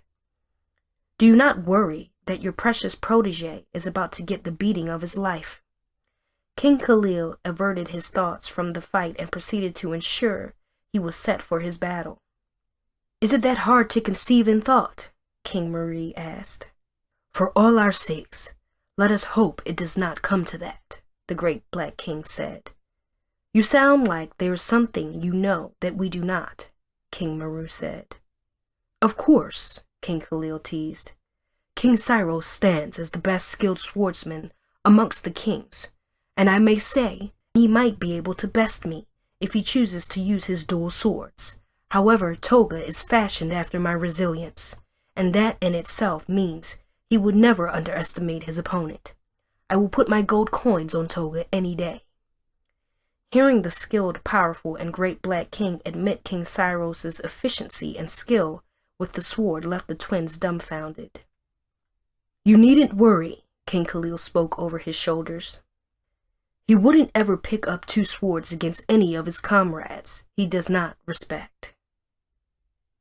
"Is that meant to flatter us or insult us?" King Marie asked, while the four began to make their way to the paraga waiting in the distance. "You forget that he fought you with one blade as well," King Maru added. "Of course he did. He had little to no respect for me then," King Khalil noted. "For someone as proud and egotistical as King Syros, you have to beat it into them if the opportunity arises. It was exactly what I did." It didn't matter that King Syros had chosen to fight with his second best weapon. King Khalil had fought with his weaker hand as well, a fact not too many of them knew or even seemed to pick up on through the entirety of the duel. "Which is your dominant hand again?" King Marie asked out of the blue. "My left," King Khalil snickered mischievously as he tossed his things atop the paraga before turning around to look at the kings. "You fought him with your right all along." King Maru looked disappointed. "How the hell did we not pick up on that?" "I was waiting on someone other than King Syros to mention that," King Khalil teased. "Now you understand why he respects me." Whilst he sounded a little boastful, he didn't care one bit. He knew where he stood and what pedestal he had to constantly maintain as the great Black King. "You still haven't mentioned where we're headed," King Marie said while he boarded the paraga. "Set sail to Black Rocks," King Khalil replied without looking at any of them. "I almost shit myself now thinking I heard Black Rocks." King Maru smiled and shook his head. "He did say Black Rocks, Your Honor," Arak reiterated his master's words. "Fuck!" the twin kings chorused in duet. It, without doubt, was the last place in the entirety of Spain they had expected the great Black King, let alone anyone, would want to venture to. Chapter 8. The great King Khalil waited for the anger soon bound to follow the silence. It wouldn't take long, and if there was anything he knew, it was that King Marie and King Maru never appreciated being blindsided. Both considered dogs of war, and both known to pillage and lay to waste any battleground they venture into. They also had a rather troubling process to go along with it. The twin kings were well known never to go to war unprepared or blindsided. They carried out constant and effective research of where they were headed and what they had to do if things went south. They never carried out mission based on their gut feelings alone. They did it on the basis of surety gained from ample information they must have gathered about their foe. King Khalil saddled himself tightly atop the paraga, which initially had begun to move at snail's pace and then picked up with the wind and the movements of the sea. His eyes leered into the distance, and his lips remained tightened about what he needed from the Black Rocks. It was a place previously called the Island of the Black Rocks. because it was said that the rocks, which were previously brighter in color, had been stained over the years with bloods of black men, women, and children who had been murdered there by the Spanish. It was a hellhole, a place of terror, and a place no sane black man would ever want to go. King Marie shared a long and disgusted look with his twin before he slowly approached where the great black king sat. He cleared his throat to gain the latter's attention, but to no avail. He sighed and coughed once again, but the great black king simply wasn't about to indulge him unless he managed to speak in words he could understand. "You know we would never have agreed if you told us we were headed for the freaking Black Rocks." King Marie finally lodged his discontent about being kept in the dark on intent by the Black King Khalil. King Khalil remained focused with his neck barely moving. "I know your battle ritual, and I couldn't waste any more time while you dally on whether or not it is safe to travel to the Black Rocks at such ungodly time of the year." King Maru joined in. "We would have tried to convince you against it because it is absolute suicide. No black king, past or present, ever took joy in going to that place, and none of them has ever come back alive. Do you know why?" King Khalil shrugged his shoulders. "Maybe because they were chickens like you guys." Arak held back a stir of laughter brewing in his throat, and King Khalil managed to make eye contact with him in time and warned him against trying to see the funny side to his tease. It would be far easier to kill him and send him off the Paraga should the twin kings decide to do so. "We might not be the bloodhounds like you, or maniacs willing to jump into battle at the request of our instincts, but we do hold enough experience and have heard tales to know Black Rocks is the last place a black man, talk less a black king, should go," King Marie yelled. "You might as well just kill us right here and now, and then get it over with. I mean, how crazy can you be when you are the king of kings, the great black king himself, and then you decide to gallivant on a Paraga with 2 worthy kings and a lapdog to take on the entire Black Rock Island?" King Khalil had not given the entire ordeal enough thought, and he was certain that he wasn't about to start now. He had a mission to finish, and he had to do it for Sheila. Her mental health mattered, and he could tell things were slowly beginning to dawn on her. There was a lot she had conveniently shielded herself from, and there was far too much at stake if he lost her, or if she got to the point where she could no longer continue. "What exactly bothers you about the Black Rocks?" King Khalil asked in a nonchalant tone. "I have heard and listened to you yap on and about it, but it still does not change the fact that this has to be done. More so, you have a deal with me, and I intend to honor that deal." King Marie clamped his hand over his face and shook his head. "What use is the deal if or when we are dead? If you truly wanted to carry on something of this magnitude, then bring a whole fucking army of soldiers. Bring the battalion, if you must, or hell, ask all the kings to wage war on that place, and then maybe, just maybe, we might be able to win." King Maru soon joined in as well, after taking a piss into the seas around them. "You seem too calm about going on a mission you had to sneak off of your own island for, great black King Khalil. Is there a reason we are being given second-hand knowledge on this mission, or do we not count in importance to you?" It was easier keeping the information from them, because he knew it would only birth more questions in an endless stream of worrisome ideas.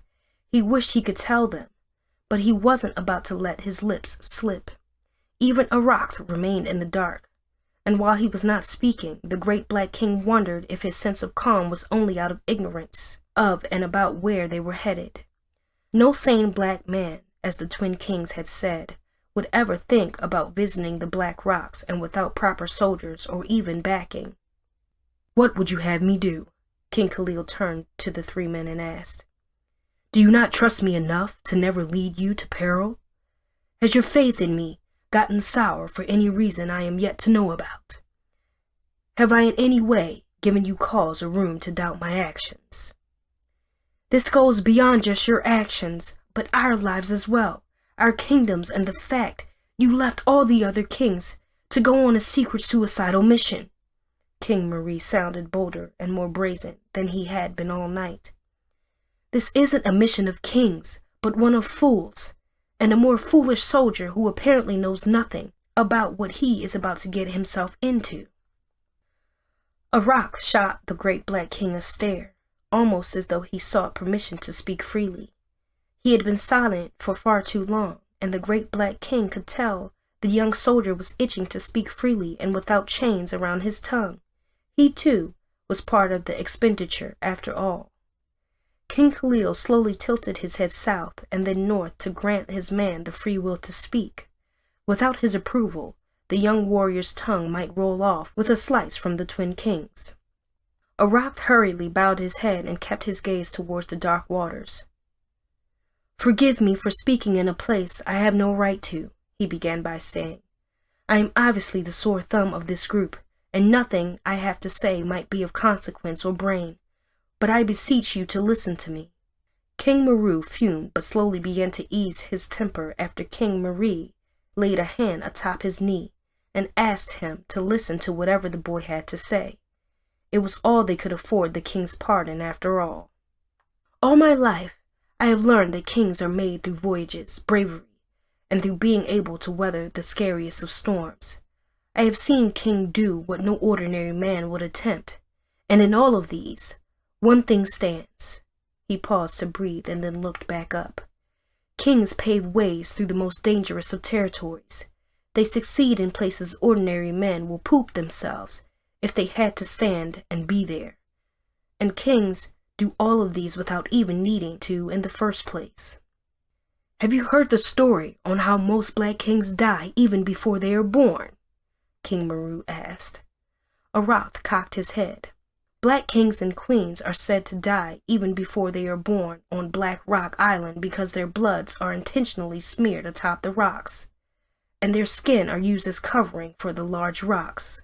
The harrowing story, which was meant to terrify black people about going anywhere near black rocks, had been passed down from one generation to another, and it still remained valid in the hearts of men who cared to listen. The Spanish soldiers did this to deter any black man or black insurgents from attempting a siege on the island for fear of the horrors that lie on it, Arath continued. King Khalil broke through his silence and said, "No, that isn't entirely the reason." He got up and stood tall on the paraga for a moment, basking in the midnight air, and stretching his gaze into the dark distance. His nose sucked an ample stench of salt from the seas, and his ears hummed and buzzed wildly from the bashing waves of the waters. "That place is considered cursed to black men and women, and not even royalties of the black race," he said with a heavy heart. "It is considered cursed and a place of imminent sorrow, because no black man who managed to leave that accursed land ended up living a fruitful life." Arath obviously had no knowledge about what the great black king had just said. It was evident by the manner in which his jaw dropped, and it was easier to see by the way his eyes continued to widen, as though they would drop from his sockets. It was easier to see after he clenched his fists hard and held onto his thighs, as though he wanted to peel off his skin. "The island itself is a curse to black men and women, and I wouldn't be going there if it weren't important to me," he finally added. The thought of heading there had left his heart with an ache, but he equally wasn't about to act like a coward. He wasn't known to back out of challenges, and he definitely relished the opportunity to be the first black king and man to roam the shore and rocks of the Black Rocks Island. It would elevate his stance around the world some more and bring him nothing but respect and glory. King Maru sighed aloud and dragged attention to himself. "This would be easier if we had more men. I wouldn't bat a lid if we had hundreds of my finest paragas descending on that island." "Then it makes it far easier for us to get spotted and then swatted like flies even before we touch the black rocks," King Khalil mentioned. "It is a fatal mistake which will undoubtedly cost us our lives. It is one I would rather not make, when I still have unfulfilled aspirations in this accursed world. Then turn back now and let us call this to an end. Let's bring this crazy voyage to its death here and now, before the tides wash us further to the point of no return," King Meru warned. King Khalil slapped his hands together and then sunk his head as though he was trying his best to think and weigh out what he should do. He raised his head, looked from one king to the other, and then settled his gaze on Arakth. "I will do whatever you decide in this moment," he said to Arakth. "What would be your decision, Arakth?" King Mari could barely contain his disdain while his eyes shot sparks at the great black king and his attempt to grant someone in the frame of Arakth a voice. Arakth cleared his throat, looked right back at the great black king, and replied, "To Black Rocks." "It is settled, then," King Khalil said as he returned to his seat and folded his arms across his chest. "To Black Rocks." King Meru shook his head, sighed, and muttered underneath his exasperated breath, "You fool, this might be our end." Arakth seemed to know that, but he couldn't let his king down. Showing strength in the face of death was a dose a king needs from his men. As beads of sweat trickled down Arakth's face, on such cold night, he leaned forward, clamped his hands together, and prayed hard and long for his soul. Without doubt, he had made new enemies on the Paraga, and their voyage was even yet to begin. "Sing me a war song, Arakth," King Khalil ordered his man. In obedience, Arakth cleared his throat and began to sing some jolly tunes into the night. Parched, tired, and feeling somewhat dizzy, King Khalil sat up in hopes that he would not throw up into the sea. Others slept soundly, while the sea carried them in the direction King Mari had charted. Nothing surrounded them but large bodies of water, and the heavens seemed to collide with the ocean in the distance, but every time they drew close to it, it went farther away. "How many days does it really take to get to this cursed island?" he asked himself. His mind raced towards the women he left at home, his beautiful wife Sheila, and the white woman, that he had remained unsure of what to do with her. His heart leaned towards the white woman some more, while his thoughts circled around whether she was fine. "Who knows?" he asked himself. "Who knows if she has tried to escape?" He had entrusted her safety into Arakth's hands, and he was sure his loyal soldier would have tucked her away in a place nobody would be able to find her. It brought him comfort just by thinking about her, but it also made him feel a tad uncomfortable too. "Am I dishonoring my wife by filling my head with thoughts of another woman?" he thought to himself. As a black king, he was duly and rightly entitled to more than one woman if he so chooses. However, he had never made plans to marry another, but instead would stick with Sheila all the way through. It was a different thing to have multiple women to sleep with, and another different one to bring them back home and enjoy their bodies while his wife was on the same island. Some had made fun of him as the king who does not cater to his manhood as much as he should. It was something he had willingly chosen, and which he wasn't about to change about. Yet, his heart yearned towards the beautiful white woman he had captured and kept in hiding. His thoughts were with her and whatever she might be doing. He could feel her hand along his neck on the day she attempted to kill him, and it brought a rather silly smile to his lips. "Such feisty spirit," he chuckled aloud before simmering down a bit. "I should see you soon." It felt wrong, but he badly wanted to be back on his island just so he could talk to her again. He wanted to see her beautiful face and catch a glimpse of her long golden hair while the sun bounces off of it. He wanted nothing more than another interesting encounter with her. Every time he was around her, his heart seemed to beat faster than it normally would, and that in itself was something he yearned for in that very moment. With an exhaustive sigh, he focused his mind back to the task at hand. "There's a white man there, known as their physician, and he taught me everything I know," the white woman, Maria, had said. "Bring him to me, and bring along his tools, for we will need every single one of them." What exactly do they hope to achieve? He thought to himself. What exactly is their aim? How will they help Sheila gain a child back? He understood King Tool had undergone something similar, but the pride they shared meant none would be willing to speak about it as much as they ought to. "I am doing this for Sheila," he said to himself inwardly. "This is to us finally getting an heir." Someone coughed and dragged his attention back to the paraga. King Maru was up, or at least his consciousness seemed to slowly return from his long slumber, but his eyes remained shut. "You know it is a bad omen when a king refuses sleep through a voyage such as this," the king said while he yawned and finally parted his eyelids to stare at King Khalil. The latter replied, "All I see are opportunities and nothing else. A king must make his choices and live with them. He must oftentimes defy the odds and win, or perish even before he has attempted a different fate." King Maru shook his head and sniffed. "Is there something you are not telling me, King Khalil? I know you, or at least I have known you for years now, and nothing bothers you before a battle or journey into the unknown. If there is something my brother and I ought to know this instant, let it out." "Will it change anything?" King Khalil asked, wondering if it was the right time to tell them about the white woman back home. King Maru shook his head. "Our fates were placed in your hands from the moment we walked atop this paraga. It is only as a sign of good sportsmanship that I ask." King Khalil turned his back to the man and bluntly replied, "For now and the foreseeable future, there is nothing of importance that you should know." He would rather have them back on the island if he was to tell them anything at all. Too much could go wrong out here, and too much was at stake, too. "As you wish, my king," King Maru replied before going back to sleep. King Khalil felt some relief, but soon began to feel anxious as he spotted the first large black mass of rock in the distance. They were undoubtedly getting really close to their destination, and with it came memories he wished he could forget. "Maybe I need to tell them," he thought to himself.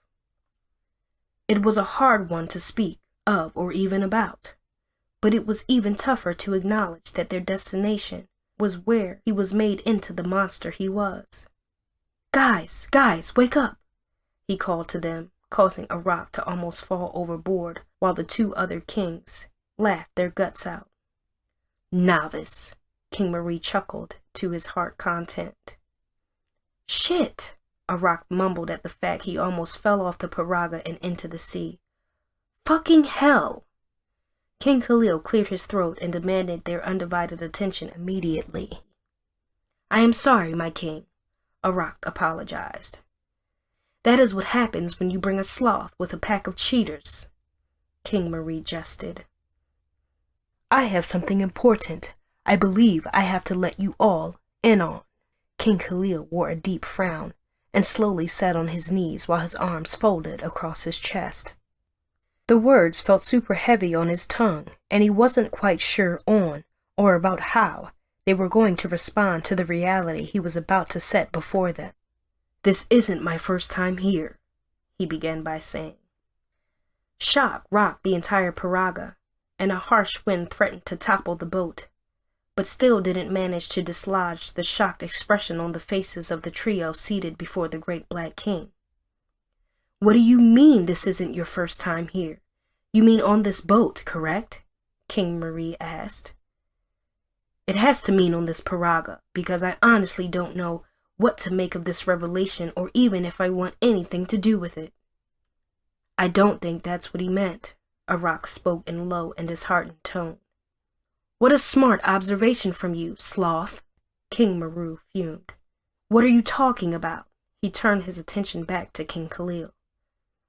"I was raised on this accursed island for a couple of years before I was forced off of it and taken to central Spain," he explained. "This was just a few years before our famous meeting." It was a story nobody knew anything about, and which he was sure that he would have taken to his grave had he not needed to come clean with them. "This is why I am confident about being here and about our chances of leaving here alive," he added. Whilst he knew little of the facility the white woman had told him about, he was sure it should be quite easy to locate. "You might need to turn this boat around, else I will do it myself, even if it means we all are drowning in it," King Marie warned. "I spent just 2 years here, okay? It felt like hell, and it was the harshest times of my life. And I never, at any point in time, share this with anyone," he added. "Being locked up and only granted exit from your crowded room once a week so you can feed on raw fish you catch with your bare hands in these icy lakes isn't something I want to have to remember every blessed time." He sighed, shook his head, and toyed with his fingers for a while. "After we were taken away from our parents, some of us got sent here with the intention of training us to become soldiers they can use as fodder during their battles," he explained further. "We were meant to be shields for our white masters while they cower in fear behind us and do nothing. I lived through this hellhole for 2 years until I found my way out." The tale on how he managed to escape was another one entirely, but he wasn't about to get into it. "And I demand it remains between us," he ordered. "What do you want on this cursed island, King Khalil?" King Maru asked. The twin had looks of worries on their faces, and there was no denying the fact that they didn't trust his words or his actions that much anymore. "Nobody would willingly come back to a place like this of their volition unless someone or something compels them to," King Maru joined in. "Who, or most notably what, brings you here?" The king wasn't ready to answer any of their questions, and he bowed his head to avoid them. "What are we here for? Who exactly demands this of you?" King Maru asked again. "Nobody. Ask me one more time, and I will have your tongue yanked out of your skull. Go ahead and ask me one more time," King Khalil snapped with fiery-looking eyes and hot fumes escaping his nostrils. How could he tell them he was doing it under the orders of a white woman? How was he to explain to them that everything he was trying to achieve was because of Sheila, but still based on the instructions of a white woman? How was he to save face if they found out a whole king in his form and frame had been sent in search on the same island he had vowed never to return? "As you wish," King Maru replied with a slight bow. A rock pointed past the great black king's shoulder. "We're here." Everyone turned their attention to the island and took a moment to suck in the rather horrid details that came with it. It was exactly as King Khalil had left it when last he was here. Aside the absence of Spanish ships and their large and irritating flags which used to hang proudly all across the island. "To the best of your memories, is this what it is supposed to look like?" King Maru asked with a rather curious expression on his face. Without putting too much thought into it, King Khalil shook his head. "The black rocks, maybe, but the dirty and torn flags were never this way." "Great," King Maru rolled his eyes. "We came to a deserted island in search of riches from possibly dead people." King Khalil could not quite understand what was going on, why the island looked deserted, why the white woman would send him on a witch hunt, and why he would have fallen for her trap in the first place. Could she be lying? He asked himself without realizing the words had come out loud. "Could who be lying?" King Marie asked. "Get off the Paraga, find a safe place to dock it, and get yourselves ready for whatever might be on this island," he commanded without having time or the interest in answering the question. "If we came here fishing for dead black people, then we might be at the right place," King Maru said, pointing at a black arm floating not far off from their Paraga. "If we came here for treasures or even the possibility of defeating Spanish soldiers, then we are a long way from home and any ounce of luck." He pointed at what looked like a worn-down garrison next, before cursing underneath his breath and getting out of the Paraga. King Khalil ignored the remarks and chose to believe in the white woman and her words. He would search every inch of the island if he had to, and flip every rock over in search of the famed physician she claimed existed there. "What if she is lying to you?" he thought to himself. "Then it will be the last lie she ever told." He stormed off the Paraga and set foot atop the sharp and deadly black rocks. Their colors were now deep dark with shimmering sharp edges, waiting to tear through any unfortunate body that falls atop them. These rocks are fucking slippery, a rock noted. One fall and it might be the end for whoever is unfortunate to land on them. I hate this place already, King Maru lamented while he docked his paraga. Shouldn't you be the one doing what I am doing right now? A rock turned around and replied, I have no understanding about how it works, sir. He is right. Unless you want us to swim back home through these treacherous waters, then you have to get it done yourself, King Marie replied with a snicker. The others forged ahead while King Maru cursed and swore and continued to battle with the rather slippery paraga. Of all places to journey and risk our lives to, he grumbled, it had to be this godforsaken island. Why the fuck are we even here? King Khalil led the way, and the other two followed, excluding King Maru, who still battled with docking the paraga. They finally set foot on solid ground, other than rocks, and the entire scenery before them left everyone looking numb. Their jaws slowly began to drop, and their eyes began to sweep across with no understanding of what they were staring at. This cannot be Black Rock's Island, King Marie noted. It isn't possible.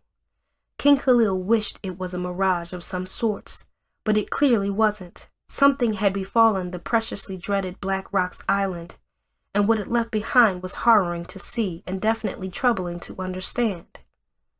This island is empty, a rock noted. Think again, King Marie said with his hands held high, and two Spanish soldiers holding their blades to his neck and back, respectively. It might be a trap, after all. King Khalil held a thin and rather satisfying smile on his face. He was without doubt in the face of death, and the white woman had managed to lead him into it. He wished he had seen it sooner, but even if he had, the thirst for battle, yearned for war and blood, wouldn't have allowed his senses kick in. He wanted the fights, he wanted the blood to spill, and he wanted to be there. Who the hell are you? One of the soldiers asked King Khalil, who still had his back turned to them. Turn around slowly, or your friend here gets his throat slit. King Khalil slowly turned around with his hands still held down, rather than up, as they had been commanded. King Maru shared a tender look with the great black king, and then he too held a satisfying smile on his face. This is going to be fun. For such moments was precisely why he needed King Maru and Marie with him on the voyage. They never shit themselves even in the face of death, and they knew to trust and believe in him as their king. Don't you know who I am? King Khalil asked. We do not give a rat's ass what fucking dimwit niggers like yourself are doing on our island, one of the soldiers yelled. Unless you want to have your brains laid out here, I will ask you one more time. How the fuck did you get here? King Khalil replied, We came by our paraga, right over there, and just so you know, they call me the Black Plague. Their white faces suddenly drained of blood, and their hands began to tremble upon hearing what King Khalil had just called himself. There was no denying it, that they had heard of the name and never met the man in person. You are the king of those wretched black cunts, one of them said, whilst trying his best not to stutter. What? How? What are you doing here? King Khalil slowly yanked out the two sabers around his waist and held them high. This is where you die. He motioned forward and then suddenly stopped at the sound of massive feet scurrying through the grounds until they found themselves surrounded by hundreds of soldiers. This is where you die, King Khalil, a cocky tone said while soldiers parted way and gave room for a man bearing serious resemblance to Sanchez stood. I have long waited the day you will return. King Khalil felt some strength drain out of him while he stood before the man he was sure he had murdered during his last battle. Snap out of it, whatever it is, snap out of it, damn it, King Marie yelled. King Khalil simply could not hear his fellow king's words. He took his time to gather his thoughts, while his men's lives were at the mercy of his mind. Chapter 9. Back on the island, hours before. Mix of sweat and blood lined the floors, and in some of them, groans and curses, from the two titans battling it out could be heard. The crowd stood still, unable to believe what their eyes had witnessed over the past hours, and unable to make sense of what the two battling out in the ring were truly all about. It wasn't the first battle they had seen in there, and it wasn't going to be the last either. However, it was different this time around. Both had more than their lives to lose, and as such, they didn't seem willing or even ready to accept defeat. It was beyond entertaining, and it was slowly beginning to near a deadly outcome. King Cyrus spat out blood from his dastardly bleeding mouth for the umpteenth time, while Toga looked like he had not sustained a cut all night long. Sadly, this is farther from the truth. He had bled so much, his body had refused to let out more blood in fear he might go into shock or even die. Yet his feet danced across the floor and his body moved in tandem with his heart's desire.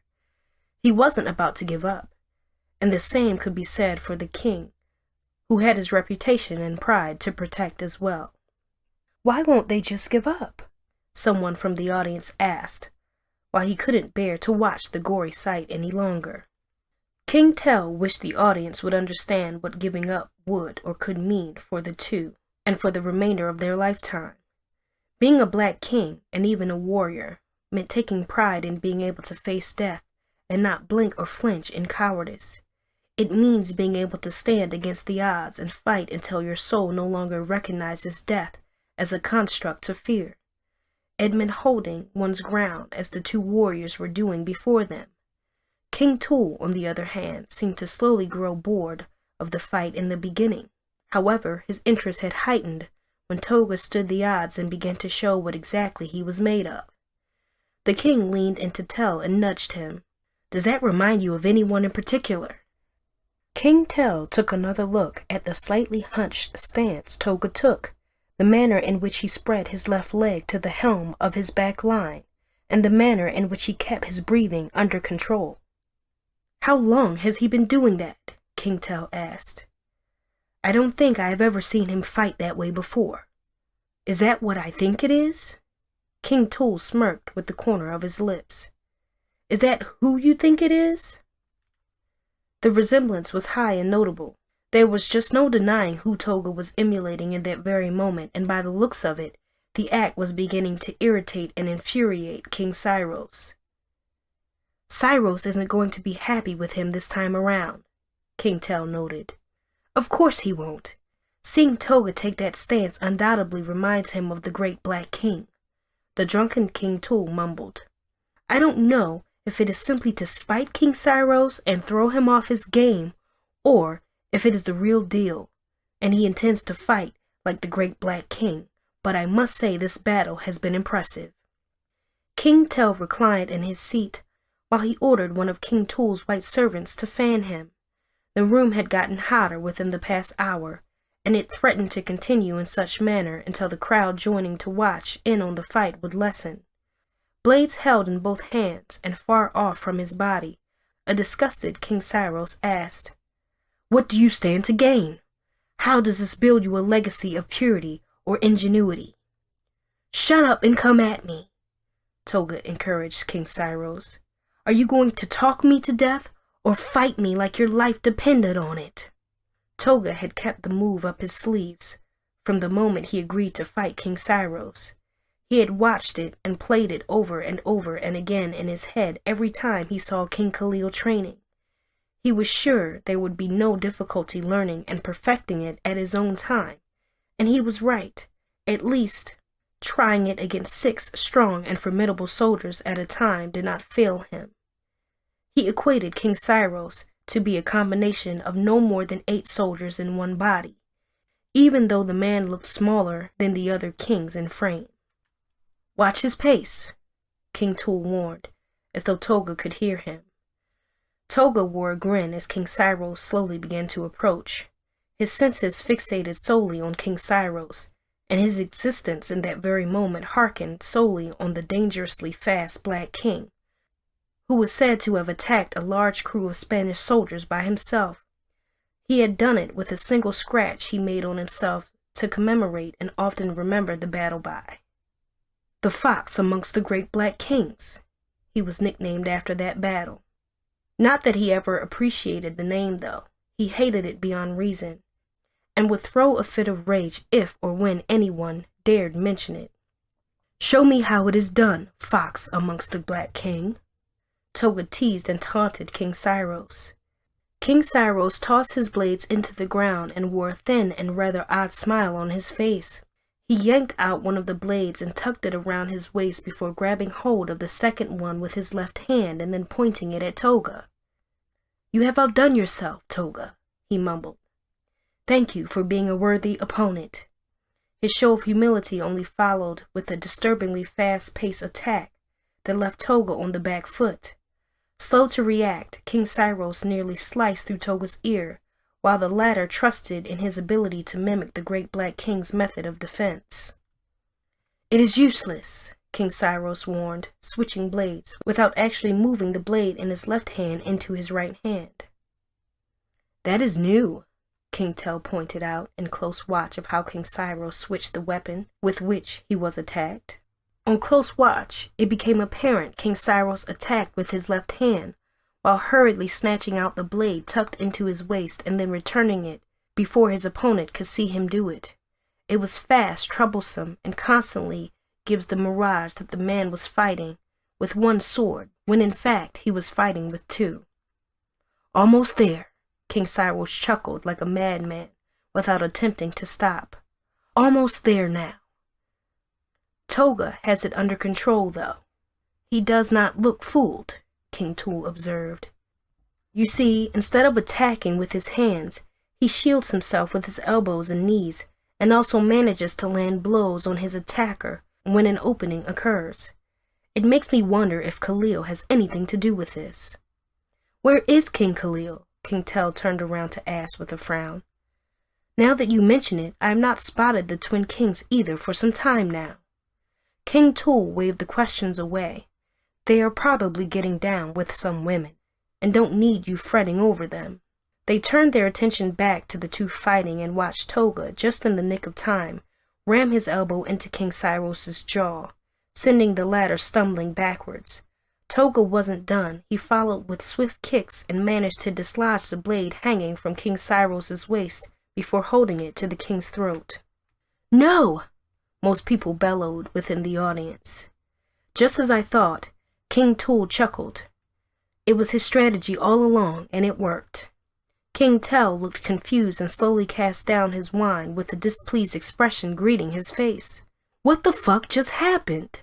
Sometimes, the best form of attack is a good defense, and Toga just taught King Syros a thing or two about being able to conserve your energy on the battlefield, King Tool explained. It was his plan all along. He would simply wear King Syros down and then proceed to win against the odds. He turned to look at the befuddled-looking King Tel, and then held out his right hand. "I believe we had a wager?" He grinned. "You may have what you want," King Tel admitted with a sour tone. "How was this even possible?" King Syros lay on his back, breathing like a warthog being chased by a bear. He stared down the tip of his own sword while Toga pinned down his armed hand with a foot on his wrist. It wasn't what he had been expecting either, but it didn't bring a frown from his face either. "You can call my surrender now," King Syros noted on soft tone. Toga shook his head, tossed the blade into the ground, and held out an empty hand. "I would rather it be called a stalemate." Silence poured down on the arena, and nobody seemed to understand what exactly had happened or what was going on. "I cannot accept such a gesture from you." King Syros bit back while he folded his lips in anger. Toga fell on a knee, placed his head beside King Syros, and whispered, "I am at my end also." With the word said, he collapsed to the ground, and the entire crowd screamed in disbelief. "Looks like neither of us wins this wager," King Tel grinned excitedly. "What?" King Tool spat out the wine in his mouth in fury as he watched both men lie flat on the ground. "Toga could have won if he stood his ground some more, but it looks like he had already drained himself and couldn't continue," King Tel explained. "This sure turned out to be an unexpected ending." Or maybe Toga has finally grown in understanding. than what he was before, King Tool explained. His arrogance would have gotten the best of him, and he would have stood tall to humiliate a king in battle, even if it meant his heart would stop after being declared winner. In my opinion, he still has it in him to win, but he rather threw it away to appease King Cyros's ego and image. There was no denying how formidable King Cyros had been in the duel, but Toga had bested him without a doubt. I guess it is time to call it. King Tell got to his feet. How about I call it for a change? Queen Sheila asked with a smile. King Tell smiled from ear to ear and replied, It would be my honor. Sheila stepped forward, and the crowd fell silent while they bowed to the great black king's queen. She stood before the two men and smiled down at them in pride. By the honor and power of the great black king, King Khalil, I hereby declare this duel a draw. Screams of joy and excitement filled the air, while King Cyros tossed his face to the side and felt a bead of tear roll down while nobody could see it. How could this have happened? He thought to himself. Where did I go wrong and not see it for what it was? King Tell got on his feet and stretched. No king is ever comfortable with losing. No black warrior takes kindly to losing. King Cyros has Toga to thank for saving his face this time around. I guess you are right, King Tool seconded before stretching as well. Try and see if you can get a hold of King Khalil or his commander, Erotica. Where are you going? King Tell inquired. King Tool nudged his head towards the queen and answered, It has been a while since I spoke with my sister. Judging by her presence in the duel room, it was obvious she needed to speak with him as well. A short distance apart and without guards tailing them, the duo enjoyed the soothing breeze provided by the night. They smiled and gawked at each other, but made less lasting stares than they would have hoped to. After all, she was the queen, wife to the great black king, and his sister with whom he hardly ever spoke for some time now. Times have changed, hasn't it? She purred and smiled while she broke the cold air. If you mean from the days we had nothing in our belly but hunger and regret for being born into this world as slaves to the white men, then yes, he replied. If you mean since you became queen and married to my friend, then yes as well. Sheila laughed and kept it short before shaking her head. Well, I did mean both, she confessed. I can say we have both known change over the years. You don't seem overly worried or too principled on the subject of harming another human being or even standing the sight of it anymore. I recall how you would look squeamish in the sight of blood, and yet here you are. He cast his mind back to those times, and the day he finally broke through it all. It was the day King Khalil had liberated them, and the day he helped them realize they were the kings the world needed, and the apex predators the white men should fear. You didn't bring me all the way here for jabber and talks about the past, did you, Sheila? King Tool stopped walking to stare right back into her eyes. Wrinkles had begun to form around her eyes, and age was slowly beginning to catch up on her. She remained as beautiful as ever, with dark glowing skin and lengthy hair that swept after her as she walked. Her poise remained elegant, and her voice was as soothing as it was during the frightened dark days they shared growing up. Is there something I can do for you, Sheila? He asked. Sheila ground her teeth for a moment, sighed, and looked around for a safe spot to sit. She led the king to a large rock divided by a fledging tree, and asked him to sit just opposite of her. You aren't saying anything. King Tool sounded worried and impatient. Is the great black king treating you unfairly? He might be the supreme ruler, but he remains my friend, and I can have a heated discussion with him if the need arises.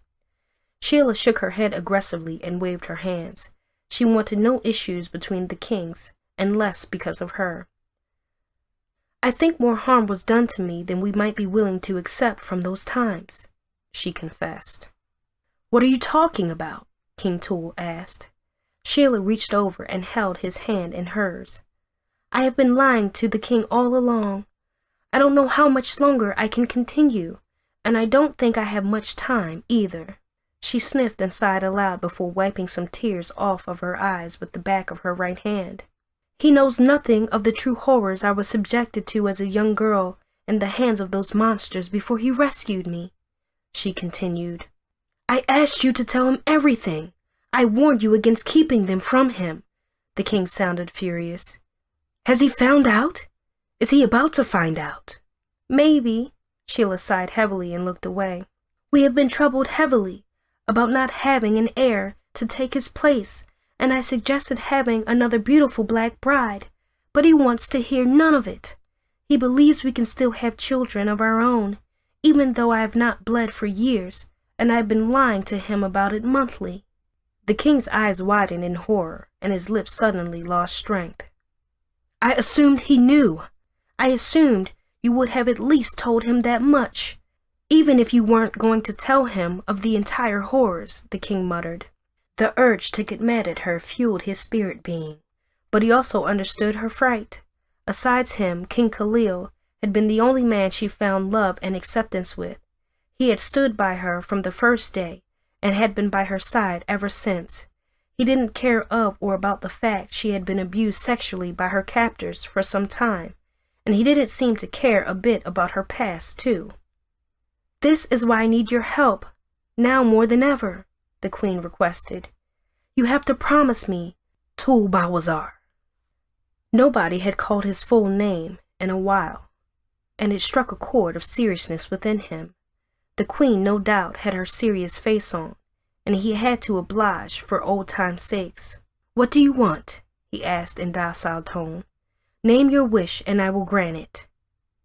"I need you to talk Khalil into getting another wife," she said. Silence aired between them almost immediately, and the duo waited for the howling wind to come calm. A squirrel raced past them and made nests atop the tree to their right, but they couldn't care to pay it any mind. The king's heart felt heavy, and the queen's heart felt lighter, being able to let out such desire she had held within for quite some time. King Tul stuttered and found now words to air. "Why me? Why this? He listens to you above any other king, and you are the eldest in the group. He will do as you wish if you asked him, and I need you to promise me you will do this," she pleaded. Like a bird trapped in a corner with a jaguar standing before it, King Tul found himself trapped with no way out. Nothing he had to say would or could persuade Sheila, and he could tell how hard it was for her to admit that her husband most likely needed another wife. "He will not have it from me," King Tul told the queen. "He might listen to me, but he will call it betrayal of his trust." Such a sensitive conversation could ruin their relationship, and he knew it. "No king should be told what to do about his wife," he continued. "This isn't about his wife, or this island, or what I want," Sheila tried to inform the man. "What happens if you fell into an enemy's sword into a battle today, Tul? What becomes of your kingdom and your legacy?" It was a rhetorical question, and answering it would place him right on the spot he didn't want to be in the first place. "Khalil stands to lose way more than just this island or his dreams of conquering the entire Spain," Sheila continued. "He stands to lose his name and his legacy. A black man's legacy is what lives on even after his death, and I will not be the stumbling block trying to prevent him from having one." The subject matter was without doubt starting to cause the hair at the back of the king's neck to stand. He wished he had not been a part of it, but there were no helping things now. "What would you have me do, and how would you have me go about it?" King Tul finally succumbed. "There is a shipment of black girls coming ashore the Spanish waters over the next week. I need you to pick from them and bring them over to meet with the king," she explained. "He can have his pick of anyone he wants, and I can finally give him something to be happy about." "What happens if he declines or goes into rage?" King Tul asked. Sheila took a moment to relive her thoughts and then hurriedly replied, "I will have everything in place by then." He cocked his head in agreement and motioned to stand up, but Sheila pulled him back. "I can only completely trust your words if you make the vow with me right here and now, Tul," she demanded. King Tul yanked out his fur-handed blade and laid it to rest on the rock to his side. Sheila unsheathed the blade and tore through the palm of her hand with it. before handing it over to the king. The king followed suit in her action, and together they held hands with their torn skin and waited until the blood mixed well enough before detaching the sliced flesh. "You cannot break this vow for any reason, Tool. I trust you completely, and you will do as you have assured me," Queen Sheila mumbled. It felt like he had managed to get himself into an even darker trap. His stomach felt some discomfort, and his heart felt extremely heavy, with no words to describe his feeling at that point in time. For the first time since they were there, Sheila held a warm and pleasing smile across her face. She snuck her hand over and held the king's in hers. It felt like old times, when and where he watched over her as an older brother would his younger ones. "You always knew how to get me into doing things I don't fancy," he said with a weak smile. "It is why you will always be my big brother, regardless of if we are related by blood or not," she seconded. "When the women arrive from Africa, I will send word for you." King Tool agreed and leaned back into the rock so he could look into the sky. "Maybe I can find myself a pretty woman as well." "As you wish," Sheila replied.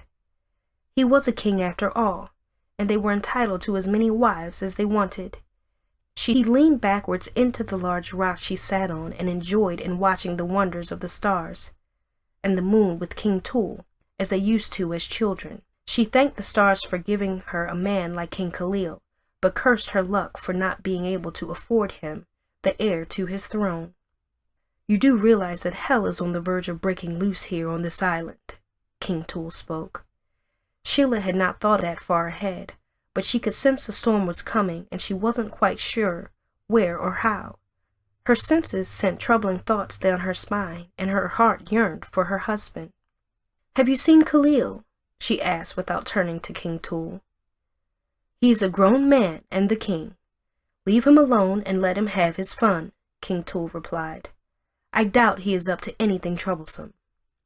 As much as Sheila wanted to believe those words, she just wasn't sure about her instincts. Something felt off, and she desperately wanted to do her best not to ignore it. Something definitely wasn't feeling right about the situation.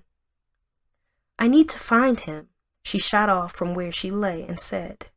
King Tool waved her goodbye as he watched her reconnect with the guards, who had been standing in wait up ahead and refusing to let the queen out of their sight. They were no doubt under the king's orders, and it brought a warm smile to King Tool's face. "Now that's love," he thought to himself. He drifted his mind towards what Sheila had asked of him again, and wondered how the great black king was going to take it. "What sort of mess have I agreed to?" he asked while he held out his bleeding hand to stare at the wound. There was no escaping it. He had made a vow, and he had to honor it accordingly.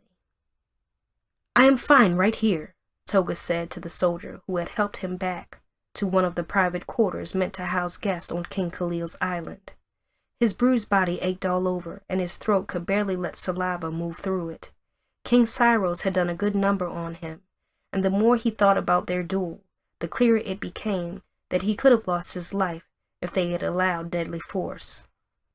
"That bastard could have killed me," he mumbled while he searched through his body and counted the number of cuts he had been given.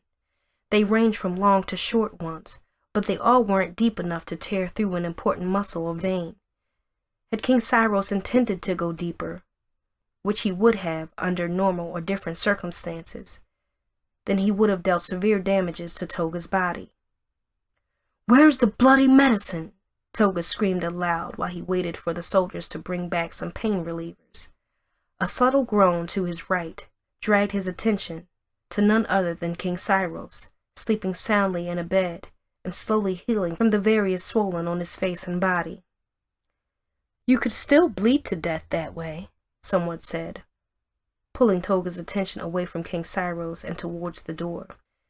He wiped his face clean with his hand and somehow hoped and prayed he was having some kind of weird dream. "What is going on?" he asked, looking from King Cyrus to the door and at the lady standing there in soiled white gown and with shackles around her feet. "Who the fuck are you?" The white woman stepped into the room with her hands raised and replied, "I can help. You're losing a lot of blood and I can help. He watched her draw closer before yanking at the shackles around her wrists and grabbing hold of her by her throat and tossing her into the bed so he could pin her down with his body. I will not ask you again. But who the fuck are you? He groaned while he could feel the endless pain jetting through every inch of his body. She stuttered, but gave no name. How did you get here? He asked. Slaves weren't permitted anywhere near King Khalil's private quarters, and even King Tul, who was fond of having slaves around him, would never tempt the great black king's wrath by bringing a white slave, talk less of it being a woman, to his quarters. Toga tightened his hand around her neck as best he could, trying to snuff the life out of her, but the cuts around his wrist just wouldn't let him have a good grip on her. His vision soon began to fail him, and before he knew it, he slipped off of her and fell to the ground in shock. His entire body would not obey him while his eyes stared blandly at the white woman now standing above him. Fuck, he thought to himself inwardly, while he waited to see the white woman take the opportunity to save herself and maybe even kill the black king to his right, and then him too.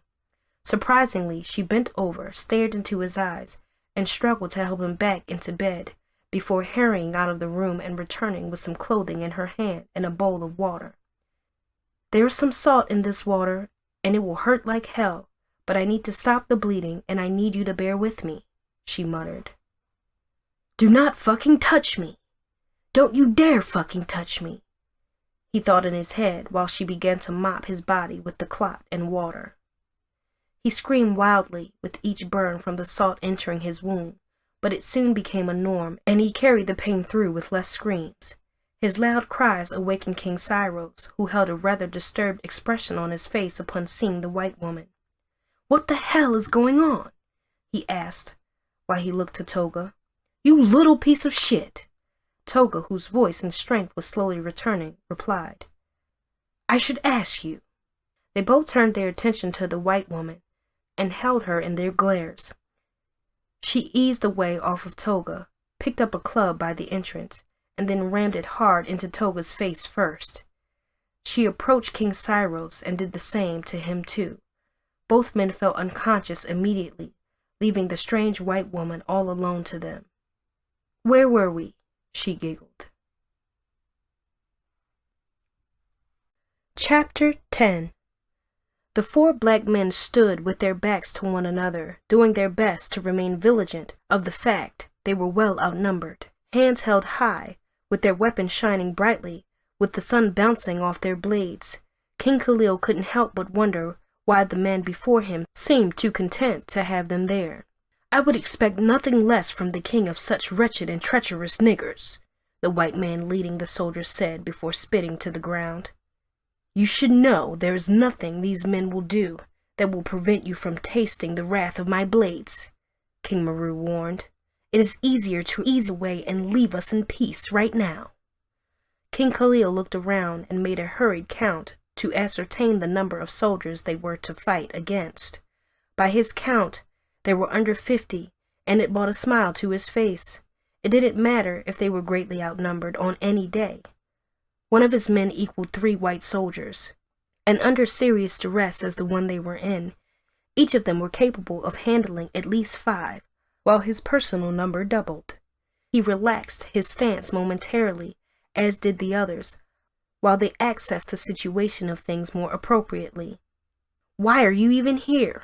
The white soldier asked. You know what? Scratch that. What sort of death did y'all come looking for over here of all places to be? King Khalil stepped forward while his men regrouped themselves to cover his back accordingly. Let's just say I had a feeling of nostalgia towards home, or at least a place I called home for 2 whole years, he said with pride in his voice and a level of arrogance in the manner in which he addressed the ranked Spanish officer. You wouldn't know anything about the years I spent here now, would you? I doubt they ever kept it on record about how some black kids managed to leave this cursed island because they know how badly it would taint their reputation. Telling this tale of the fact he had once spent time on the island caused the soldiers to draw back. They were dead terrified of him, and he was willing and wishing to play on their fear, if not capitalize on it as well. "Lies," the officer said. "I will show you something to attest my truth if you answer my question," King Khalil said. "Why should I cater to the words of queries of slaves like you?" the man asked in an annoyed tone. "Simply because you managed to win a couple of battles does not make you reign supreme." Arak charged forward, but King Khalil held him back with a hand to his chest. "The time to address this pig with my blade down his spine will come, but until then, I would first like to know his name," King Khalil said, but got no reaction from the ranked soldier. "Do you bear any form of commanding officer by the name of Sanchez in Thames?" The officer ground his teeth and forcefully replied, "That's my brother." "That was your brother." Arak emphasized on the word was. "My name is Ramon, and the man of whom you mention is my younger brother," he reiterated. "What the fuck did you mean by was? Why are you referring to him in past tense?" It was pretty obvious that the man had no knowledge of what had become of his brother of Thames, or the fact that King Khalil had gobbled down Sanchez's eyes as though he was swallowing pickles. King Khalil paced around a bit and spoke. "Well, it saddens me to be the one to bring this news to you, but your brother is dead. I gobbled down his eyes after plucking them with my 2 thumbs and made do with the rest of his soldiers, with my men slitting their throats." Ramon stood still and began to fidget without uttering a single word. King Khalil watched him closely, waiting for any sudden move, even though he was doing his best to break the man down psychologically before any physical battle would ensue. Arak watched on and learned while the twin kings smiled from ear to ear, irking the Spanish soldiers some more. "Lies!" Ramon continued to mutter. "When was the last time you received any messages from him, or from any of those posted to the garrison over there?" King Maru asked.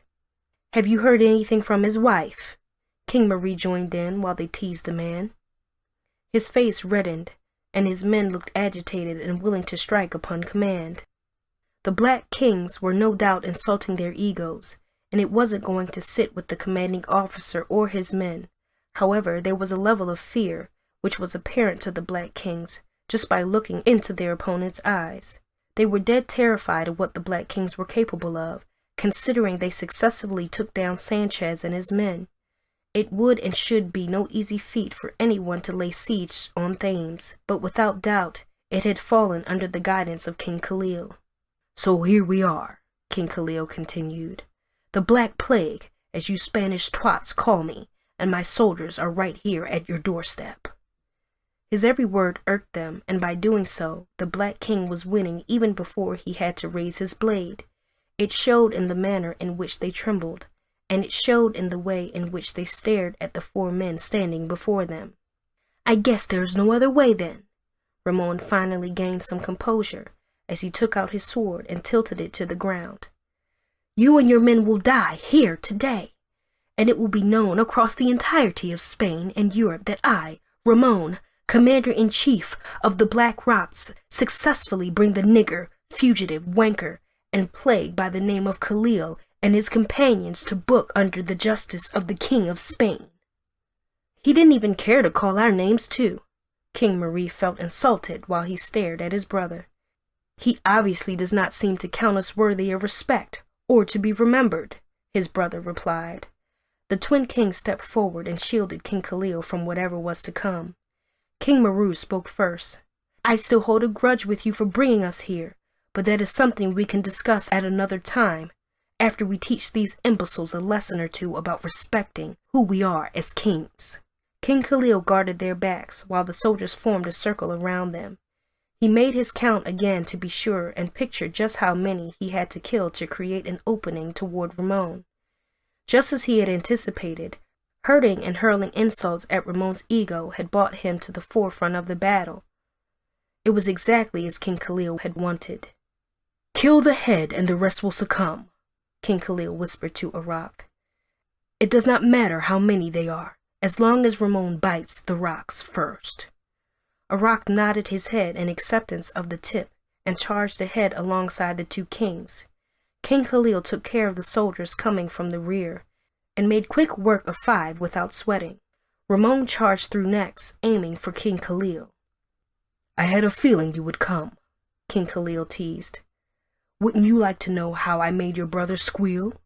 Wouldn't you like to relive the pain I caused him while he heard his wife's screams?" His mind hurriedly went to Maria, the white woman he had left on his island, and then back to Ramon. He wondered if she was safe and still hidden away as he had instructed Arak to do. "I will kill you!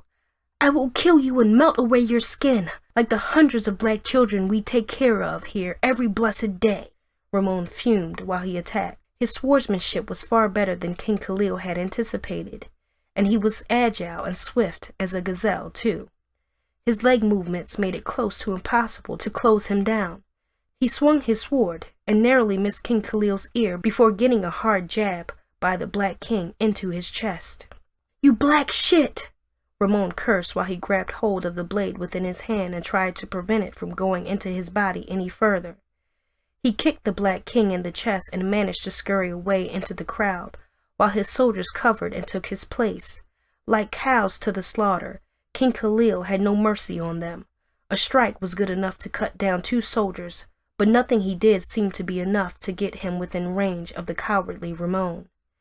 Momentarily ignoring why he had come to the island in the first place, King Khalil craved battle and thirsted for blood. He watched Arak hold his own and cut down some soldiers before they chased after the rest, and Ramon, who was desperately trying to flee. "He goes nowhere," King Khalil ordered his men forward. Such glorious moments in battle was precisely what the king lived for, and it made his heart fuzzy and warm. He grinned from ear to ear while he counted another victory to his fleet of victories against the Spanish Empire, and in it he found some fulfillment again.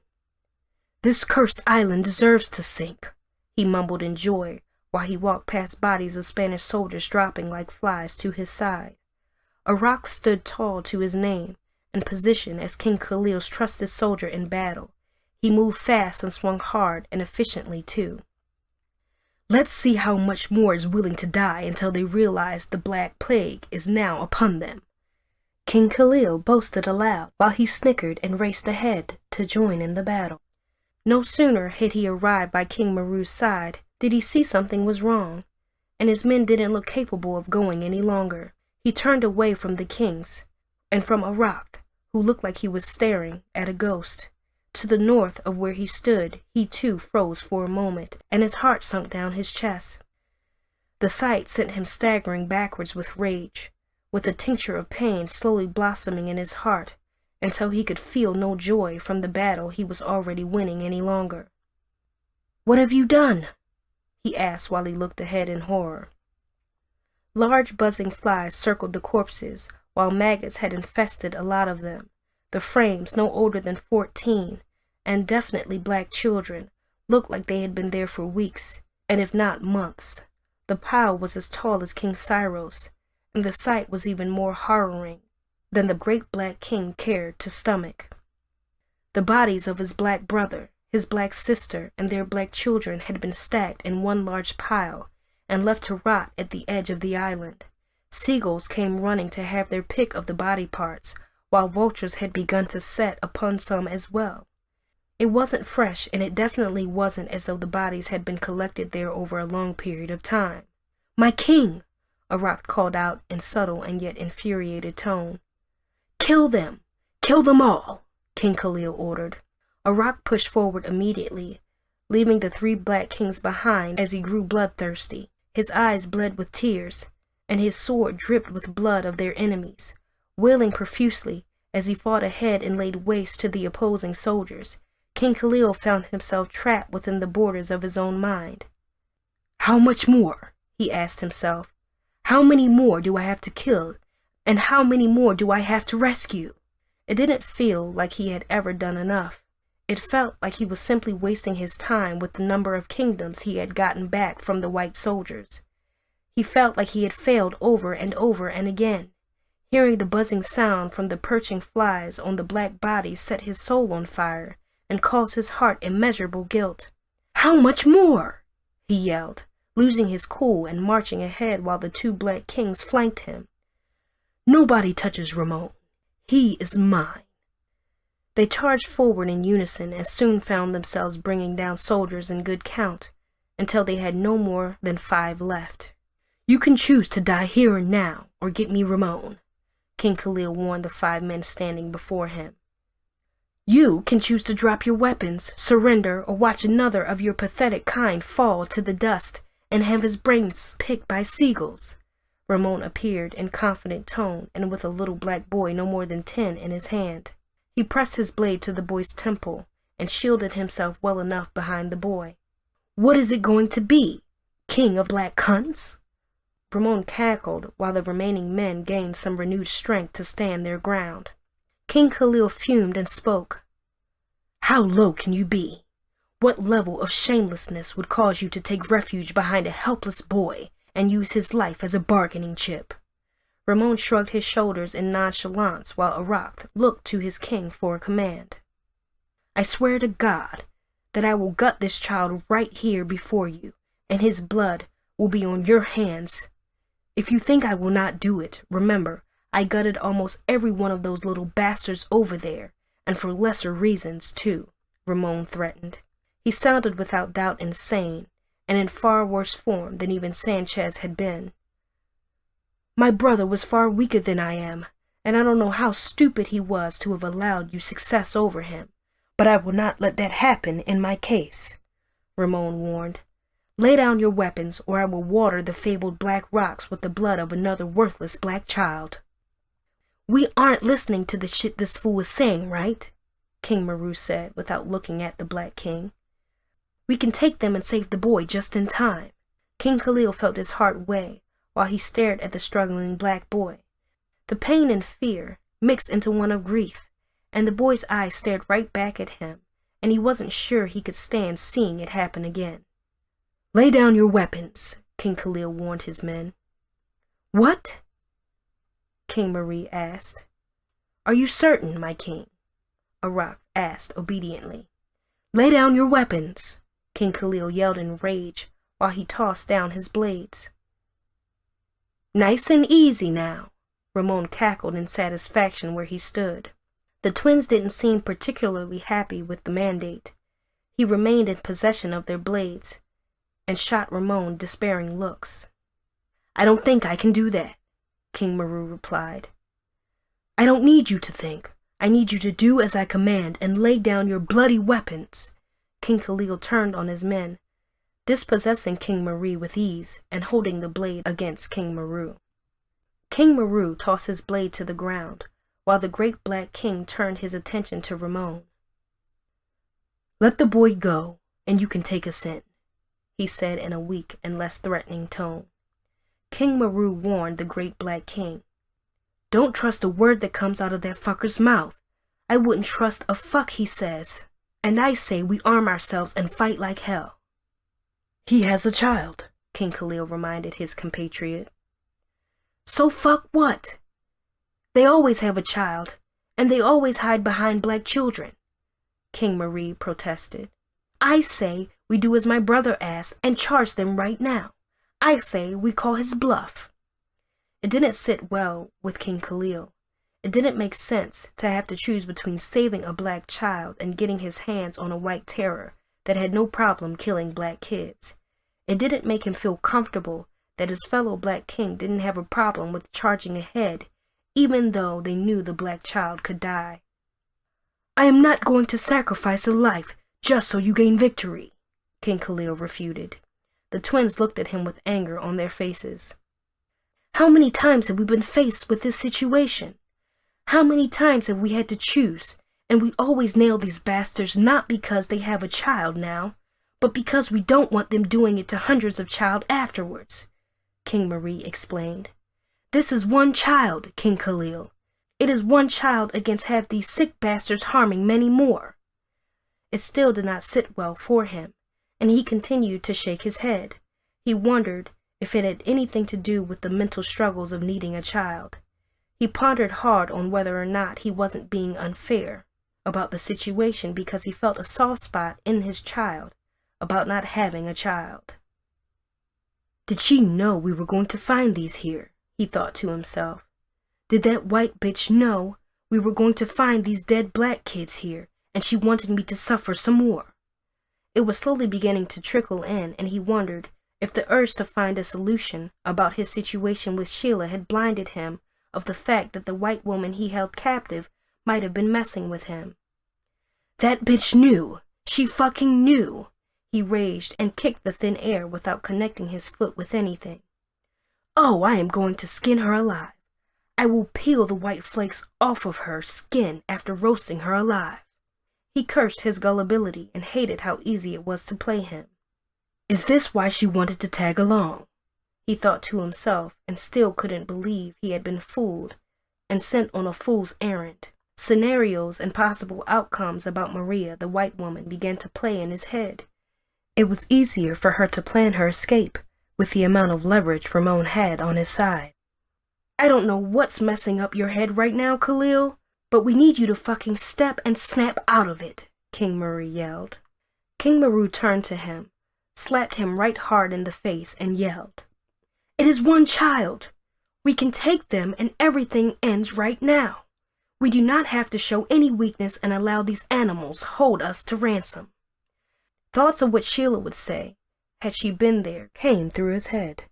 And once again King Khalil met his emotional and mental match. He just couldn't go ahead. He shook his head fervently and apologized to Sheila and Absentia for not informing her of his plans and actions. He cursed the day he decided against killing the treacherous white woman who obviously had set them into a snake's den to die. One black child, 2 black children, hundreds of black children, he grumbled to himself without looking up. If we can save just one, then so be it. He tossed his weapon to the ground and stood with his arms spread apart as he watched Ramon nervously ask his men to approach the Black Kings and Arath. Khalil, what are you doing? This is madness, King Maru warned. This is absolute madness, and you know it. Ramon waved his men over and offered them shackles from the same chains they had gagged other black prisoners whom they had eventually killed. You gave me your word, King Khalil, Ramon cried aloud while he held the terrified-looking black boy hostage. King Khalil cocked his head and stood firm with his hands still parted from side to side. My men will comply, he said. They will bring you no harm. King Murray and Maru shook their heads and slowly raised their hands while the soldiers approached. I never imagined I would ever be in chains again, King Marie bellowed. You had better know what the hell you are doing, losing your damn mind and your guts in the heat of battle, Khalil. This is war. Casualties happen in war. He wasn't about to accept such notion in the face of a scared black boy staring right back at him. In the boy's terrified eyes, he could see himself years ago as well. It was no different from what he felt in the hands of his oppressors before his rise. For now, we will abide by what he wants, King Khalil said. The twins obliged and watched the soldiers place them in shackles. Who would have thought savages like you would have sympathy towards a useless black child? I never would have seen you as a man who could be reasoned with, King Khalil. Ramon approached with a grin on his face. Cuff them all and bring them with you. King Khalil shrugged the men, attempting to move him away, and spoke. I did my part. Now let the little boy go. Ramon walked over to the shackled Arath and smiled. You can either go with them, or I start killing your men one after the other. He definitely didn't look like a man who was buffing, and King Khalil obliged. The soldiers marched them into the large stronghold, made of black rocks, and shoved them into a large holding area, which stank of rot and had blood stains all over the walls. You should feel right at home in here, Ramon said to the kings and Arath, while he continued to hold the blade to the boy's head. Until I decide to hand you over to the Spanish Corps, I guess I don't mind having a little fun with you. In shackles and with limited movement, King Khalil approached the large metal barriers put in place with large padlocks meant to keep them behind the bars. Let the little boy go as you promised, he pleaded. He has done you no harm, so let him go. Ramon returned and nodded willingly.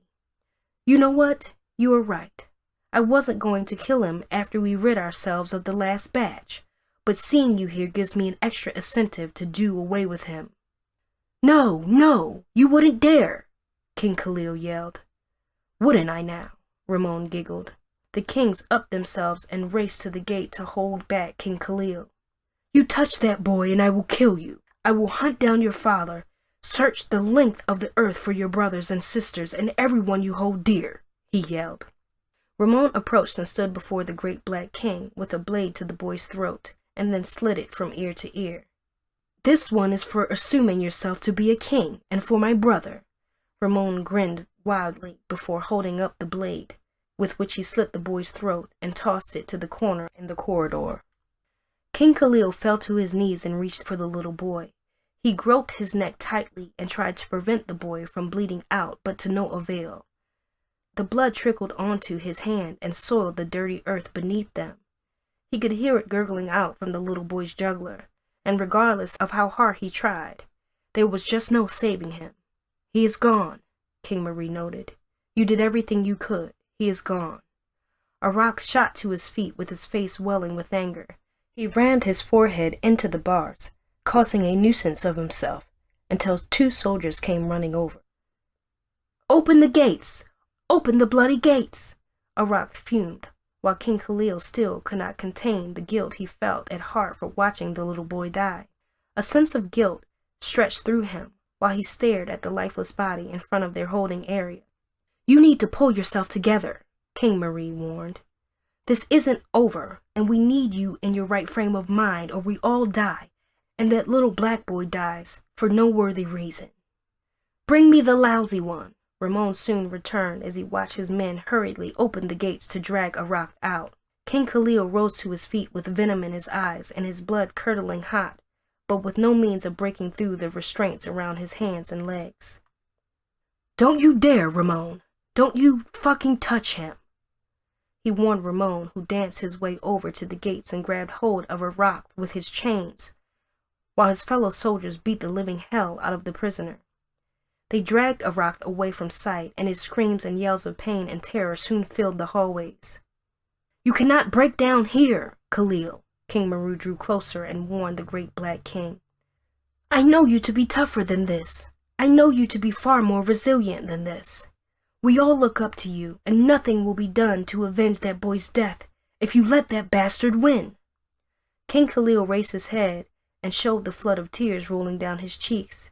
His eyes plunged inwards with rage, and they could barely be seen. He breathed heavily and managed to steady his breath for a short while. He cocked his head at the 2 kings by his side and slowly rose to his feet. "This is all my fault, and I will fix it," he promised them.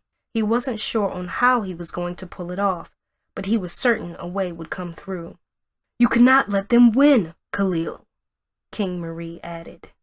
He walked away from the bars while Arak's screams continued to torment the entire air, and towards the corner of the dark room, where rotten screams and muffled screams from past occupants could still be heard. He could feel the hurt of his black brothers and sisters like him. He could hear their cries, and he bore all that guilt on himself, while his mind worked hard and long on how best to deal with the situation at hand. "That white woman led me in here," he thought to himself while he rocked in silence to and fro. "She led me down here knowing what we would come across." He felt stupid for trusting her, and at the same time he wondered what Sheila would have made of the entire situation. "I could not watch them kill the boy," he muttered to himself, as though Sheila was standing right there and looking down at him. "I could not let him kill the little boy. I had to surrender. I had to surrender." The more he spoke to his imaginary wife, the harder his heart felt and the easier it became to accept he had been gullible.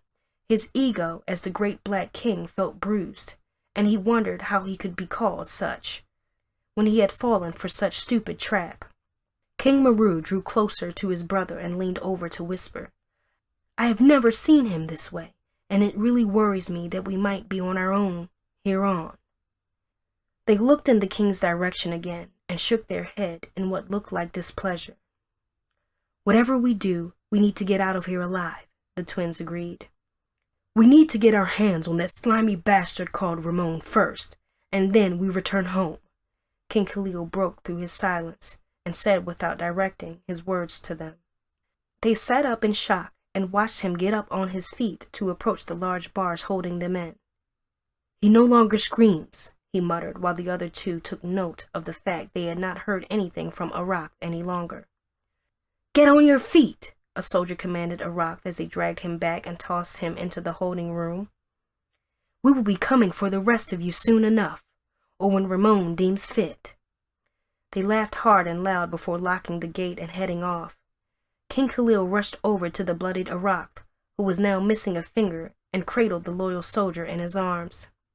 "Stay with me, Arak. Stay with me," he pleaded. "I am here, and I promise we'd be getting out of here very soon." "It will take a miracle to get us out of here, but I love your newly found positive and driven spirit," King Meru muttered. King Khalil shot the man a disapproving look before turning his attention to Arak again. "Does this count as a miracle?" Arak asked, while his broken finger dangled in the same hand he held onto a large key. "I snuck it off one of the guards." King Khalil felt tears well up in his eyes while he gently took the key off of his man. He handed it over to one of the twins and smiled wildly at his courageous soldier. "We will get you home, maybe not in one piece, but we will get you home," he promised with his heart beating with renewed joy. Chapter 11. Days trickled past, and nothing had been heard from or of Ramon. Instead, his absence continued to fuel the Black King's anger and fuel their desire to wring his neck at any God-given chance they get. The lifeless body of the teenage boy he had murdered continued to lay in the passageway, untouched and uncared for. It obviously didn't mean anything to the Spanish soldiers. It wouldn't be the first black body they had left in such dastardly state, and it wasn't going to be their last unless they were stopped. For King Khalil, time trickled past at snail speed, and his understanding of things began to unravel before his very eyes. His belief in humans had altered in ways he couldn't quite make sense of, and he finally understood what had driven the twins towards asking him not to give in or not to surrender in the first place. Ramon and many like him were animals, and they weren't just the regular breeds, but they are without doubt rabid animals in need of serious punishment. "You need to get it off so that portion can heal uninterrupted," King Meru muttered to Arak for the umpteenth time, while they hovered around his injuries like birds around a carcass. Arak sat up holding his severed finger to his chest as though he was trying to protect his child. "I don't want any of you coming close to me right now. I will appreciate if you stayed on the opposite side of the room." King Meru shared a disappointed look with his twin, and they both shook their heads, while the great Black King watched the two closely. Their bond and level of comprehension towards issues was beyond stunning. The belief that an average black man couldn't think for himself, let alone attempt to think for others or make important decisions that will affect the lives of others, slowly became nothing but hateful words intended to belittle the black mind. King Khalil had learned way more than he understood within the few days of being in the same holding with the Black Kings, and above all, he finally realized the level of importance he had to his race as a whole. If you succumb and you bow down to these cretins, then all we have fought for, struggled for, and attempted to achieve becomes a footstone for them to shit on, King Meru had told him the night before. Those words were definitely intuitive and smart, and they projected his thoughts towards the future. "I want to do it now," King Khalil finally said, gaining everyone's attention towards himself. "Do what?" King Meru asked, sounding as though he was not happy about getting distracted from their mission at that point in time. King Khalil spread his legs apart while he toyed with the key Arak had managed to steal from the bunch meant to help with the locks. "I want to dominate Spain now and not later. I want those bastards on their knees and on their backs asking me for mercy while I force my cock down their throats," he reiterated. "I want that boy's life to mean something, and for the lives of every black person out there in Spain to mean something as well." He had done the calculation and figured out the math. An average black man still struggled in Spain in cities where the Black Kings had still not conquered. There is Malaga, there is Madrid, and there are hundreds of spots in Spain which still has not felt the touch of Black Kings, and I need that to change, King Khalil noted. The expression on the twin kings' faces began to drift away from one of interest in Arak. They were fully vested in what he was trying to offer them. I have restricted myself and my policies for far too long now. I have cut back on places we can attack and pillage, on what trades we can accept and how we can go about them, and I believe I have done little to move ahead, he explained. Once we get out of here by morning, and when we get out of here, I will need you two to run the biggest trade market run by black men in the entire Spain. Arak grinned politely where he sat and finally managed to relax, with the two hound dogs of kings not paying any attention to him. You are about to trample on a lot of toes with your plans, King Khalil, King Maru warned. I will tell you this, because it is what I do every day. I step on toes for a living, and it does not taste nice at times. King Khalil lowered his head and thought hard and long about what Sheila would think about him attempting to become a rather dangerous version of what he already was. It would mean more wars to be fought, more slaves to acquire and sell, and more enemies both at home and away. It would mean a lot of changes in his life, and above all, it would mean not being able to spend time with her as much as possible. He ground his teeth and leaned his head backwards. Do you know why I came here in the first place? He asked his men. I assumed it was some trauma from your past which you clearly needed to work through about this fucking island. King Marie spoke first. King Maru went next. I figured you had to pay them back for something, or maybe simply needed to take the entire island for yourself. But seeing we were just four, my best guess is that you came here for something specific and something you can sneak away without them knowing. King Maru, smart as always, was close enough, and it brought a smile to his lips. Everyone turned to Arak, who didn't know they would have wanted his opinion. You showed gut of steel in many ways. Many wouldn't, boy, King Marie teased Arak. You can speak freely this once. For a woman? He muttered. For the queen, the king replied and confirmed Arak's words. I came here so I could make her happy by finding a solution to something that plagues her happiness. The room fell silent, and everyone in it could feel King Khalil's pain. He wasn't one to show it often, but since the little boy got killed, he had switched and flickered between being hard and soft. I sense she is unhappy, and who is a king when his queen's heart is riddled with pain? How do I become the greatest when I cannot even make my woman feel great? How can I fix the world for every other black man and woman, while the one which is mine continues to suffer? He asked. So you see, I came here not for the riches, not for the wealth I'd gain, but for something or someone, as I was made to think and believe existed in here. What could possibly soothe your wife in and from this wretched place? King Maru looked concerned.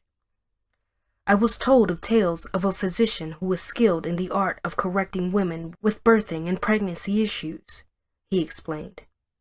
It was why I was so happy about revisiting the same place that almost killed me.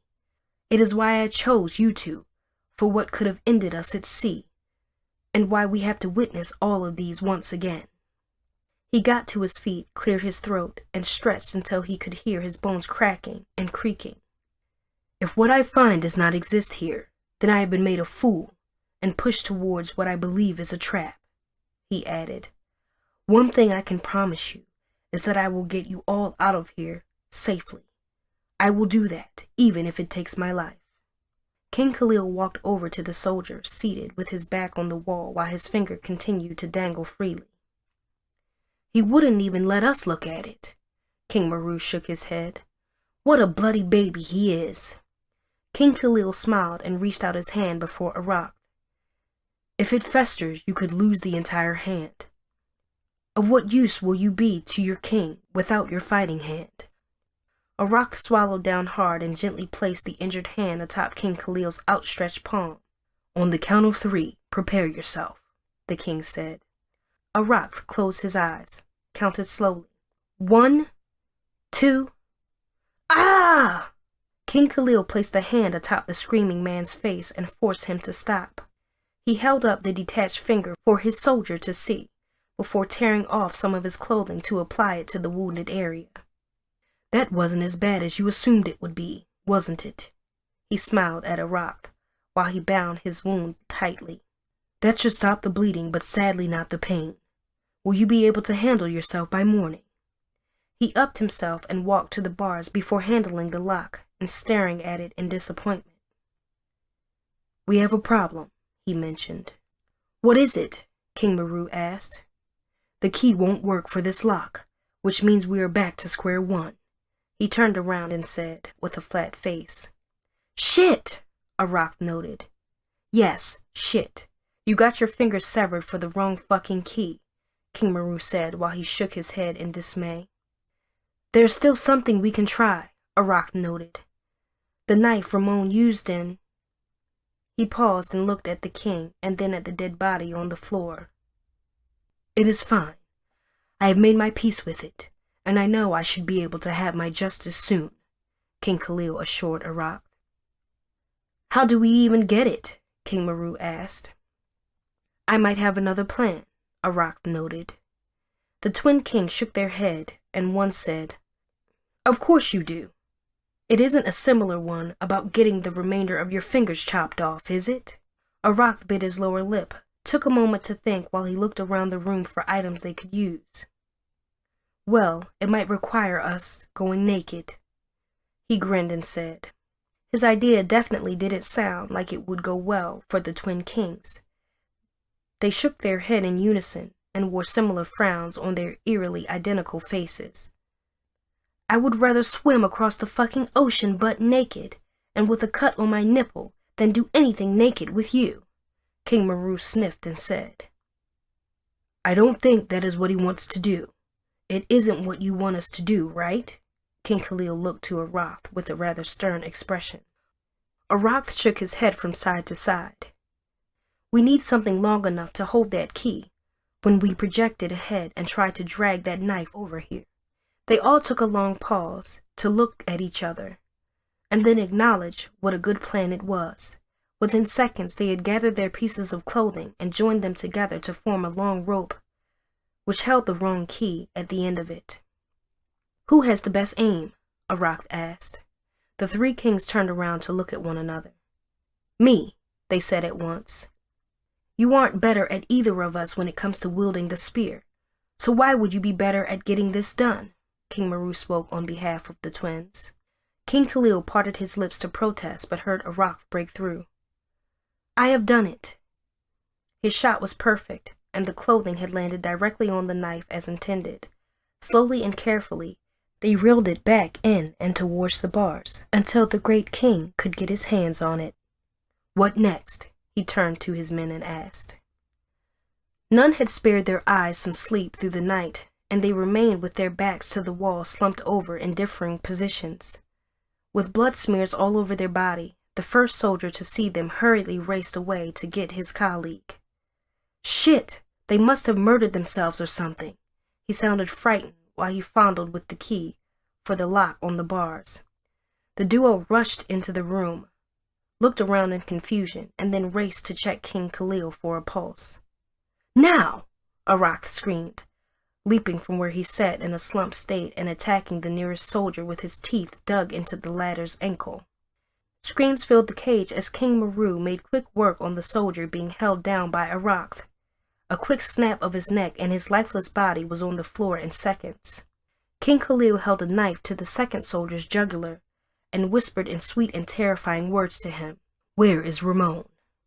In the changing room, he stuttered. They tailed him along the halls and past rooms, which if they could talk, would speak untellable stories of horrors perpetuated within them. It made King Khalil cringe on the inside, but he held his nerves and walked the soldier up flights of stairs until they were feet away from the changing room. It was one he recognized well enough because he had been forced to clean it a couple of times. It meant having to shove past naked bodies or really irritating soldiers who didn't mind shoving their butts in his face just to make him feel uncomfortable. Some motioned to molest him at times, and others simply sat there and laughed their behinds off. Hello, Ramon, King Khalil said without notice. He shoved the soldier under his gasp aside, marched towards Ramon, and grabbed the man by the scruff of his uniform before tossing him outside the room and into the hallway wall. "I promised I was going to get my hands on you, didn't I?" King Khalil said with so much satisfaction in his voice. Feeling rather happy, he tossed Ramon towards King Meru, who sent him backwards with a swift kick to the jaw.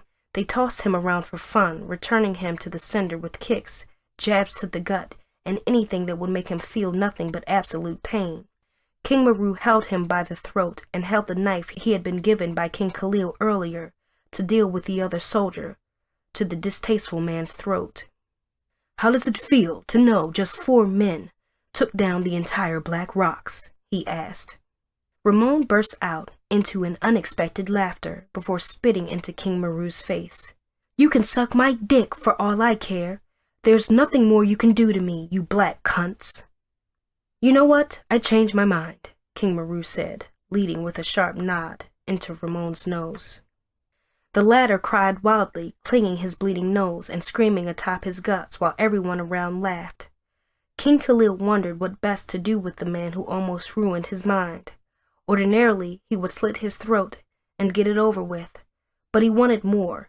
He needed more, and his mind began to play tricks on him about how best to deal with the madman. "Can we just slit his throat and be done with it?" Arak asked. King Meru nodded and raised his hand. "For the first time, I agree with him. We can end this right here and now." "You can do whatever you want, and I still won't care," Ramon muttered. "I might have something of importance to trade with you, though." His latter statement caught everyone off guard, and they struggled to make sense of what he meant. "I don't want to hear anything from his lips," King Meru snapped. "We kill him right here and now, and we get it over with." The men agreed with subtle nods and began to move in for the kill, but Ramon shot to his knees and held up his hands. "I have someone within your island giving me information, and this is how we knew you were coming here today," he said with conviction in his tone.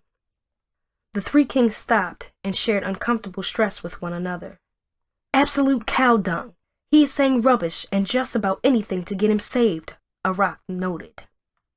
Ramon shook his head with conviction. "Think about it. How did I know to have these many soldiers here today, when Black Rocks has officially cleared out since last week? We had our last men shipped out last week, and most of the bodies have been dead for a week. And more now, because there's just no use running this place and feeding these useless little niggers any longer." The slur he used aside, he seemed rather certain about his claims, and it left King Khalil thinking hard about the white slave woman he had in his abode. "Did she get word out? Hasn't she been locked down and tucked away, with just Arak and me knowing about her presence?" he asked. He had done everything within his power to ensure not even the soldiers he left the Thames with knew he had decided to keep the white woman. Ordinarily, they would have assumed he had killed her, owing to the fact none of them watched guard over her except for Arak. "Don't listen to him," King Meru pleaded. "I know their tricks, and this is a classic in order to save his skin. He is lying, and I can feel it in my bones." King Khalil's thoughts became distorted, and he turned his back to Ramon, so he could gather his thought a little bit. If there truly was a mole in his kingdom, fast enough to get messages sent to the Black Rocks on time before he got there, then he had a lot to worry about. "I don't think I believe you enough to let you live," King Khalil smiled and turned around. Ramon lunged forward, yanking out a blade he had hidden within his boots and ramming it hard into King Meru's stomach before attempting to make a run for it. Arak tackled him to the ground while King Meru groaned in severe pain. "He is going to die! He is going to die!" Ramon cackled in an evil manner. "What the hell did you do?" King Meru yelled in rage and charged towards Ramon. "You might need to hold off on killing him just yet," King Khalil pointed out. King Meru held up his hand to show black blood dripping from the site of his injury. "What the hell did he do to me?" Ramon sat up with a smug smile on his face and whispered, "He will die in 6 days to 7 unless I give you the antidote. Take me out of here, exchange me with the Spanish corp, and I will give you all you need to cure him." King Khalil picked the knife from the floor, perceived it to attest to the fact it was indeed poisoned, before looking at the two kings in distraught manner. "You should have killed him when we asked you to," King Marie yelled. "You should have killed him when we asked you to. This wouldn't have happened." The two shared a rather deep bond, and it was not hard to see how hurt the other was, even though he had not been stabbed. "I know what to do," King Khalil noted and marched his way towards Ramon. He yanked the annoying and rather slippery man up on his feet, smiled wildly while he stared into his eyes, and then leaned low before plunging the blade in his hand into Ramon's thigh. "How do you feel about living and not dying by your own poison blade?"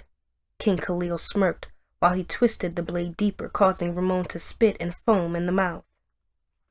"You black bastard! You fucking black bastard!" Ramon lamented while they shoved him back to the ground. "We need to get you back to the Paraga fast and get home to be able to prepare the antidote," King Khalil said to King Maru, who continued to groan in pain. "I am sorry I failed you yet again, but I promise this will be a story to tell." He turned around, ordered Arak to drag Ramon along, and then head back for the Paraga before the weather got worse and they would get stuck at sea. "Is there truly a spy amongst my men?" he thought to himself while he pulled away. The thought troubled him, and he hoped to make sense of it once he got back to his island and his kingdom. He wondered what Sheila might be thinking of him in the period he had been absent. It felt surreal to even begin to think or attempt to fathom the reality that he had a spy within his midst. He couldn't think of it, and he definitely didn't want to think of it. King Marie continued to leer at Ramon, with no good intent evident on his face. He approached Ramon just before King Khalil stood in his path and warned him against taking any step further, with a subtle sniff and irritating spit flung towards Ramon's face. The king looked back at his twin, who continued to groan and suffer in pain. "Just so you know," King Marie muttered in subtle yet angry tone, "the moment we get back home, I will personally be the one to slit your throat and drink whatever blood exudes from your guts." He turned away and headed back to meet with his brother. He meant every word he had just muttered, and he hoped Ramon knew he meant them too. "Let's go home," King Khalil ordered in a somewhat disappointed tone. All he had come there for was for naught, and instead he had uncovered a scheme he didn't want to believe even existed. "First thing I'm going to do when I get back home is to fuck as many women as I can lay my thick cock on," Arak said with a grin and a loud groan. Everyone chuckled except King Khalil and Ramon. The two enemies glared at each other as the Paraga slowly began to float away. The Paraga slowly edged towards the shorelines, and in the distance King Khalil's kingdom was visible as the skies were. The sight brought the great black king both joy and sorrows, and in them he pondered endlessly about his wife Sheila, the white woman he held captive, and what would become of the secret that he had a spy in his midst. The Paraga finally ground to a halt, and King Marie edged out first with his brother leaning on him. Arak soon exited, and the great black king helped the resistant Ramon off of the Paraga and atop the shore. Ramon halted and stared at the great black king in the face for a moment. "You really think one man can hold all these power? Do you naively believe you will find a way to keep everyone happy while you mercilessly grow hungrier for endless power?" King Khalil shrugged his shoulders, smirked, and replied, "I might not have an answer yet, but I do know one thing here and now." "What?" Ramon asked. King Khalil sniffed and replied, "You are going to die right here on a black man's land, and in the most gruesome way possible." He cackled as he walked away and pulled Ramon along in chains. Ramon grumbled and cursed, but the great black king wasn't willing to entertain any of his words. Arak came running back as best as his weak body could permit him, while he continued to bleed. "Something is terribly wrong." King Khalil wore a frown and asked, "What is it?" Arak leaned close to the black king, whispered into his ear, and explained. The black king's eyes widened, his lips twirled, and his eyes reddened with rage and worry at the same time. It wasn't the homecoming he had been anticipating, and it definitely wasn't about to brew something good. "Shit!" he yelled while he yanked at the chains binding Ramon and raced ahead at the same time. His pace quickened and his breath labored as he forged ahead and finally came to a halt before a massive gathering of bodies. His men and women chanted aloud and cheered for whatever was going on within the gathering. And he knew it wasn't going to be something good.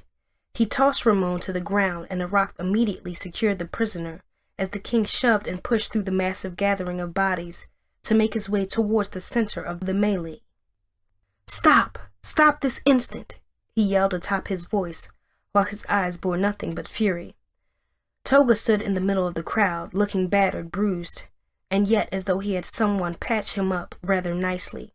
King Cyrus stood to Toga's right with a blade in hand, and the weapon gently pressed against the pale white skin of the same white woman the king had desperately tried to keep hidden until he knew what to do with her.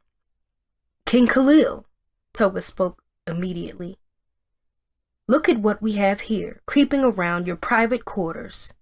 Maria looked right back at the king with a senile smile on her lips and her eyes desperately pleading for some act or show of mercy.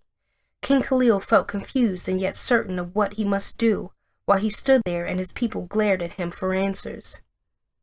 "Do you not claim never to have dealings with white people and most of all to never employ them, cater for them, or show any feelings of good towards them?" Toga asked while King Cyrus continued to press the blade hard into the lady's neck. "How does one cankerworm of this nature burrow its way into your kingdom, and without your knowledge?" King Khalil felt like he had been placed atop the fireplace to roast. The white woman being so smug about the entire incident wasn't helping matters either. "I have one more," someone growled from behind and caused the entire crowd to turn around. King Marie dragged Ramon along and tossed him right by the white woman.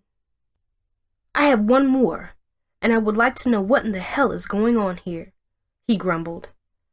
King Khalil remained doused in silence, but his heart thumped and pumped aggressively.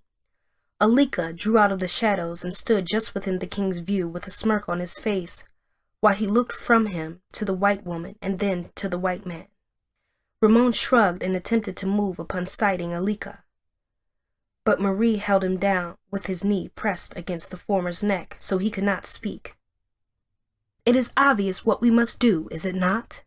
Alika spoke, as he gathered everyone's attention while he stepped out. "The gods will welcome the souls of these two, right here and now, and I will be willing to have them." King Khalil raised his hand and prompted the entire crowd to fall silent. "There is an explanation to all of these."